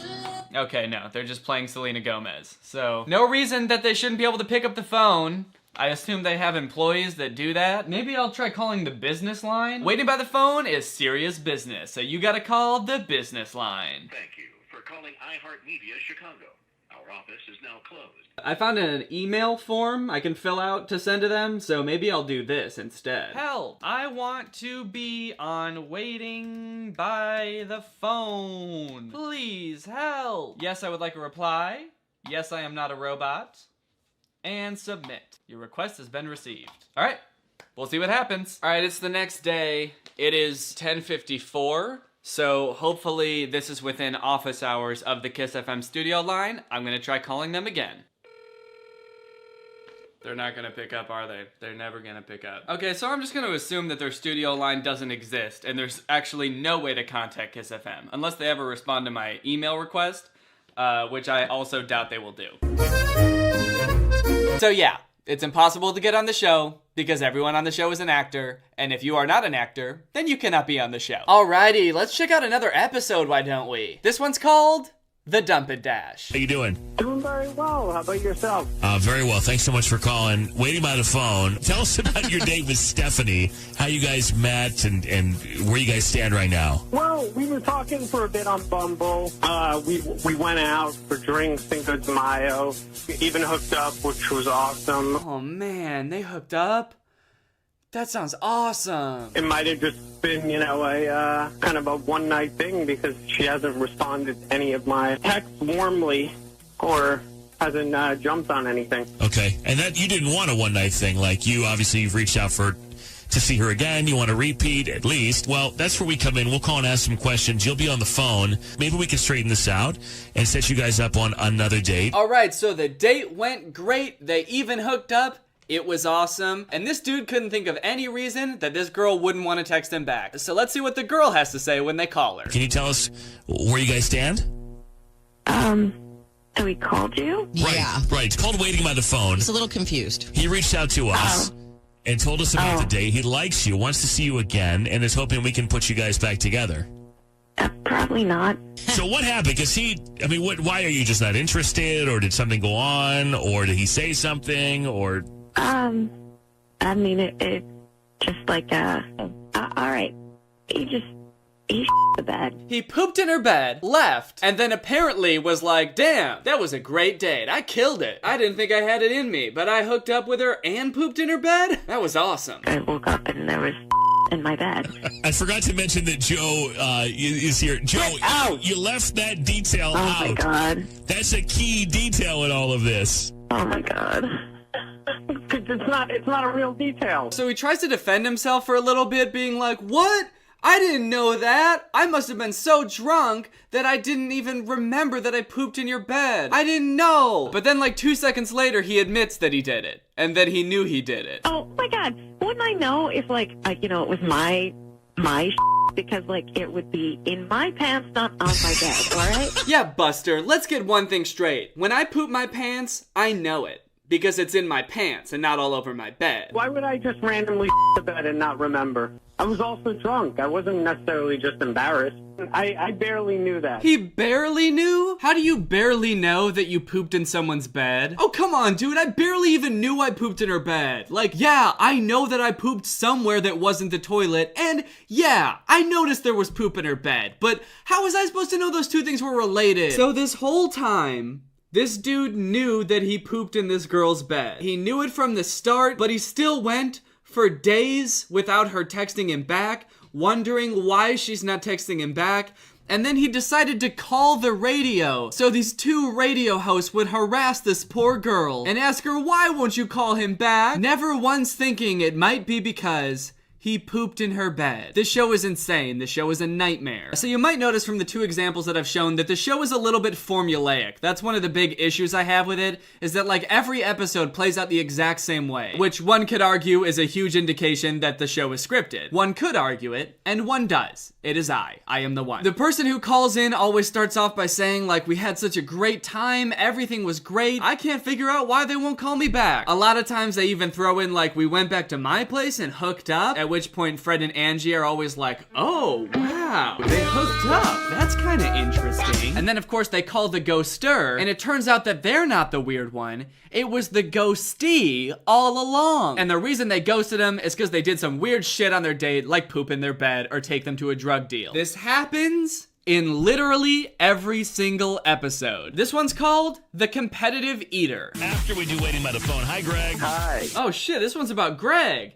Hey, Greg. Let's hear how Greg fucked up. So we can just skip past the exposition for this one. We know that the date went well, and he can't figure out why this girl won't call him back. Let's just skip to the part where they call her. I guess the best way to put it was like he embarrassed himself really, really badly, and he embarrassed me. How did he do that? Because he said everything went really well and he had a good time. He didn't share any of it. So what happened? How did he embarrass you both? Wait, hold on. Greg did something weird? What a twist! But he said everything on the date went fine. And now you're telling me that everything didn't go fine and Greg did something weird? I don't know, man. Seems a little sus to me. And we were sitting at a bar having a drink, and all of a sudden he's on the stage with like a bunch of other men and a woman actually, and there are like piles of soft tacos and pitchers of water and just food everywhere. He took off his button-down shirt and he was wearing his wife's beater. Underneath. Stop it! Yeah. Oh my God, the visual's amazing on this. Okay, and so you're still sitting there at the table because you were on this dinner date, and so you're going to be a spectator now. Okay, this dude's kind of a savage. So this dude goes on a first date with a girl and leaves the girl halfway through the date to go enter a competitive taco eating contest, and then I guess leaves the date thinking that he totally killed it. Very typical date if you asked me. We talked about work, exchanged pleasantries, made small talk. I ate 100 tacos, threw up, and kissed her goodbye. Just another classic first date with Greg. After the whole thing is over, he comes back and he's starting to complain about his stomach hurt. So hold on 1 second. So you're being like so dramatic. And then Greg doubles down. He's like, wait. You are being so dramatic right now. I thought you'd think it was really romantic if I shoved 50 tacos down my throat and then got a tummy ache and had to go home. I don't know. I maybe misjudged the situation as far as like, I don't think that we're compatible. Now he's like trying to break up with her. He's like, look, I just don't know if we're compatible, okay? I don't know if I could ever be with someone that didn't want to watch me strip down to my tank top and eat soft tacos by the dozen. It's like, dude, we've all already established that you're not compatible. That's why she didn't call you. I guess it's important that you come to this conclusion too, but don't act like you're the one who decided it. These characters are so bizarre, and I understand that that's the point. Like, that's where the entertainment value comes from, is like, whoa, this wacky thing happened. But Kiss FM releases one of these episodes every weekday. So they expect us to believe that they find 5 of these scenarios every week. Mind you, without knowing that the scenario is this crazy beforehand. They just know that there's a very normal sounding guy who had a very normal sounding date and now someone's not responding to them. Like, how many people would you have to go through until you got to a situation that was this weird? Because I feel like 99% of the people they call would just be like, oh, yeah, we just didn't really have a strong connection and I didn't really feel like seeing him again. Because obviously, not every single first date goes wrong because someone started competitively eating or pooping in someone's bed. All right, here's one more episode called The Crazy You Date. Hey, Zach, how you doing? Oh, I'm all right. Yeah, I went on this date with this girl, and I had a really great time. We got drinks. We even hooked up. That was cool. Well, that's all good stuff. You go on a date, you know. Oh, wow, you hooked up, huh? Bam, bam, bam. Is that how it went? Did it go bam, bam, bam? Hello? Hi, is this Elizabeth? Yeah. Good morning, Fred and Angie from the Morning Radio Show on Kiss FM in Chicago. I'm sorry to bother, but I have to tell you that we are on the radio right now. I would need your consent to continue with the call. Is that okay if we talk for a couple of minutes? Okay. Oh, another thing, why is every person that they call always, like, just cool with being on the radio without any warning? They always pick up and they're immediately just, like, cool with talking about their sex life and their dating life on the radio. They're just like, hey, so we heard that you had sex with this guy and now you won't call him or text him. Would you care to tell millions of people why you did that? Oh, yeah, I'd love to. Because I feel like if they called me, it would probably just be like, hey, Danny, we're with the radio. We just have a couple questions about someone you went on a date with and hooked up with. Do you mind being on the radio real quick? Yes. Or I just wouldn't even pick up, because I never pick up unknown numbers, and I'm pretty sure no one does. And this right here is exactly why. Because those pesky telemarketers always trying to get you on the radio. Yeah, another weird thing is that they even pick up in the first place. The show airs at like 9 a.m., so presumably a lot of these people must be at work, right? Why are these people so cool with just like talking about their dating life out in the open at work? Just in your cubicle, like, oh, you want to ask me about a girl I hooked up with? Sure. Okay, so basically, right after we hooked up, this girl put a huge poopy in my sock drawer. Excuse me, sir, this is an office. If we could keep private conversations outside, if you need to step outside. Fuck off. Yeah, and then she peed in all my water bottles. Yeah, an entire 24 pack. I don't even know how she found the time to do that without me noticing. All right, anyway, let's find out why this girl is ghosting this guy. Wow, well, he really freaked me out. Why? We went on this date and we were having a good time and talking about all the shows that we're binging, and I started talking about this show, You, that I'm obsessed with. I thought that, that was the end of it, and then we go back to his place and, like, to hook up, and then he disappeared for a while, and then he came back wearing this ball cap, like that guy Joe. Wearing the hat? And a backpack. Oh, yeah, no. he's wearing a ball cap and a backpack, and Oh, no. he started talking like Joe, and it freaked me out. Whoever writes these, what kind of people do you think exist? Is this something that you think happens on first dates, like, all the time? So this girl said she was obsessed with you, and then they go back, in her words, because she thought they were gonna hook up, and then he leaves for a bit and comes back dressed up as the creepy guy from You. I don't know if he's like a murderer or something, because I've never watched the show. He turns into the psychopath? Yeah, he started calling me Beck. Oh my God! I would have ran so fast. I know. I'm The guy's a scared right psychopath in the show, and you're embodying that. Yeah, I thought you were into that, Beck. I thought you would like it if I, for all intents and purposes, a stranger to you, dressed up as a creepy psychopath from a TV show while you're alone with me in my apartment. I thought you'd think it was hot, babe. How was I supposed to know? Wait, the weird thing is that the dude said that they hooked up at the beginning. Remember? Bam, bam, bam. But the girl says they just went there because she thought they were gonna hook up, but then he left and came back dressed up as this dude from You. So did whoever wrote the script just forget that they had the guy say that they hooked up? Or does the guy think that dressing up as a character from You counts as hooking up? Does he think that's what hooking up is? Anyway, that's the end of that episode. I would just really like to be in the minds of Fred and Angie and whoever writes the show. I don't know if it's Fred and Angie or if they even know that the show is fake. Maybe they don't even know. Maybe someone else entirely writes the show and they're surprised, come on, tell me. And Carter's like, well, you know how you've always wanted one specific type of car? She's like, yeah, a red Ferrari. Lamborghinis are cool and stuff, but Ferrari's definitely the way to go. Ferrari, because you like that it's like red or something like that? Yeah. Meanwhile, you can see like a bunch of red Ferraris in the background that Lizzie can also clearly see. So Carter's like, well, I got you something really special. Walk over here. So they walk over to the dozens of red Ferraris and Lizzie still somehow doesn't know what the gift is. And then he tells her to turn around and lo and behold, it's a black Porsche? No, okay, no, there's a bunch of red Ferraris there too. Okay, cool. Oh, I like this one. Anyway, it's a really bad video, but the reason I'm bringing the sharers up is because I recently discovered two of their friends, V Quaint and Chad Wild Clay. I don't know if that's his real name. I don't know if Wild is his middle name. It sounds like something you would say to impress a girl before you like ride your bike off a cliff or something. Oh my gosh, you're so wild. Wild is my middle name, bitch.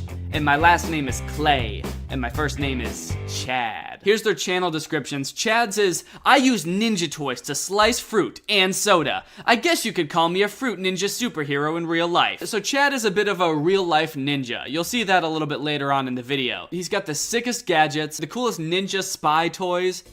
He's a very cool guy. You can tell just by looking at him. V, on the other hand, is more of a girly girl. Hi, my name is V. I like to make lifestyle hack videos for laid-back girly girls, which is great for me because I am a very laid-back girly girl. If you like fashion, makeup, and DIYs, but you don't want to spend a lot of time doing it, then you are in the right place. That's right, if you're really passionate about makeup and DIYs, like you just love it more than anything in the world, but you absolutely hate spending time on it, this is the channel for you. So the descriptions of these two channels are pretty different. You know, Chad Wild Clay is more focused on ninja gadgets. He's a real guy's guy. Do not eat my peanut butter.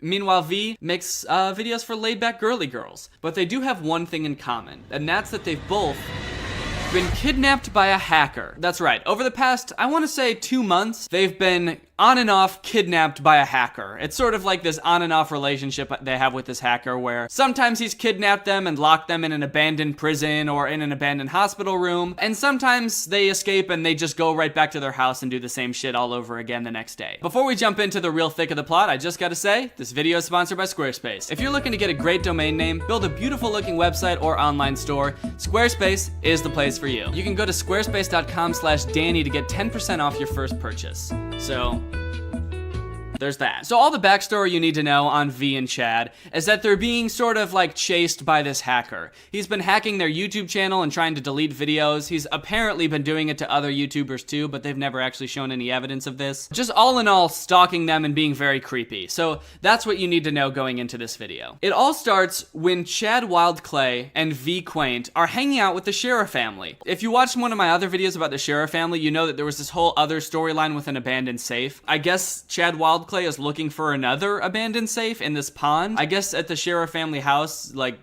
abandoned safes are just a dime a dozen. They grow like weeds over there. You can't look under any rock or really even take 2 steps without tripping over an abandoned safe. So this is towards the end of this video. Chad is in the water looking sick as hell, like the real ninja he is. He says he's found something that feels square and metal underwater and he thinks it might be the abandoned safe. So let's see what he pulls up. That was a safe.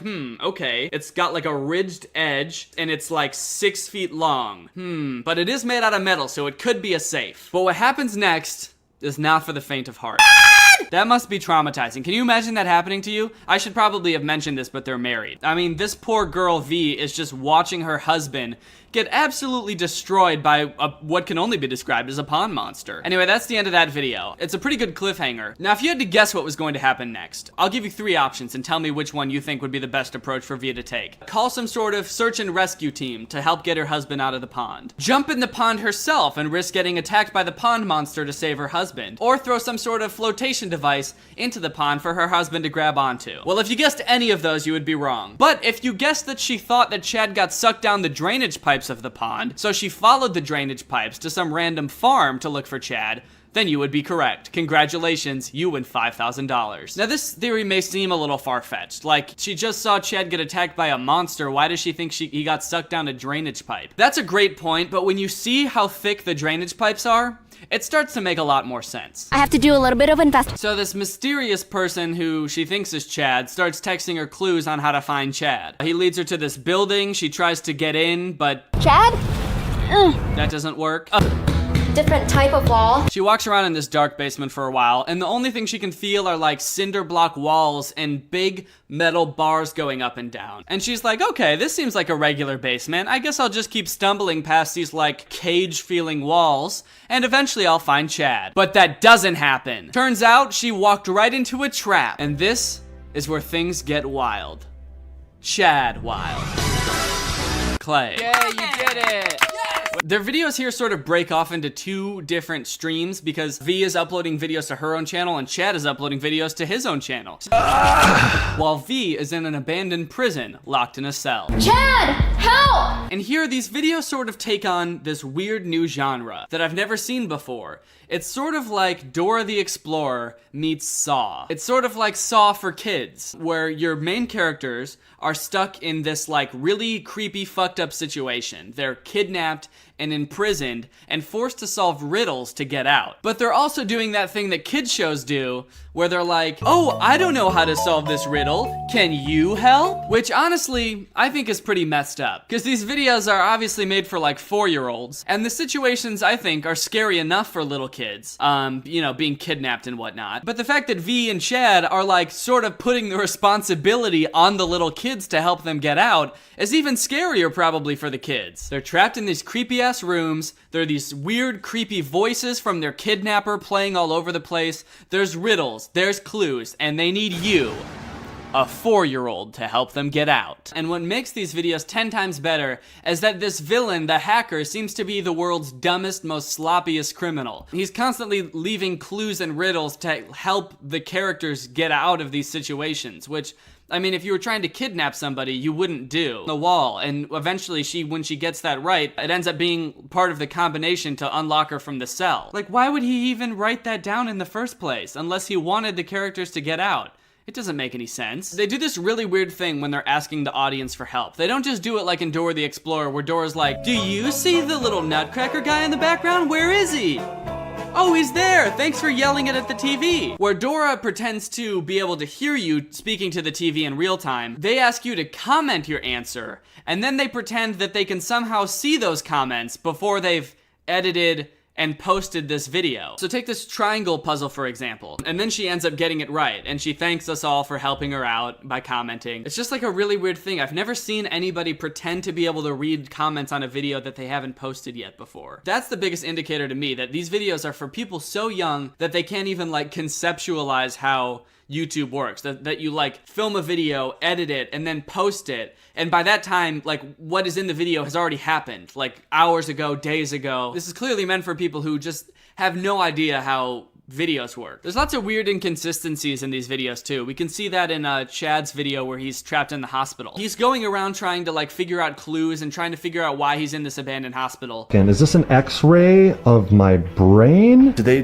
remove half my brain? In the first video, he's filming himself, you know, he's like vlogging it. He's like, I have no idea what's going on. Hello? Is any doctors here? Then that video leaves off on a cliffhanger. And when we come back in the next video, he's still trapped in the hospital, but he has a cameraman filming him this time. Hello, are there any doctors in here? I'm not sure how this is supposed to work. Like, this seems like it's supposed to be, like, trying to trick you into thinking this is reality, right? But then, like, randomly, there's this camera guy in there now. Like, did he also get kidnapped by the pond monster hacker? Is he also, like, a person who's trapped in there with them? But then they also will occasionally cut to shots that are filmed from security cameras. And when they do that, you never see a cameraman filming Chad. So it's this weird, like, mindfuck thing where it's like, well, then who is shooting this? Is there a floating camera? The security camera footage is also really weird because it's super easy to tell that they just had somebody stand up on a chair and hold the camera because there's like visible like camera shake in every one of those shots. It's like they couldn't afford a tripod. I was just looking at their Instagrams. They're pretty funny too. While they're supposedly trapped in this like prison cell or in an abandoned hospital, they're just like posting regular pictures on their Instagram. Like this, she's just chilling in like a sun hat or posting about their wedding anniversary. It's funny to read the comments on these too. Like on this picture for their anniversary, all the comments are like, if the pond monster is a fish, how could it carry Chad to old abandoned hospital? Or this one on another one of her pictures.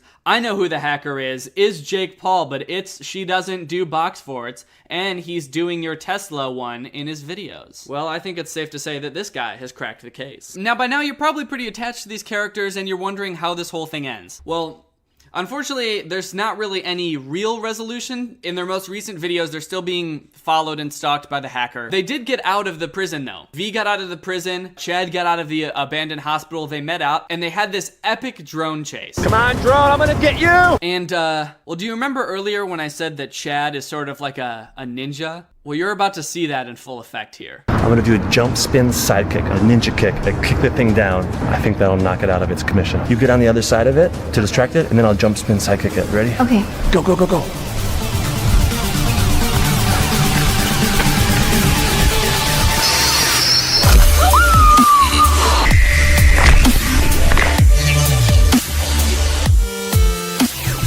Wow. Wow. Wow. Wow. I mean, I told you he was a ninja, right? So that's about the end of the story so far. They do have another video that they posted since then, but it's not really about the hacker. It's Chad pranking his wife V to think that the hacker is inside their house chasing them, which is something that you would totally do to your wife after such a traumatizing experience of being kidnapped, but it doesn't really have much to do with the actual hacker. Well guys, now that it's the end of the video, it's time for me to do my ad read for Squarespace. So here it goes, just a regular old ad read. I'm gonna do it right now. Help! Help! Oh. Hey guys, I didn't see you there. I don't really remember what happened. All I know is I was just washing my hands when I got sucked down the drain and ended up here, totally dry in different clothes. I don't really know what happened, but I think the hacker might be behind this. Oh no, guys, I think that might be the hacker. Hey, let me go! Oh, I'm not gonna let you go, unless you solve these riddles. Oh, you just want me to answer a few riddles? Yeah? What do you mean? I don't know. It just seems like you kind of put a lot of work into getting me here. You defied the laws of physics just to get me through those pipes, and you're just gonna let me go that easily if I just solve a couple riddles? Well, isn't that what bad guys do? Yeah, I guess. I mean, if you say so, dude. Alright, here it goes. If you want to show off your online business, sell products, or make an online portfolio or any other online project, what is the best all-in-one platform to get the job done? Squarespace. You can do everything from picking out a domain to designing the perfect website by choosing from one of their beautiful designer templates. Yeah, Squarespace. What did you say? Are you just doing an ad read for Squarespace? They've got awesome 24/7 customer service, and you can even set up your own online store in just minutes. Okay, did Squarespace like hire you to kidnap me and tell me about all their features? That seems like way more work than it needed to be. No. Dude, I've already used Squarespace before, and I've heard like every other YouTuber talk about it. I don't need to hear about the features. Well, you've solved it. But now for the next riddle. Saw off your legs. That's not a riddle. Too bad, dude. That's the only way you're getting out of those chains. So, just start sawing. You didn't even chain me by my legs, you chained me by my hands. I don't know what to tell you, man. Here you go. This is a hammer. Jesus, dude, is this all you do is complain? I'm giving you an out. I kidnapped you, and I'm gonna let you out. Just, all you have to do is saw off your legs. You don't need those. Well, alright.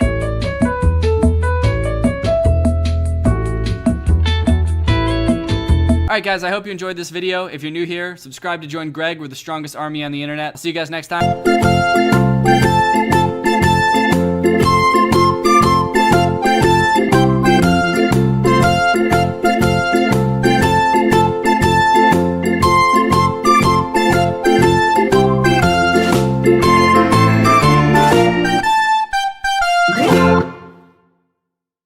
Guess who's back?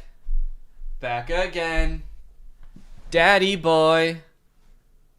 Daddy boy's back. Hello everyone, welcome back to my second channel. If you clicked on this video thinking it was a main channel video, it's not. This is my second channel, so if you're not subscribed to it, do that, or I'm going to punch your teeth into space. YouTube has been like my full-time career for I feel like 2 years maybe, but still when I see myself on lists of like YouTubers and stuff, whenever people reference me as being a YouTuber, it still feels very surreal. I guess because I've wanted to be a YouTuber for like my whole life, or ever since YouTube has been a thing in my life, but I am a little bit skeptical. I'm not really sure if I am a YouTuber. Am I really a YouTuber, or am I living a lie in a fantasy world? Have I gone insane and I just think I'm a YouTuber? Well, there's only one way to find out, in my opinion. There's a bunch of quizzes online where you answer a bunch of questions about yourself, and then it tells you which YouTuber you are. So I figure the only way to figure out if I'm really a YouTuber, or if I'm just crazy, is to answer these questions as truthfully as I can, and see if it comes up with me. If it does, I'll know that I really am a YouTuber, and my dreams have come true. And if it comes up with someone else,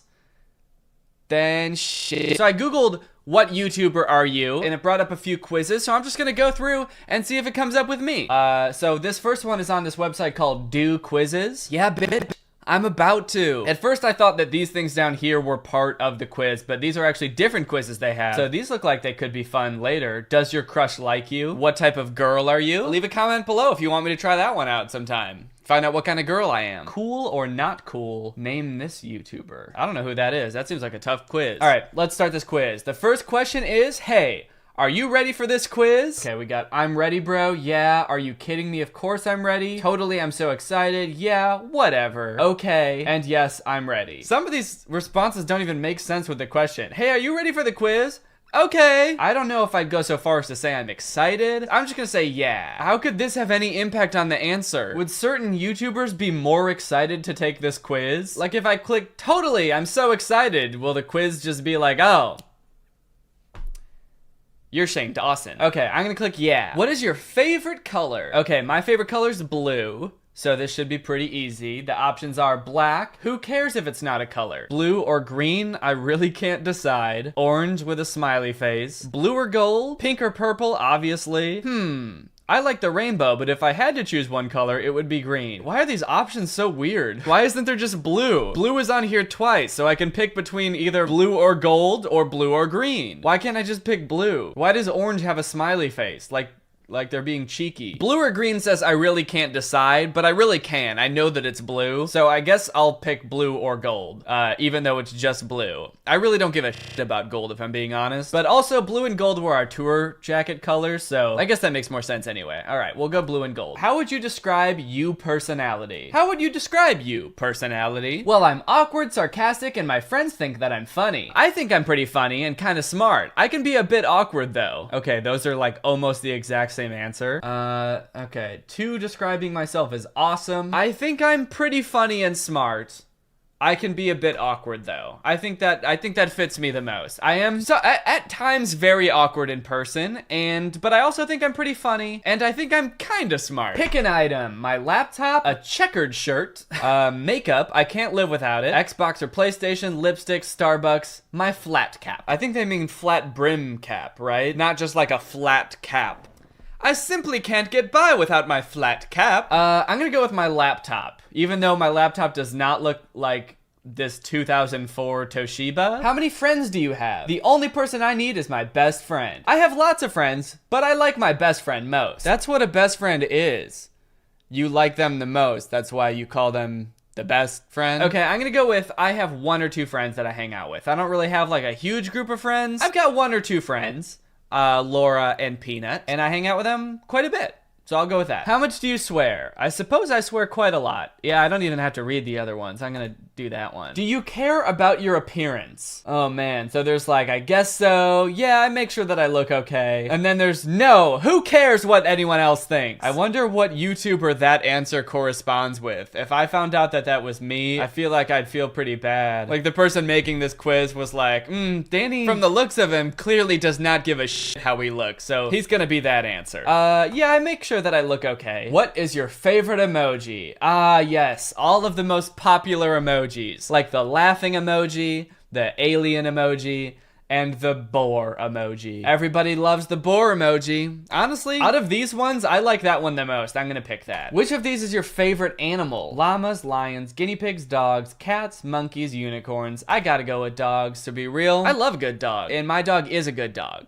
And I love my dog. What describes your perfect date? Date, I'm too awkward to date anyone. A simple dinner date. A romantic picnic by the lake. Playing video games. Singing songs by the fire. Going on a road trip to nowhere? That sounds awful. Well, that's just like sort of going for a drive, right? Going on a road trip to nowhere? That sounds like you're gonna drive into a lake and die. Or Netflix and food. I'm gonna go with a simple dinner date. I feel like my perfect date would be like a more fancy dinner date, but they didn't give that as an option. So I guess my only option really is a simple dinner date, so I guess I'll go with that. Definitely not going on a road trip to nowhere. Pick one of these.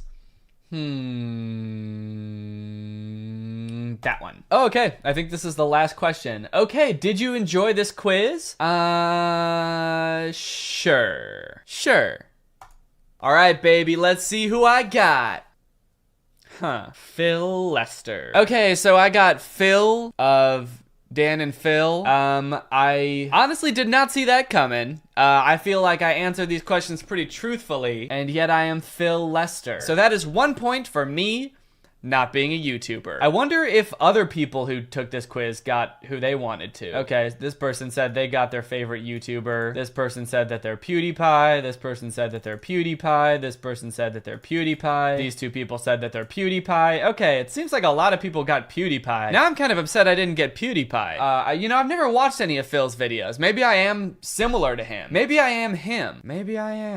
All right, let's move on to the next quiz. Find out which famous YouTuber you are most like in this fun fun and entertaining quiz. Whoa, I was looking for just like a normal quiz, but this one's about to be fun and entertaining. If you were a famous YouTuber, who would you want as your best friend that you'd love to collab with? Well, none of these are any of my friends that I've collabed with, so I feel like no matter what I pick, it's not gonna be me at the end of this. I wish like Drew or Curtis were on here. Who's most like Drew or Curtis? Markiplier?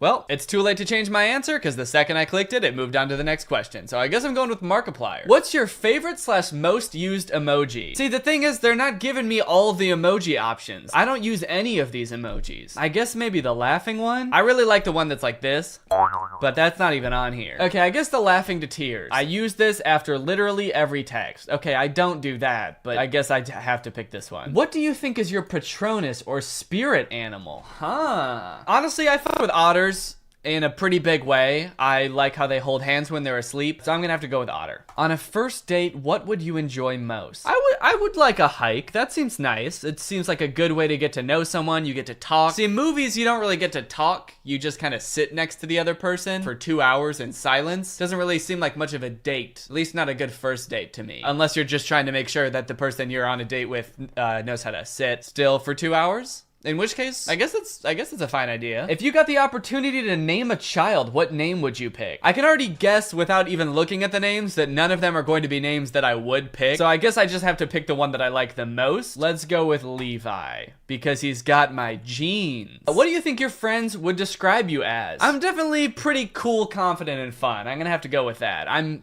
definitely cool. I don't know about the other ones, but I'm cool as fuck. You and your best friend decided to go on a vacation trip to a big city. Where would you go?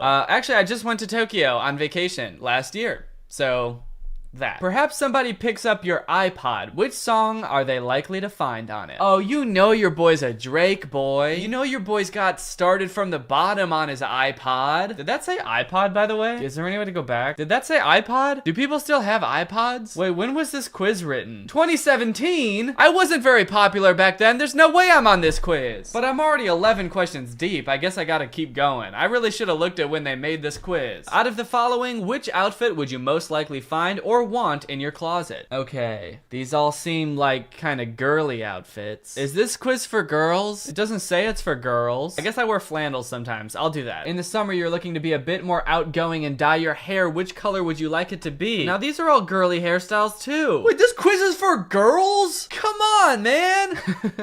I'm not really outgoing, so I'll keep it the same. Damn, that's kind of judgy. Just because I don't want to dye my hair, that means I'm not outgoing. But I'm not going to dye my hair, so I'm going to pick that one. What is your favorite hairstyle if you're in a rush in the morning? Okay, I'm really starting to get the hint that this is, at the very least, only for people with long hair. Because the answers are messy bun, ponytail, a quick go with the straightening iron. Why did they hide all of the questions that don't apply to me at the end? So I got through the whole thing before figuring out that this is for women. I guess just plainly brushed out. Sure, let's go with that. If you were a YouTuber, how would you make your money? Is one of the answers.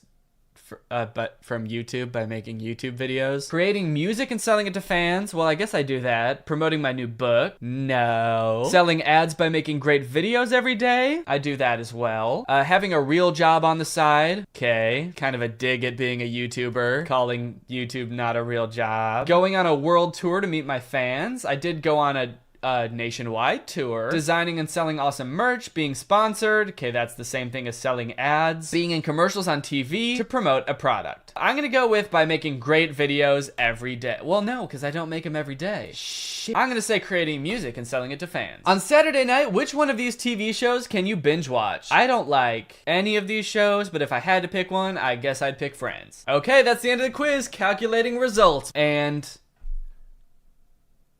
my answer is Shane Dawson. Huh. So, okay, so maybe it was a quiz designed to be taken by girls, but the YouTubers could be anyone. Okay, I think I understand now. You got Shane. From watching his videos, you probably know to always be the person you want to be, and always empower yourself in any way. Although you tend to look like you're extremely confident and self-assured, you just have to keep in mind to take your best qualities and portray them inside out. You're very quiet and introverted. I don't think I ever said that in the quiz, but okay. But are very fun and down to earth. Yeah, I am. Don't be so hard on yourself at times. Okay, I'm not. What? Okay, this quiz is like judging me now. And try to begin to accept yourself for who you are. Okay, I do. I didn't like that. Okay, so I found one, I just kicked the tripod. But you know what? In the last video I kicked the tripod and I just kept on going. So I'm not gonna fix it. I'm just gonna keep it.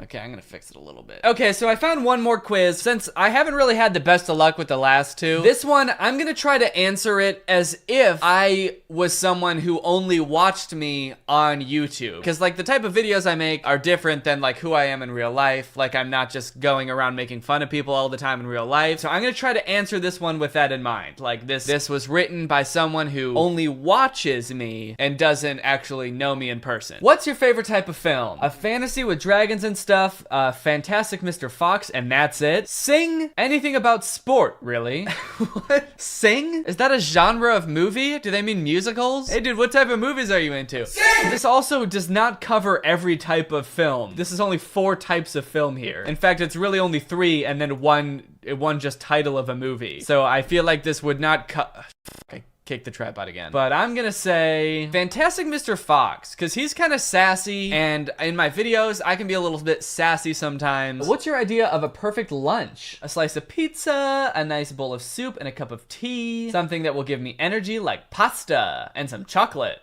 Nothing gives you energy like pasta. How would I answer this as me in my videos? I feel like I do have a decent amount of energy in my videos, so maybe something that would give me energy. Not necessarily a huge pasta for lunch kind of guy or chocolate for lunch kind of guy, but I do like energy for lunch. I am an energy for lunch kind of guy. What sort of games catch your attention? Ones where you wander about and talk to elves. I prefer to record myself singing all the hits. That's not a game. I like to build stuff. It has to be FIFA. I feel like if someone watched my videos and put me in this quiz, they would think that I would like to sing all the hits because I make music on my channel. So I'm gonna pick, I record myself singing all the hits, and somehow that is a game. How long do you like to spend playing games? Now, on my YouTube channel, I don't play any games, metaphorically or literally. I don't play any games, like video games, and I also don't fuck around. So I'm gonna say, nope, still not playing games. What do you like to wear normally? A t-shirt, jeans, and a fox hat? What is a fox hat? What is a fox hat?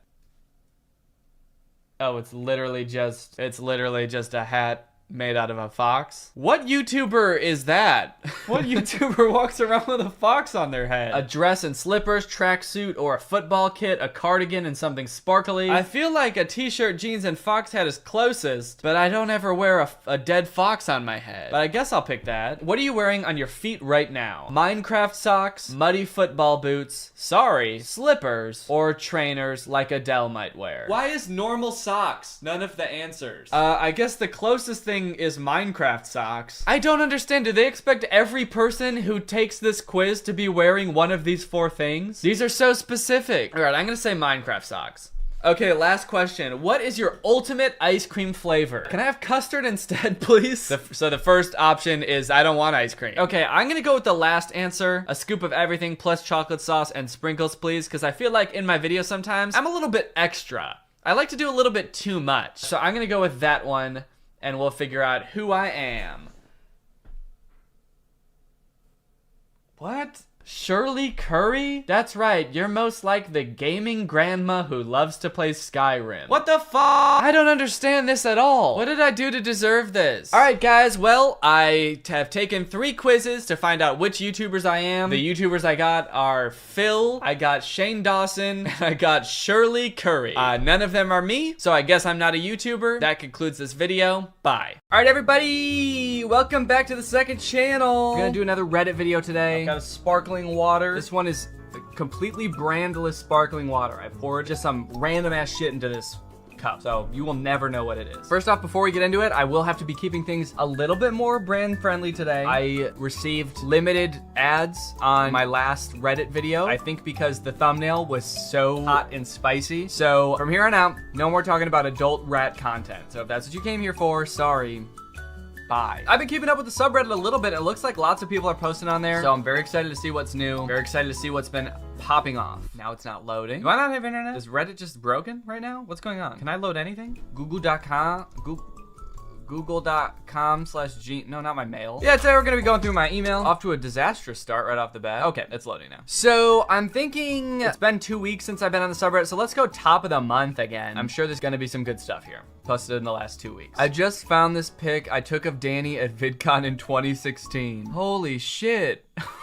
What is this picture? Were you pointing a gun at me? What the hell? It's kind of giving off the same vibe as the picture that someone took of me in the last Reddit video with me and Curtis, where we're kind of like, right? Didn't someone say we like look super uncomfortable? I look so nervous. Maybe that's just my posture. Maybe I just sit like that. Can we get a quick posture check?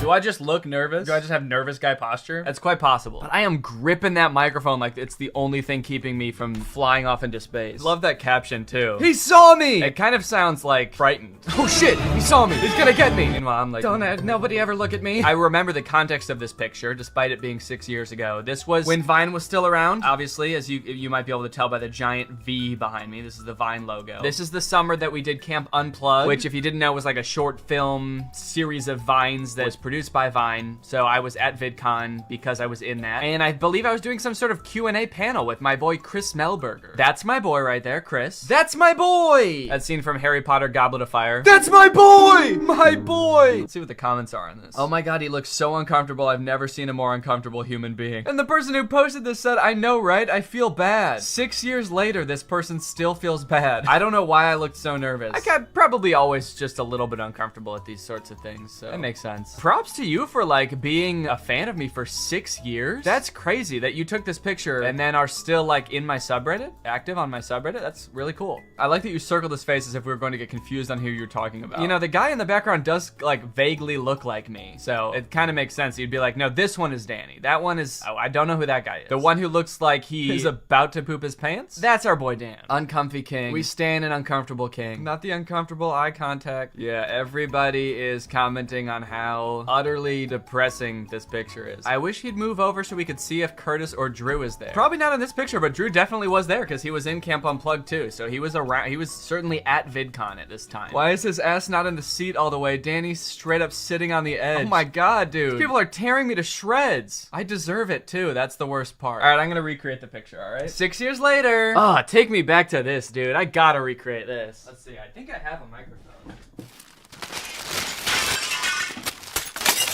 Content creator can't find a microphone? What is this? All right, this'll have to do. Not the appropriate kind, really, but let's make sure I'm sitting on the very edge of the seat. Yeah, let me try to get in my mindset here of what the hell I was doing. And my arms are on the seat rest. How have I grown? Tell me. Do I look as though I've aged? Okay, that was me in 2016. This is me now. Ready? If you saw me at a panel now, this is how I'd be. What's good? You want a picture? Sure. No, I probably wouldn't even be looking at you. I'd be asleep. I'm so confident I just fell asleep. Yeah, been there, done that. Boring. I'm so confident I'm just bored all the time. That's a pretty funny picture. I remember actually, this VidCon was one of the first times I realized I have like serious resting bitch face. Good friend Aaron Tuning was there as well for VidCon. He was a Viner too. He was like watching me take pictures with people. And he said like every time I would take a picture with someone, I would like lean over and smile like this. And then the second it was over, I would just be like, yeah, thanks. And I would do that like after every picture. I think he took a video of it too. When he told me that, it pretty much ruined my life. Have you ever seen me out in public and I look like I'm dead inside? It's because that's just how my face is. Please, Danny, react to this. I'm begging you. The pregnancy pact. Okay, this looks to be some sort of classroom. Is this movie about a bunch of teenagers getting pregnant? Because that is actually a very odd topic for a movie. This looks so bad. What is this movie? I gotta find out what this is. The pregnancy pact. Is it really gonna be about teen girls getting pregnant? 28-year-old Sydney Bloom, an alumna of Gloucester High School, publishes a video blog about teen issues. Learning that her old high school has reported 10 to 18 teen pregnancies in the last 8 weeks, Sydney investigates the situation. So it's about a 28-year-old investigating why a bunch of teens have become pregnant? Whoa, okay. I just read a really graphic part of the plot that I could not include in this video because we're not talking about adult content, but I just saw some crazy stuff in there. Yeah, I'll look into this movie. That seems like a really weird plot. Is it just me or does this look like Danny? Yeah, that does look like me. I feel like I've seen this before. Have I talked about this picture before? Does it kind of look like he's making this face? Do I look like the tree? When I saw this on the subreddit, I was with my dad and I showed it to him and he was like, Why? Why is your face like that? And come to think of it, I gotta agree with him. Danny Gonzalez, Dan Tree. I don't think it's gonna work, guys. I don't think making a tree pun based off my name is gonna work. Based on these two, can't wait for him to be mildly offended and then agree. Did I do that? Can we get an instant replay? Yeah, that does look like me. Okay, guys, who updated Danny's Wikipedia? So after the last Reddit video, I jokingly asked people to put my personal information in the subreddit, and looks like somebody took it upon themselves to do that. Daniel James Gonzalez, that is my actual middle name, is an American YouTuber, musician, and former Viner. He lives at 460 Vale Way, nautical coordinates being this. Danny's blood type is B-. B negative, I guess. It's not a grade. Danny's blood type gets a B- from me, but if he's willing to put in some extra work outside the classroom, I could bring it up to a solid B+. Length of his head is approximately 14 centimeters. That does not seem correct. How many inches is that? 5 inches? Is it, what is the length of my head mean? Is that this way? Or this way or this way? I feel like this is width, this is depth, and this is height. So what's length? But at any rate, my head is not 5 inches tall. And also, like, all of these things are also incorrect. So no need to defend me or anything. This is not correct. Someone said that they looked up the address and it's in Los Angeles. So let's actually see where this person is making up where I live. 460 Vale Way. All right, let's see. 460 Mossy Vale Way in Atlanta. Where's Vale Way, dog? 460 Vale Way in Boulder Creek, California, dude. Let's see what's there. Is this a real place? What if I dropped this person down here and it went to a street view and I was just like standing there? I'm just like sitting in the grass like I really live there, but there's not a house there. I can't go to street view, guys. Guess we'll never know. Even though I live in Illinois and not California. Okay, this is as close as we can get, so maybe we can peer down the road. Anyone down there? That would be so funny if I was just standing right there. That would have been like kind of an epic prank. And are these coordinates the correct coordinates? I don't even know how to look up nautical coordinates. I don't know how precise these have to be. It's also in California, which is kind of impressive, but it's in a totally different place. All right, well, let's see where this shit is. Shoop. There it is. There's my house, guys. Do you like it? Pretty house. But alas, it is not mine. Why does this have so many upvotes? Pinterest find, and it's just a picture of me sporting some Christmas pajamas. Someone said, please, how is this real? I was just trying on some pajamas, okay? I think this is from like 5 years ago, but I was definitely feeling myself, that's for sure. And I did buy these. I think Laura and I got matching pajamas, actually. It reminds me of a reindeer by the way he's standing. Is that because my legs are like curved inward like that? Like I'm some sort of hooved animal? Damn, he's got a fat ass and legs like a antelope. Is this real? Is this real? I swear to God, dude, this is too good to be true. Danny absolutely dripped out in some Christmas pajayjays? Yes, it's real, okay? I was feeling myself. Is this just me or do I look like Danny? You do look like Danny. All right, let's get a side by side. Vote now. I feel like he does look like me. He's even got blue eyes. The hairstyle's kind of similar. Way to go, dude. You did it. No, that's Danny Gonzalez. Oh, yeah. That's Donnie Gorgonzola. Is this just Danny trying to disguise himself again? Maybe. You'll never know. Does this feel exactly like something Danny would say, or am I just sleep deprived? Sleep is for the weak, then I guess I'm a little baby, bro. Yeah, I guess I'm a little sleepy little guy. I'm a little snoozer. I guess I'm a little goo-goo gaga ass bitch then, dude. It does kind of sound like something I would say. I feel like it sounds more like something Curtis would say. Someone broke it down to the different lines that they think would be read by different people. So Drew says sleep is for the weak, then I guess I'm a little baby bro. Then I say, yeah, I guess I'm a little sleepy guy, a little snoozer. And then Curtis says, I guess I'm a little goo-goo ass bitch then, dude. All right, I'll read the whole thing. I'll put my whole heart into it. You guys tell me what you think. Sleep is for the weak, then I guess I'm a little baby bro. Yeah, I guess I'm a little sleepy little guy, a little snoozer. I guess I'm a little goo-goo gaga ass bitch then, dude. You know, when I read it that way, it actually did kind of sound like something I would say. Because I did. I got a Greg beanie for my dad whose name is Greg. Yo, dad check. Dude, he looks awesome. Look at this guy. The first one looks like whoever posted this took it for him, his child. And then the next one, he was at work the next day and he's like, still wearing the beanie. He's proud of it now. Dripping the hell out. Is he a doctor? Dr. Greg. I guess it's not that impressive that his name is Greg because everybody who watches my videos name is Greg. But it, you know, it's nice to see a dad fan. I don't get dad fans often. And I'm assuming that's you in the background? Is this you? Or is this you? Or is this both the same person? Is this a current photo? Are you 3 years old? Nice, dude. I usually don't get 3-year-old fans and their dad being fans. That's awesome. Danny on Reddit, Nutcracker posts. That's funny. Yeah, I mean, you know, it's cool and all. I'm glad when people look at Nutcrackers, they think of me. Cause, you know, I'm sort of attention hacking like that. I sort of love being on the tip of people's minds, but I kind of just like that Nutcracker. Other Nutcrackers don't really do it for me. Pretty much just that one. And that's not even a Nutcracker. He's a toy soldier decoration. His name is Little Nutcracker Guy. If you put a nut in that guy, he's not gonna crack it, I'll tell you what.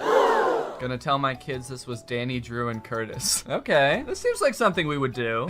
Actually, I think we have a picture that's pretty similar to this. I don't know if I'll be able to find it. Sheesh. Oh, I don't know if I have it on my phone. Where would that be? I think it's with Chris Melberger, actually. Let's see if I can find this shit. Come on. There is a picture of us standing like that somewhere. Like literally with our arms out like that. I like can picture where we took this picture. I can picture the picture. All right, well, it's official. I can't find it. So, sorry. Who do you think is who? I wonder if people are debating it in the comments, but I think there's a pretty clear answer here. This is me.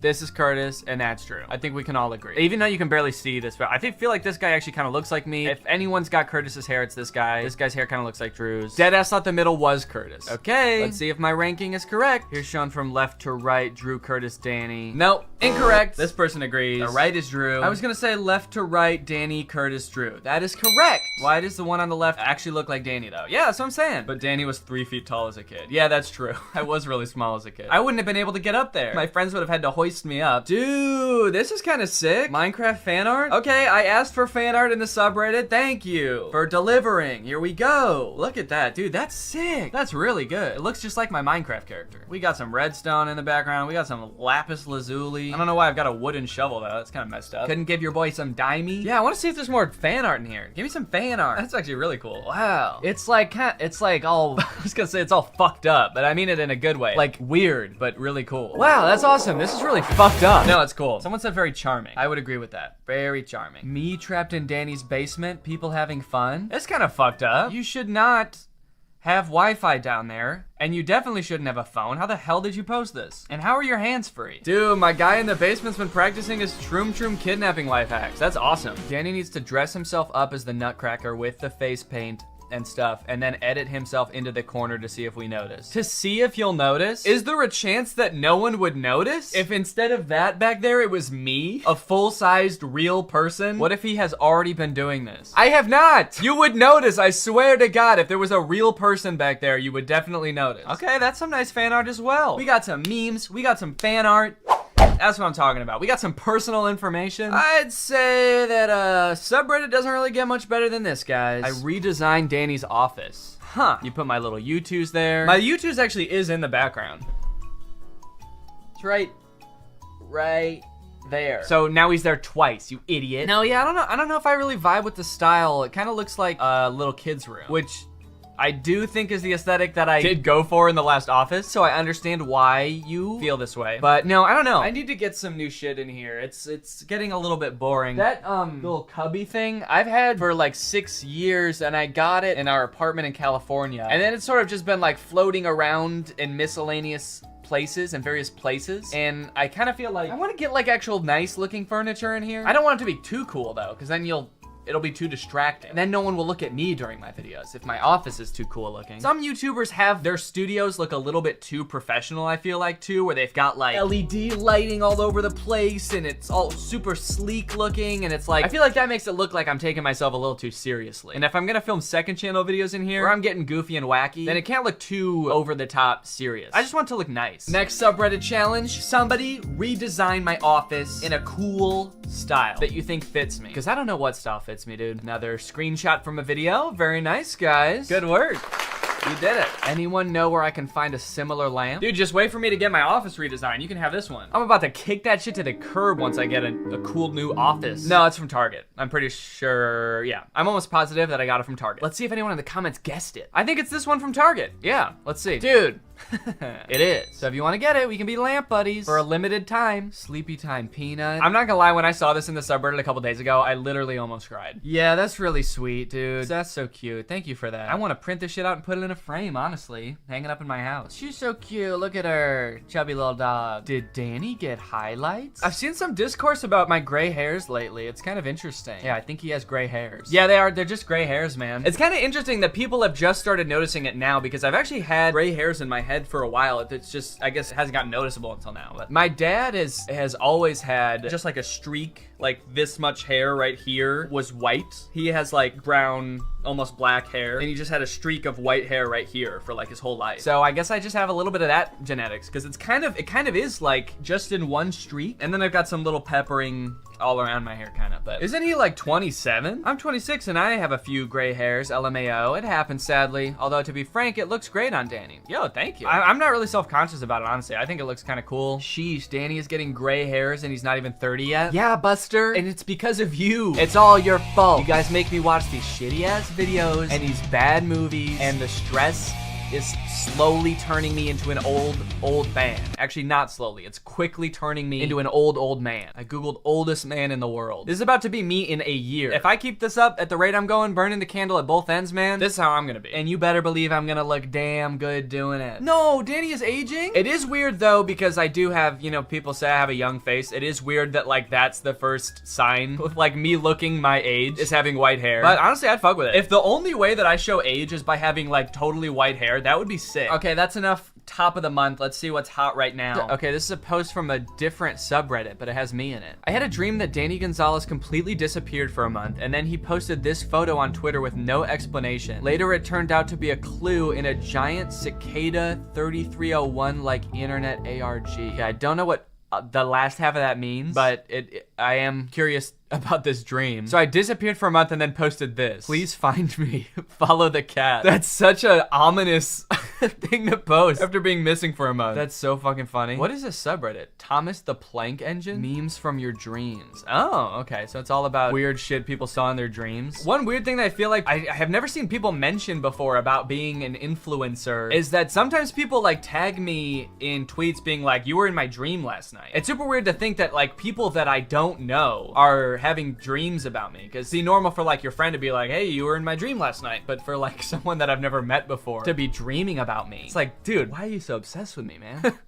Just so mean. Get a life, buddy. Quit thinking about me. I'm living in your head rent-free while you sleep. And funny thing is, I was actually incepting your brain. I did that shit on purpose. Please find me, dude. Follow the cat. This is real. I was trying to incept it into your mind. I need help. When you leave your house tomorrow, follow the cat, and you will find me. Yo, this is some good fan art too. Look at this. Drew, Danny, Drew, and Curtis while watching their videos. Dude, these are nice. Look at this. That is some good pencil art, man. Does anybody know what shampoo and conditioner Danny uses? Yo, I'm trying to smell like Danny. Anybody know what he puts in his hair? You probably just want to like do my hair routine, right? That's why you're asking? I hope. Honestly, I just use whatever shampoo and conditioner Laura buys, and she buys like a different one every time. I blow dry it and then I put this in it. Literally, I'll tell you right now, it's this. Blow dry your hair and put this in it and you'll be looking like me in no time, all right? And you'll be smelling like me too, so you're welcome. Yo, anybody know what toilet paper Danny uses? I'm trying to get my butt feeling like his. Oh, looks like we got some sort of meme in here. Give me all of the emoji options. I don't use any of these emojis. I guess maybe the laughing one. I really like the one that's like this.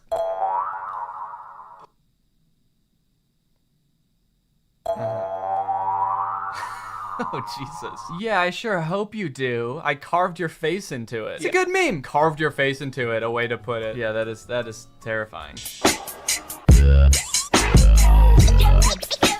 Does anybody know what shampoo Danny uses in his hair? I think that's pretty much it. That seemed like a good crop there of Reddit content, so thank you guys for submitting to the subreddit. Blah, blah, blah, dude. Does this guy ever shut up? Can this guy just shut up for 1 second? I swear to God, this guy needs to shut up for 1 second so I can talk about our sponsor, HelloFresh, America's #1 meal kit. Before I started using HelloFresh, like every year, I feel like my New Year's resolution was like, I want to stop eating out so much. I want to stop like scrambling every night trying to figure out what I want to eat for dinner and going and driving there and getting it. It would be so much easier if I could just cook at home. Your boy is also often too lazy to go to the grocery store. So that's why HelloFresh is actually the best. HelloFresh will send you 3 meals with pre-portioned ingredients. All you have to do is do a little bit of prep, throw it in the oven or on the stove, and you've got a delicious home-cooked meal right in front of you. They've got a variety of recipes to choose from, and each week you get to choose what recipes they send you. So you never feel like you're eating like the same thing over and over. If you're a person like me that only knows how to cook like 2 dishes, you don't gotta worry because they're gonna send you a variety of stuff. I've loved pretty much everything they've ever sent me, so it gets 2 thumbs up from this guy. Also, if you're trying to set a New Year's resolution around the amount of calories you take in, they've got calorie smart meals, and they also have carb smart meals if you're watching your carbs. One of my favorite things about HelloFresh is they send you pre-portioned ingredients. So that means they're not sending you a ton of food that you're not going to use and you end up wasting. Which, along with the fact that HelloFresh's packaging material is recycled content, makes HelloFresh a very sustainable option. So if this sounds good to you and you want to get some delicious, scrumptious meals from HelloFresh, then head on over to HelloFresh.com and use my promo code 2Danny2Furious16 for up to 16 free meals and 3 surprise gifts. I don't even know what those are, but they sound awesome, so head on over there, use the code. Thanks to HelloFresh for sponsoring this video, and thank you to you guys for checking out HelloFresh. Bye-bye. What's up, Greg? I hope you're having a great day. Welcome back to another episode of The Great Dan Boney. I am great, and I am Dan. So since it's October, it's getting to be Halloween time, I thought it would be fun if we do another spooky movie review. And to be honest, this movie, Spooky House, is the spookiest movie that I've seen in a while. It's got a spooky house, it's got a spooky guy, and it has an absolutely insane plot twist at the end. I did not see this coming, and you will not either, I guarantee it. Or maybe you will. Now that I've said that there's a plot twist, you might see it coming, but I didn't see it coming. This movie came out in 2002. It has Ben Kingsley in it, so you can expect some good shit coming out of this movie. So without further ado, let's go ahead and check out Spooky House. So the movie starts off with this magic show put on by the Great Zamboni. Apparently he's like this famous magician. He's having one of his shows filmed, so he's doing it just in front of a camera crew. He's doing some absolutely insane magic tricks. This is the very first trick that he does. Be prepared to have your illusions shattered. Yeah. The very first trick he does is the most insane magic trick I've ever seen. Holy shit. Imagine seeing this, going to a show and seeing your favorite magician, and the very first trick they do is just explode. You're like, wow, that's really impressive. Is he dead? Did this motherfucker just die at the beginning of the show? I paid $200 for this ticket. But now he's good. All the king's horses and all the king's men put the Great Zamboni together again, and he's fine. Ladies and gentlemen, my partner on stage and in life, Dawn Star. Okay, and this is important to set up the movie. He's doing this trick where he introduces his wife, whose name is Dawn Star. He's doing this trick that's also sort of a story. So he's telling the story about like these evil spirits who want to take Dawn Star and how he won't let them. And he puts her into this star and raises the star up into the air. Looked upon the star and blew with all his might. And then all of a sudden the star just blows up. Like, he looks concerned like that wasn't supposed to happen. He might have just blown up his wife. And then he goes to finish the trick where he's supposed to open this globe and she's supposed to be in there, and she's not. And then he looks even more concerned. So whatever worries he had before are even worse now that she wasn't in the globe. That's the whole first scene. His wife blows up and then she's not where she's supposed to be. Right off the bat, I am left very confused by the first scene. But one thing is for sure, his wife actually is gone. No one knows where his wife is. Then in one of the weirdest tonal shifts I think in any movie I've ever seen, it cuts from him blowing up his wife to just him walking down the street 11.5 years later with a Jaguar.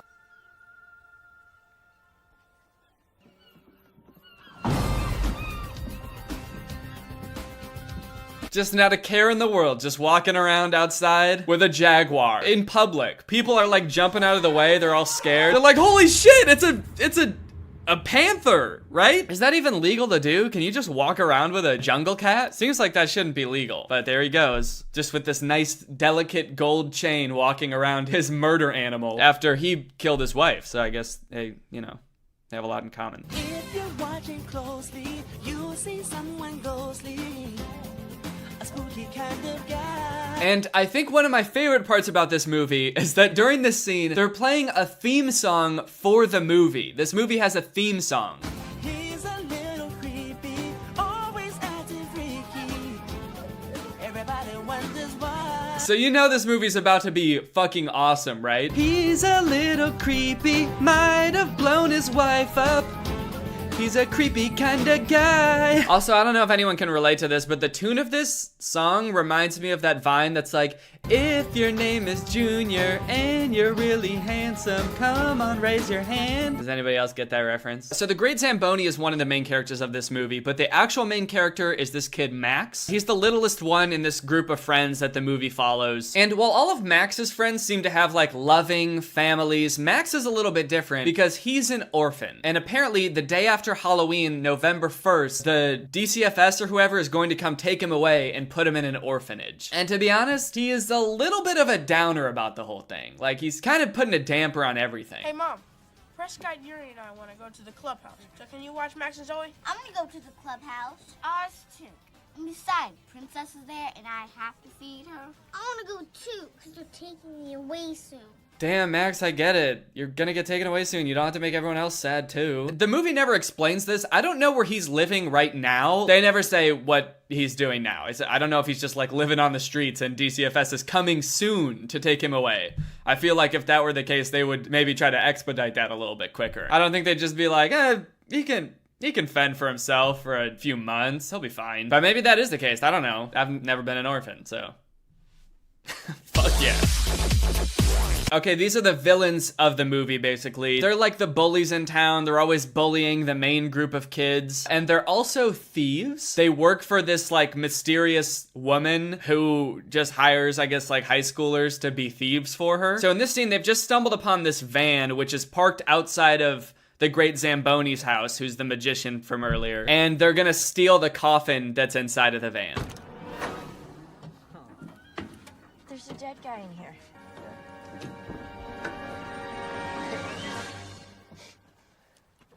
Well, it don't look used. Boss probably get big bucks for this.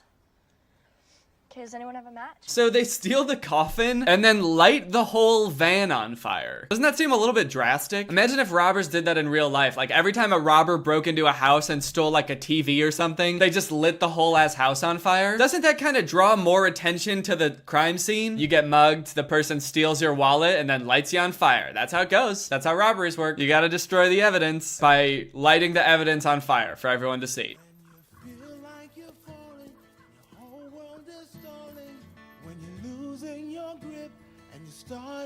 Then the great Zamboni comes home to see that his van has been burnt to a crisp. There's like no police or firemen anywhere to be found. Did no one call the fire department for this guy? I'm so confused. Like this tree and the whole van are burnt to a crisp. No, like no one cares. Because there's like a neighbor's house right here behind him. They definitely saw the whole ass van get lit on fire. And we're probably just like, fuck that guy. He killed his wife. He blew her up right on TV. I'm gonna let his van burn. I also like that the great Zamboni like doesn't even seem surprised that this happened. He just kind of walks up to it and is like, figures. And then just walks inside. Sooner or later, someone was bound to come and light my car on fire, is what I get, I guess, for killing my wife.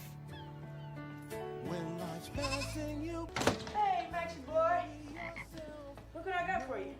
You can have it. Come on, Max. Pouting isn't going to make you feel any better. Go away. So the movie kind of just sets up that everyone's kind of sad. Max is sad because he's lonely and he's going to get sent to an orphanage. He doesn't have parents. And the great Zamboni is sad because someone just lit his van on fire. Also, one thing that's weird about this movie is that the kids seem to own a houseboat. There's lots of scenes where they're just like hanging out in this colorful kid zone that's just a houseboat. It's just docked at a pier. And this is just like the clubhouse where they hang out. So I don't know how this group of kids got together, one of whom is an orphan, got together and like bought property. But I mean, shit, props to them for doing that. That's pretty tight. And if I was a kid and I saw this movie, I would be extremely jealous of this clubhouse. Oh, they also have a pet goat. One of the girls in the group of kids has a pet goat and her name is Princess. The movie starts to pick up when Max and his friends are walking the goat one day and the bullies come and steal their goat. And then the goat kind of gets away and runs off and the kids have to go find it. And eventually they do find it, but right as it's running into the spooky house, it jumps through the window of the basement of the great Zamboni's house. Oh no! Princess is going into the spooky house! I guess it's sort of seen as like the town haunted house. It's like this creepy house where this mysterious man who may or may not have killed his wife lives. So there's a spooky factor there and everybody calls it the spooky house.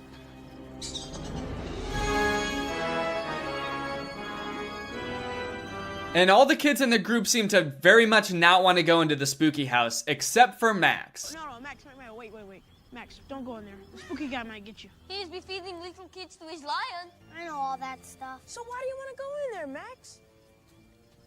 Because I had nothing to live for anyway. Holy shit, Max. Dude, chill out with the sad shit. Damn, dude. Way to bring down the mood. We were all just vibing, looking for this goat. You really gotta bring it down. This poor kid. So anyway, he decides to go into the house and then everyone decides to follow him. Because if he's going in, they might as well all go too.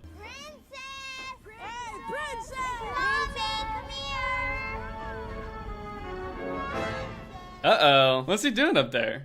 Just like watching them go into his basement, just kind of vibing, casually watching kids break and enter into his house. Huh, that's interesting. I would call the police, but they won't come because they hate me. Oh my God!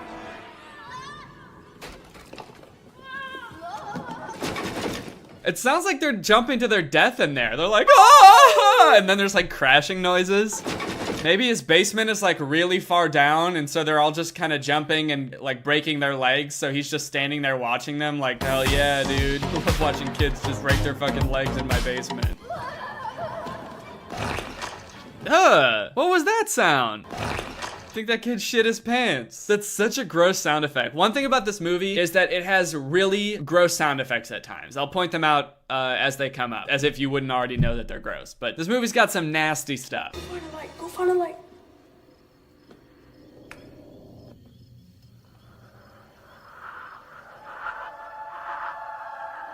Okay, wow. That's the brightest laptop in the world. Look at how it's emitting light. It's in like a straight beam, like a spotlight. If a laptop was as bright as a flashlight, then wouldn't looking at it feel like staring into a flashlight? Why would a laptop ever be that bright? Especially one in 2002 when this movie came out. They got that new retina display, the type of display that burns your retinas. Okay, so they're in the house and they're looking for the goat. Somehow they end up upstairs. They had to walk upstairs and then open a door to get upstairs. So I don't know how the goat could possibly be up there. Spoiler alert, it is somehow. So now they're walking around the spooky house. Weird stuff is going on, like this creepy cuckoo clock.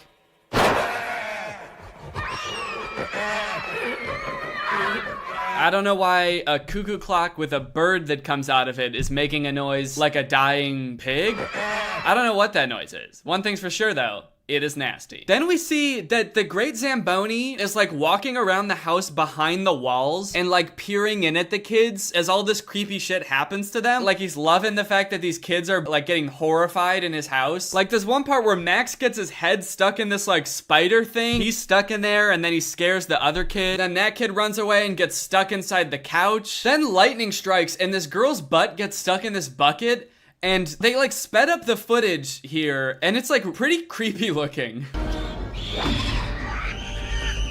Just the way she's flailing around in this bucket, dude, it's so creepy. His little eyes are just peeping through paintings and stuff. He's just kind of watching them. Like, oh yeah, these kids are so fucking scared. I got these kids so scared.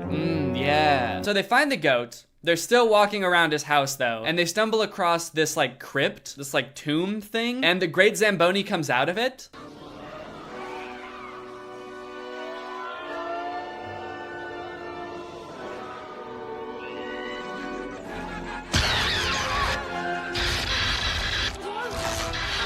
And now he's trying to scare them with lightning. He's trying to electrocute the kids. I don't understand what this Great Zamboni dude is doing at all. This whole scene, I don't understand what his motives are. He's like watching the kids get scared. And then all of a sudden, apparently he's like, oh yeah, watching these kids get scared is so fun. Anyway, I'm gonna go to sleep now. And then he goes back and goes to sleep in this weird crypt thing. Does he want the kids in his house? Does he like watching them get scared? I don't know.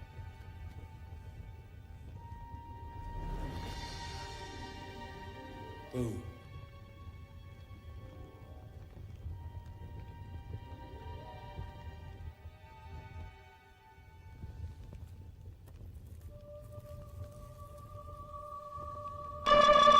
Huh? What? It's a fake mustache? This dude is weird, man. That's the thing I like about this movie, is that there's so many different twists and turns that you're not expecting. You weren't expecting him to start trying to electrocute the kids. You weren't expecting his mustache to be fake. What else is gonna happen? He closes his crypt, but then Max opens it back up and sees that the crypt is actually not like a real crypt. It's just a hole that has stairs that leads down into a different area. So Max goes down there and finds the Great Zamboni just like chilling down there. Not to tell anyone about this room or me. The magician never reveals his tricks or himself. Now go. This place is wasted. This is a great place for a kid to live. With all the cool costumes and really great toys. So that part's weird. After Max and his friends were basically like traumatized in this house of horrors, Max is like, I think I want to live here. This would be a great place for a kid to live. If only you knew like an orphan or anything that needs a house. Isn't this house horrifying? He like switches to wanting to live there so fast. The next day, the kids do some research about the Great Zamboni. They find some articles that make it look like people really do think that he killed his wife. So this article says, magician's wife vanishes mid-air. Alexander York, the Great Zamboni, a renowned magician and master illusionist, has been arrested for the disappearance of his wife, Dawn Starr. So he was at the very least arrested. Magician swears he loved his wife. Oh, spectacular trial ends in hung jury. I like that the headline is, magician swears he loved his wife. like that is the only evidence they need. Your Honor, I love my wife. And the jurors are like, well, that's it. I mean, it doesn't matter that all the evidence points to him killing his wife, right? Because he says he loved her, so he's innocent. Your Honor, we find the defendant innocent. The only thing this man is guilty of is loving his wife. Why? Could you show me a magic trick? Nope. Why? Are you scared real magic might happen? There's no such thing as real magic. What about your wife then? She ran away. She ran away. Okay, we can watch back the video of the star blowing up. I didn't see her like running away from the explosion as it was happening. She didn't run away. You could maybe say that she disappeared if you want to say some like real magic shit happened, but she didn't run away. Anyway, as you might have guessed what happened in this movie, since this kid is an orphan, a little bit of a bond starts to form between this kid and the Great Zamboni. He cuts his finger here. Great Zamboni goes to get him a band-aid. There's the world's longest scene of a kid putting out a band-aid that I've ever seen.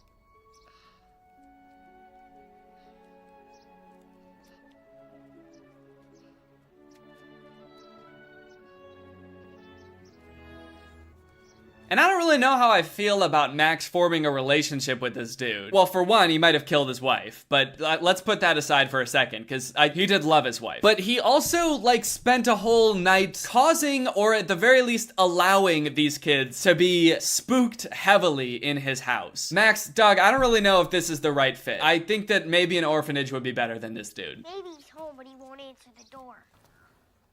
Oh no, the jaguar's tail is stuck in the couch and it's really hurting her. Then there's this scene where they go to visit the Great Zamboni and he's not home, and they look in the window and his pet jaguar's tail is stuck in the couch. This is like a big plot point for some reason. We have to save his terrifying jaguar from the couch. And the jaguar's like roaring in agony as its tail is just ever so delicately placed under the couch cushion. I'll help you. Anyway, Max saves the jaguar, but then he gets stuck in the couch. Then there's this part where the Great Zamboni comes home and lays down on the couch and immediately falls asleep. Because the second he lays down, Max starts like pounding on the couch being like, I have to pee, help, let me out. Which he also says like 1,000 times. But the Great Zamboni is just already asleep. He lays down and it's just immediately like, which I guess is kind of what happened the first time they were at his house too. He was like watching the kids and then he was like, oh, I'm going to bed, and gets in his crypt and just goes to sleep. Gonna wind up in a reform school, not an orphanage, if you keep breaking into my house. But Shadow's tail is stuck in this couch. Shadow is in the hallway. She looks fine to me. Would you go, all of you? Would you just go? I don't want to see any of you near my house! Yeah, this dude's got issues, man. I feel like the logical conclusion of this movie is that Max is gonna get adopted by this dude. And if that happens, I don't know if I'm gonna be able to support it. This dude is acting like a psychopath. I don't want to see any of you near my house! Any of you near my house! Go! Shit, I don't know about you guys, but it seems like daddy material to me. So the nerdy girl of the group who owns the world's brightest laptop decides to do a little bit more research on the Great Zamboni. She finds this clip where he says something, but the microphones don't pick it up because he says it really quietly just to his wife. And so she does that thing that movies do where she just presses the enhance button to figure out what he says. And oh boy, what he says is a doozy. I hate children. I hate children. I hate children. I hate children. I hate children.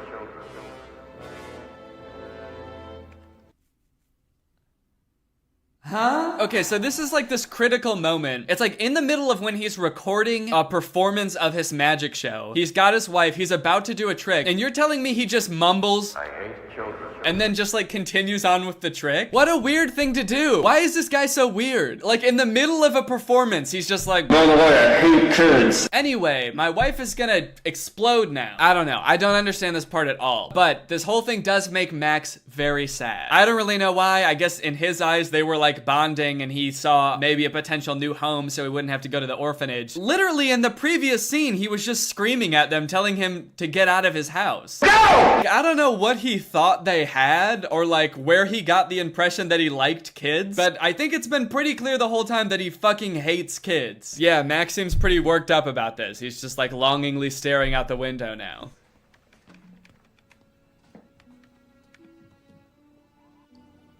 I don't want to see any of you near my house! There actually is an almost sweet moment with Max and the Zamboni man. Max gets beat up by the bullies and he goes to the Great Zamboni because he's got no one else to go to, and the Great Zamboni kind of cleans him up, and this is where we start to see a little bit of a softer side of the Great Zamboni. That is, at least until he starts to give Max advice about going to the orphanage. That's why I want you to teach me some magic tricks. You'd be better off if I taught you a good right cross.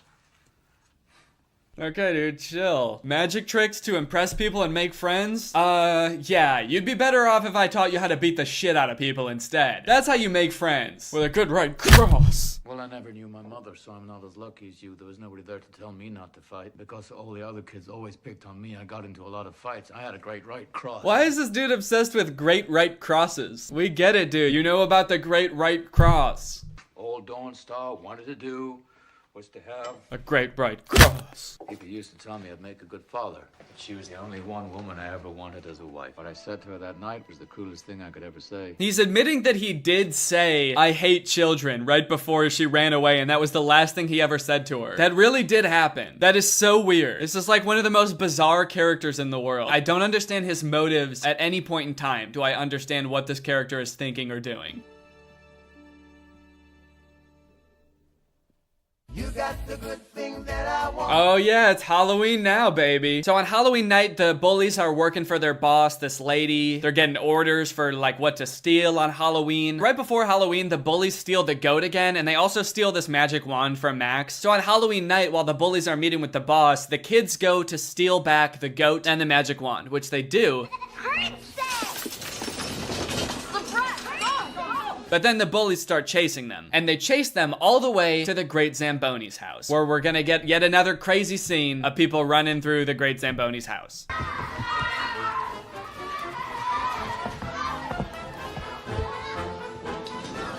Aren't you supposed to say trick or treat? And now all of a sudden, Mr. Zamboni is like this kid-friendly, happy-go-lucky dude who's like making jokes with the kids, making dad jokes. You're gonna bust into my house, aren't you supposed to say trick or treat? Say it now or you'll get a good right cross. So the bullies enter the house, and the kids, with the help of the Great Zamboni, proceed to pull a bunch of like spooky pranks on the bullies, you know, to teach them a good lesson. So there's one where this kid leads them into a dark room and then dances for them. He puts on a glow-in-the-dark skeleton costume and has like a whole spooky dance routine that for some reason is scary to them.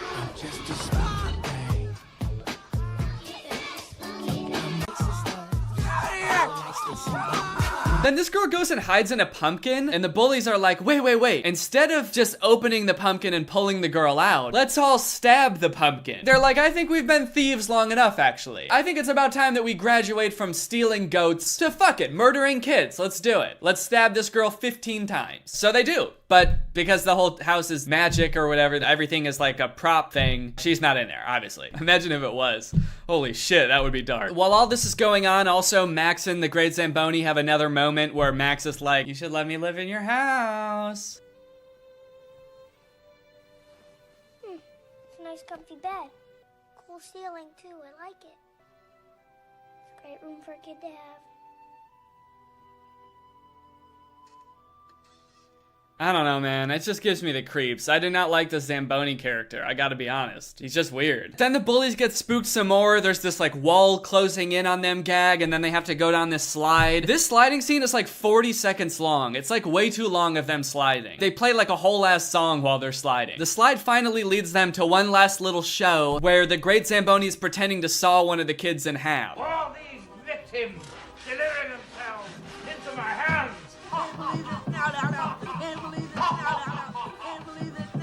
What was that? What is that?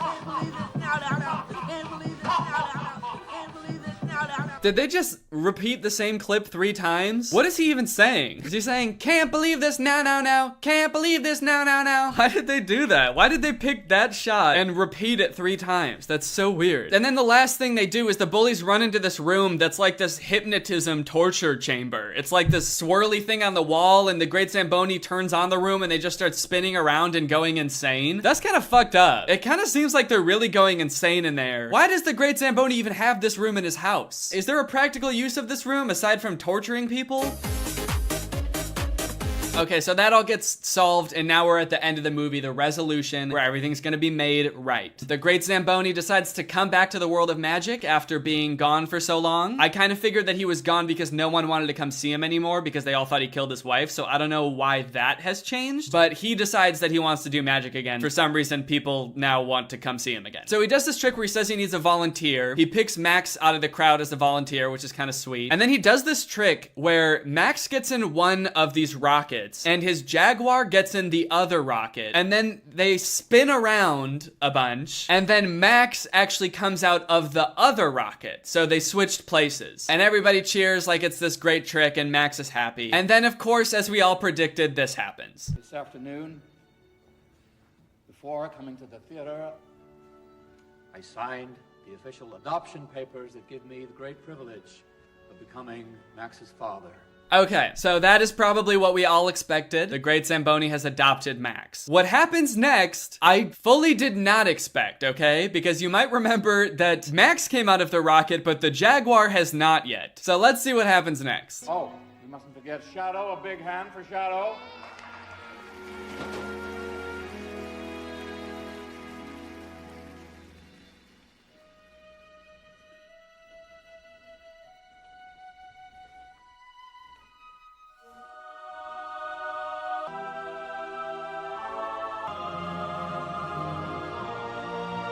Dude, what? Huh?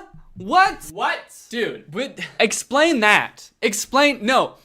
Please explain this to me, someone. I do not understand this at all. The Jaguar, the whole time, was Dawnstar, his wife.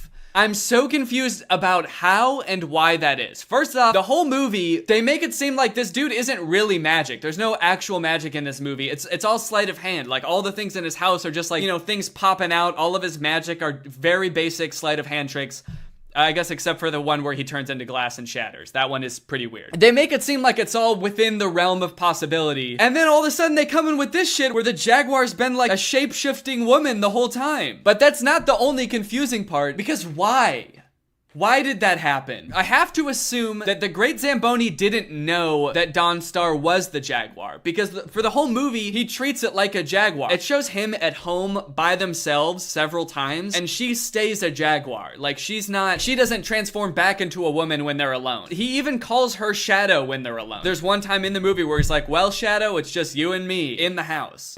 Just you and me, Shadow. That only leads me to believe that Dawnstar became a Jaguar, like, disappeared and became a Jaguar on purpose just to fuck with the Great Zamboni. And if that's the case, then it's probably because right before all this happened, the Great Zamboni said, I hate children. And so to punish him, Dawnstar decided to turn into a Jaguar for 11.5 years. Until, I guess, the Great Zamboni decided that he doesn't hate children anymore. If it took longer than that, maybe she would have stayed a Jaguar forever, I don't know. This whole part is so vague. It's so hard to tell if he knew that she was a Jaguar or not. His facial expressions are very vague, and they don't ever even do like close-ups of his face so you can get a better look. It's so weird, and then they just cut away from it. Then it's just the next scene where Zamboni and Dawnstar are walking Max to their car like a happy family. There's no explanation. That's all that happens. And then it's pretty much the end of the movie. That they get in their car, they drive away. This girl finds Dawnstar/Shadow's collar, and the collar flies up into space and creates a new constellation of stars, so that's its whole other thing, and then the credits roll. That's the whole ending of the movie. There's no explanation of literally anything that happened in the movie. The only kind of explanation is that, like, well, it was magic. So that's just what happens when there's magic around. Weird stuff. You can't explain it. Sometimes people just turn into Jaguars. Anyway, that's the end of the movie. So, I don't know, did you see that coming? I didn't see it coming. Let me know in the comments down below. This video is sponsored by ExpressVPN. Guys, ExpressVPN is the best VPN out there for all of your internet security needs. You see, when you use the internet, your data is at risk. Whether you're using an unencrypted Wi-Fi and your data is at risk of being sniffed by hackers, or you're at home and you can be tracked by your internet service providers or websites and online advertisers. ExpressVPN can protect against all of that by encrypting your data. I use ExpressVPN all the time, but especially in 2 use cases. First, if I'm ever on a public Wi-Fi, I always make sure to have ExpressVPN on just to make sure that my data is safe and people can't see what I'm doing. And the second is to unblock content that's not available in my area. Since ExpressVPN has server locations in a ton of different countries, you can switch your server location to somewhere else and unblock content that's available there and not the country you are in now. For example, Rick and Morty and Brooklyn Nine-Nine are both available on the UK's Netflix, but not available on the US's Netflix. So if I want to watch those, all I have to do is switch my server location to the UK and suddenly it's available to me. I'll always choose ExpressVPN over other VPNs because they have the fastest speeds. They've got 24/7 customer support. It's super easy to use. You don't really need any technical knowledge. You just open it up, you can pick server locations, you press the big button to connect,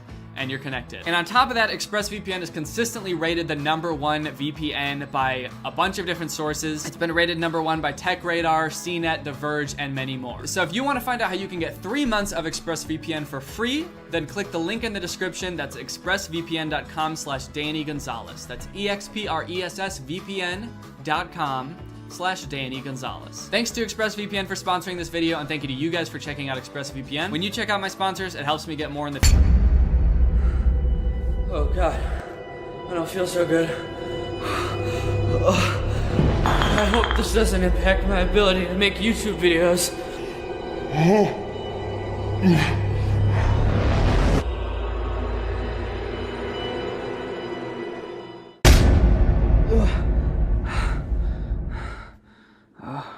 God, how long have I been asleep for? 3 days? I need to make a YouTube video! All right, let's do this.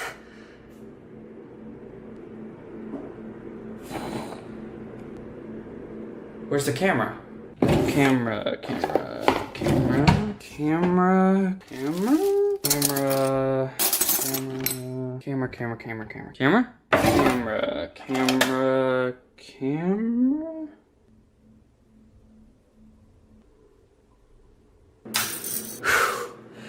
Hey, all right, Danny, come on, you can do this. You know how to make a video. You've made dozens of them before. Hey, what's going on? I don't know how to make videos anymore. I forgot how to make videos. 2, 1. What's up, guys? It's me, Danny, back with another hilarious video, and today we are going to be reacting to Jake Paul's new song, the Jake Pauler song. I hope you liked that little video explaining why I haven't been posting videos lately.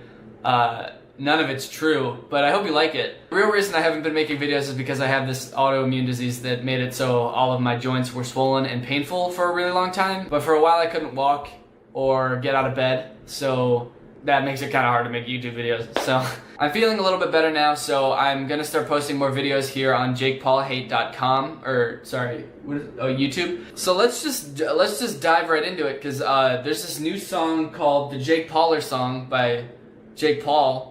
And I just want to dive in and take a look and analyze this thing because for reviews. So it's actually pretty funny. So let's go ahead and watch it. I'm sure a lot of you have already seen it, but let's go ahead and watch it. So far, the beat sounds pretty banging and the cinematography is pretty good. Both things that I don't think Jake had any part in, but I still got to give him credit. It's a solid intro. Jake Paul's coming through. Yep. Jake Paul's on the crew. What? Jake Paul's with the views. Yeah. Who the f are you? Dude, what happened to who the hell are flipping you? You can't just start dropping F-bombs. You can't just go from flipping to f like that. What? Get fired from Disney Channel and all of a sudden you're Mr. F now? All of a sudden you're Mr. F. I love my army, they my family, they be riding so hard. My fans so fly, I don't know why they all be rocking Goyard. What is Goyard? What is Goyard? Is that a thing? Goyard?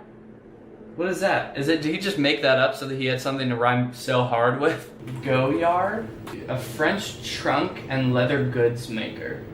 Your fans are all rocking leather suitcases? How much does this stuff cost? Goyard bag. How do I find how to buy one? $900? All of your 13-year-old fans are rocking $1,000 leather bags? Go to work, they buy the merch, it's selling like a god church. Okay, that's not like a compliment to your fans, that's a compliment to you. So you're just rapping about yourself now. Just hit 10 million subs. Guess my prayers to God. You hit 10 million subs. All of your fans didn't also hit 10 million subs. Jake Paul's are in first. Think about it. It's every day, bro. Tatted on our shirts. It's tatted on our skirts. your shirt? You can't get something tattooed on a shirt. Well, you can't you can't tattoo socks. You could just say written. You don't have to say tatted. It's written on my shoes. It's written on my socks. It's written on my shirt. What is why tatted? Yeah, Jake Paul is. Holy shit. What's up, guys? Checking in on you. Why is he shirtless in every shot? And why is there a crowd of 11-year-old girls dancing behind him? That's the most mysterious thing about this video. Who are those girls? Where are their parents? Where is his shirt? I'd like to see his shirt, honestly, because apparently he has something tattooed on it. I love you guys, and I wouldn't be anywhere without. And then who's that 25-year-old guy having a stroke? Can't get views without my name. They make stuff about my name. They pay their bills with my name. I give them all their kinds of advice. I feel personally attacked by that, but he's not wrong. That's correct. It was not good. I have a lot of questions.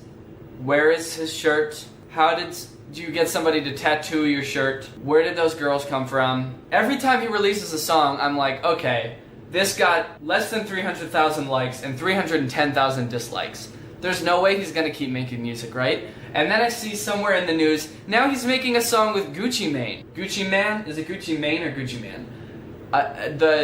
Like an actual rapper is making a song with Jake Paul. Like, first off, why? On both sides. Jake Paul, your 11-year-old fans do not listen to Gucci Mane. And also, Gucci Mane, what part of your demographic overlaps with Jake Paul's fans? You can say what you want about how clever the song was, or about how bizarre the video is. The Jake Paulers really are a great fan base. And it makes me mad because, like, where's my fan base? I know you guys are there and you're watching this video, but, like, we don't even have a name. I think I said in a video, like, months ago that our name is, the Goons. We are Goons. That was a reference to my old Instagram handle, Danny Gonzalez, and my old Twitter handle, Danny Gonzalez. But I got those changed, so now I'm Danny Gonzalez on both, so now it doesn't even make any sense that we're the Goons. What is that? What does that mean? It honestly sounds pretty stupid. We need to step up our game, okay? We need a new fan base name. We need a strong name, because we're the strongest family on the internet. That's true. See, I don't have a name, but whatever we are, we're the strongest army out there. We need a name that makes everybody want to be a part. So let's, you know what? I'm gonna Google strong names. 8 strong and powerful baby boy names. Greg.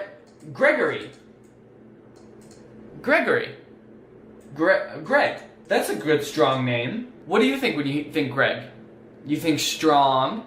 You think loyal, committed? That's perfect. Greg. That's gonna be our fan name. We're Greg. I don't see any reason why not. Other YouTubers have names like Jake Pauler. He just added onto the end of his name. Logang. He just added a G on the end of his name. And we are gonna be Greg.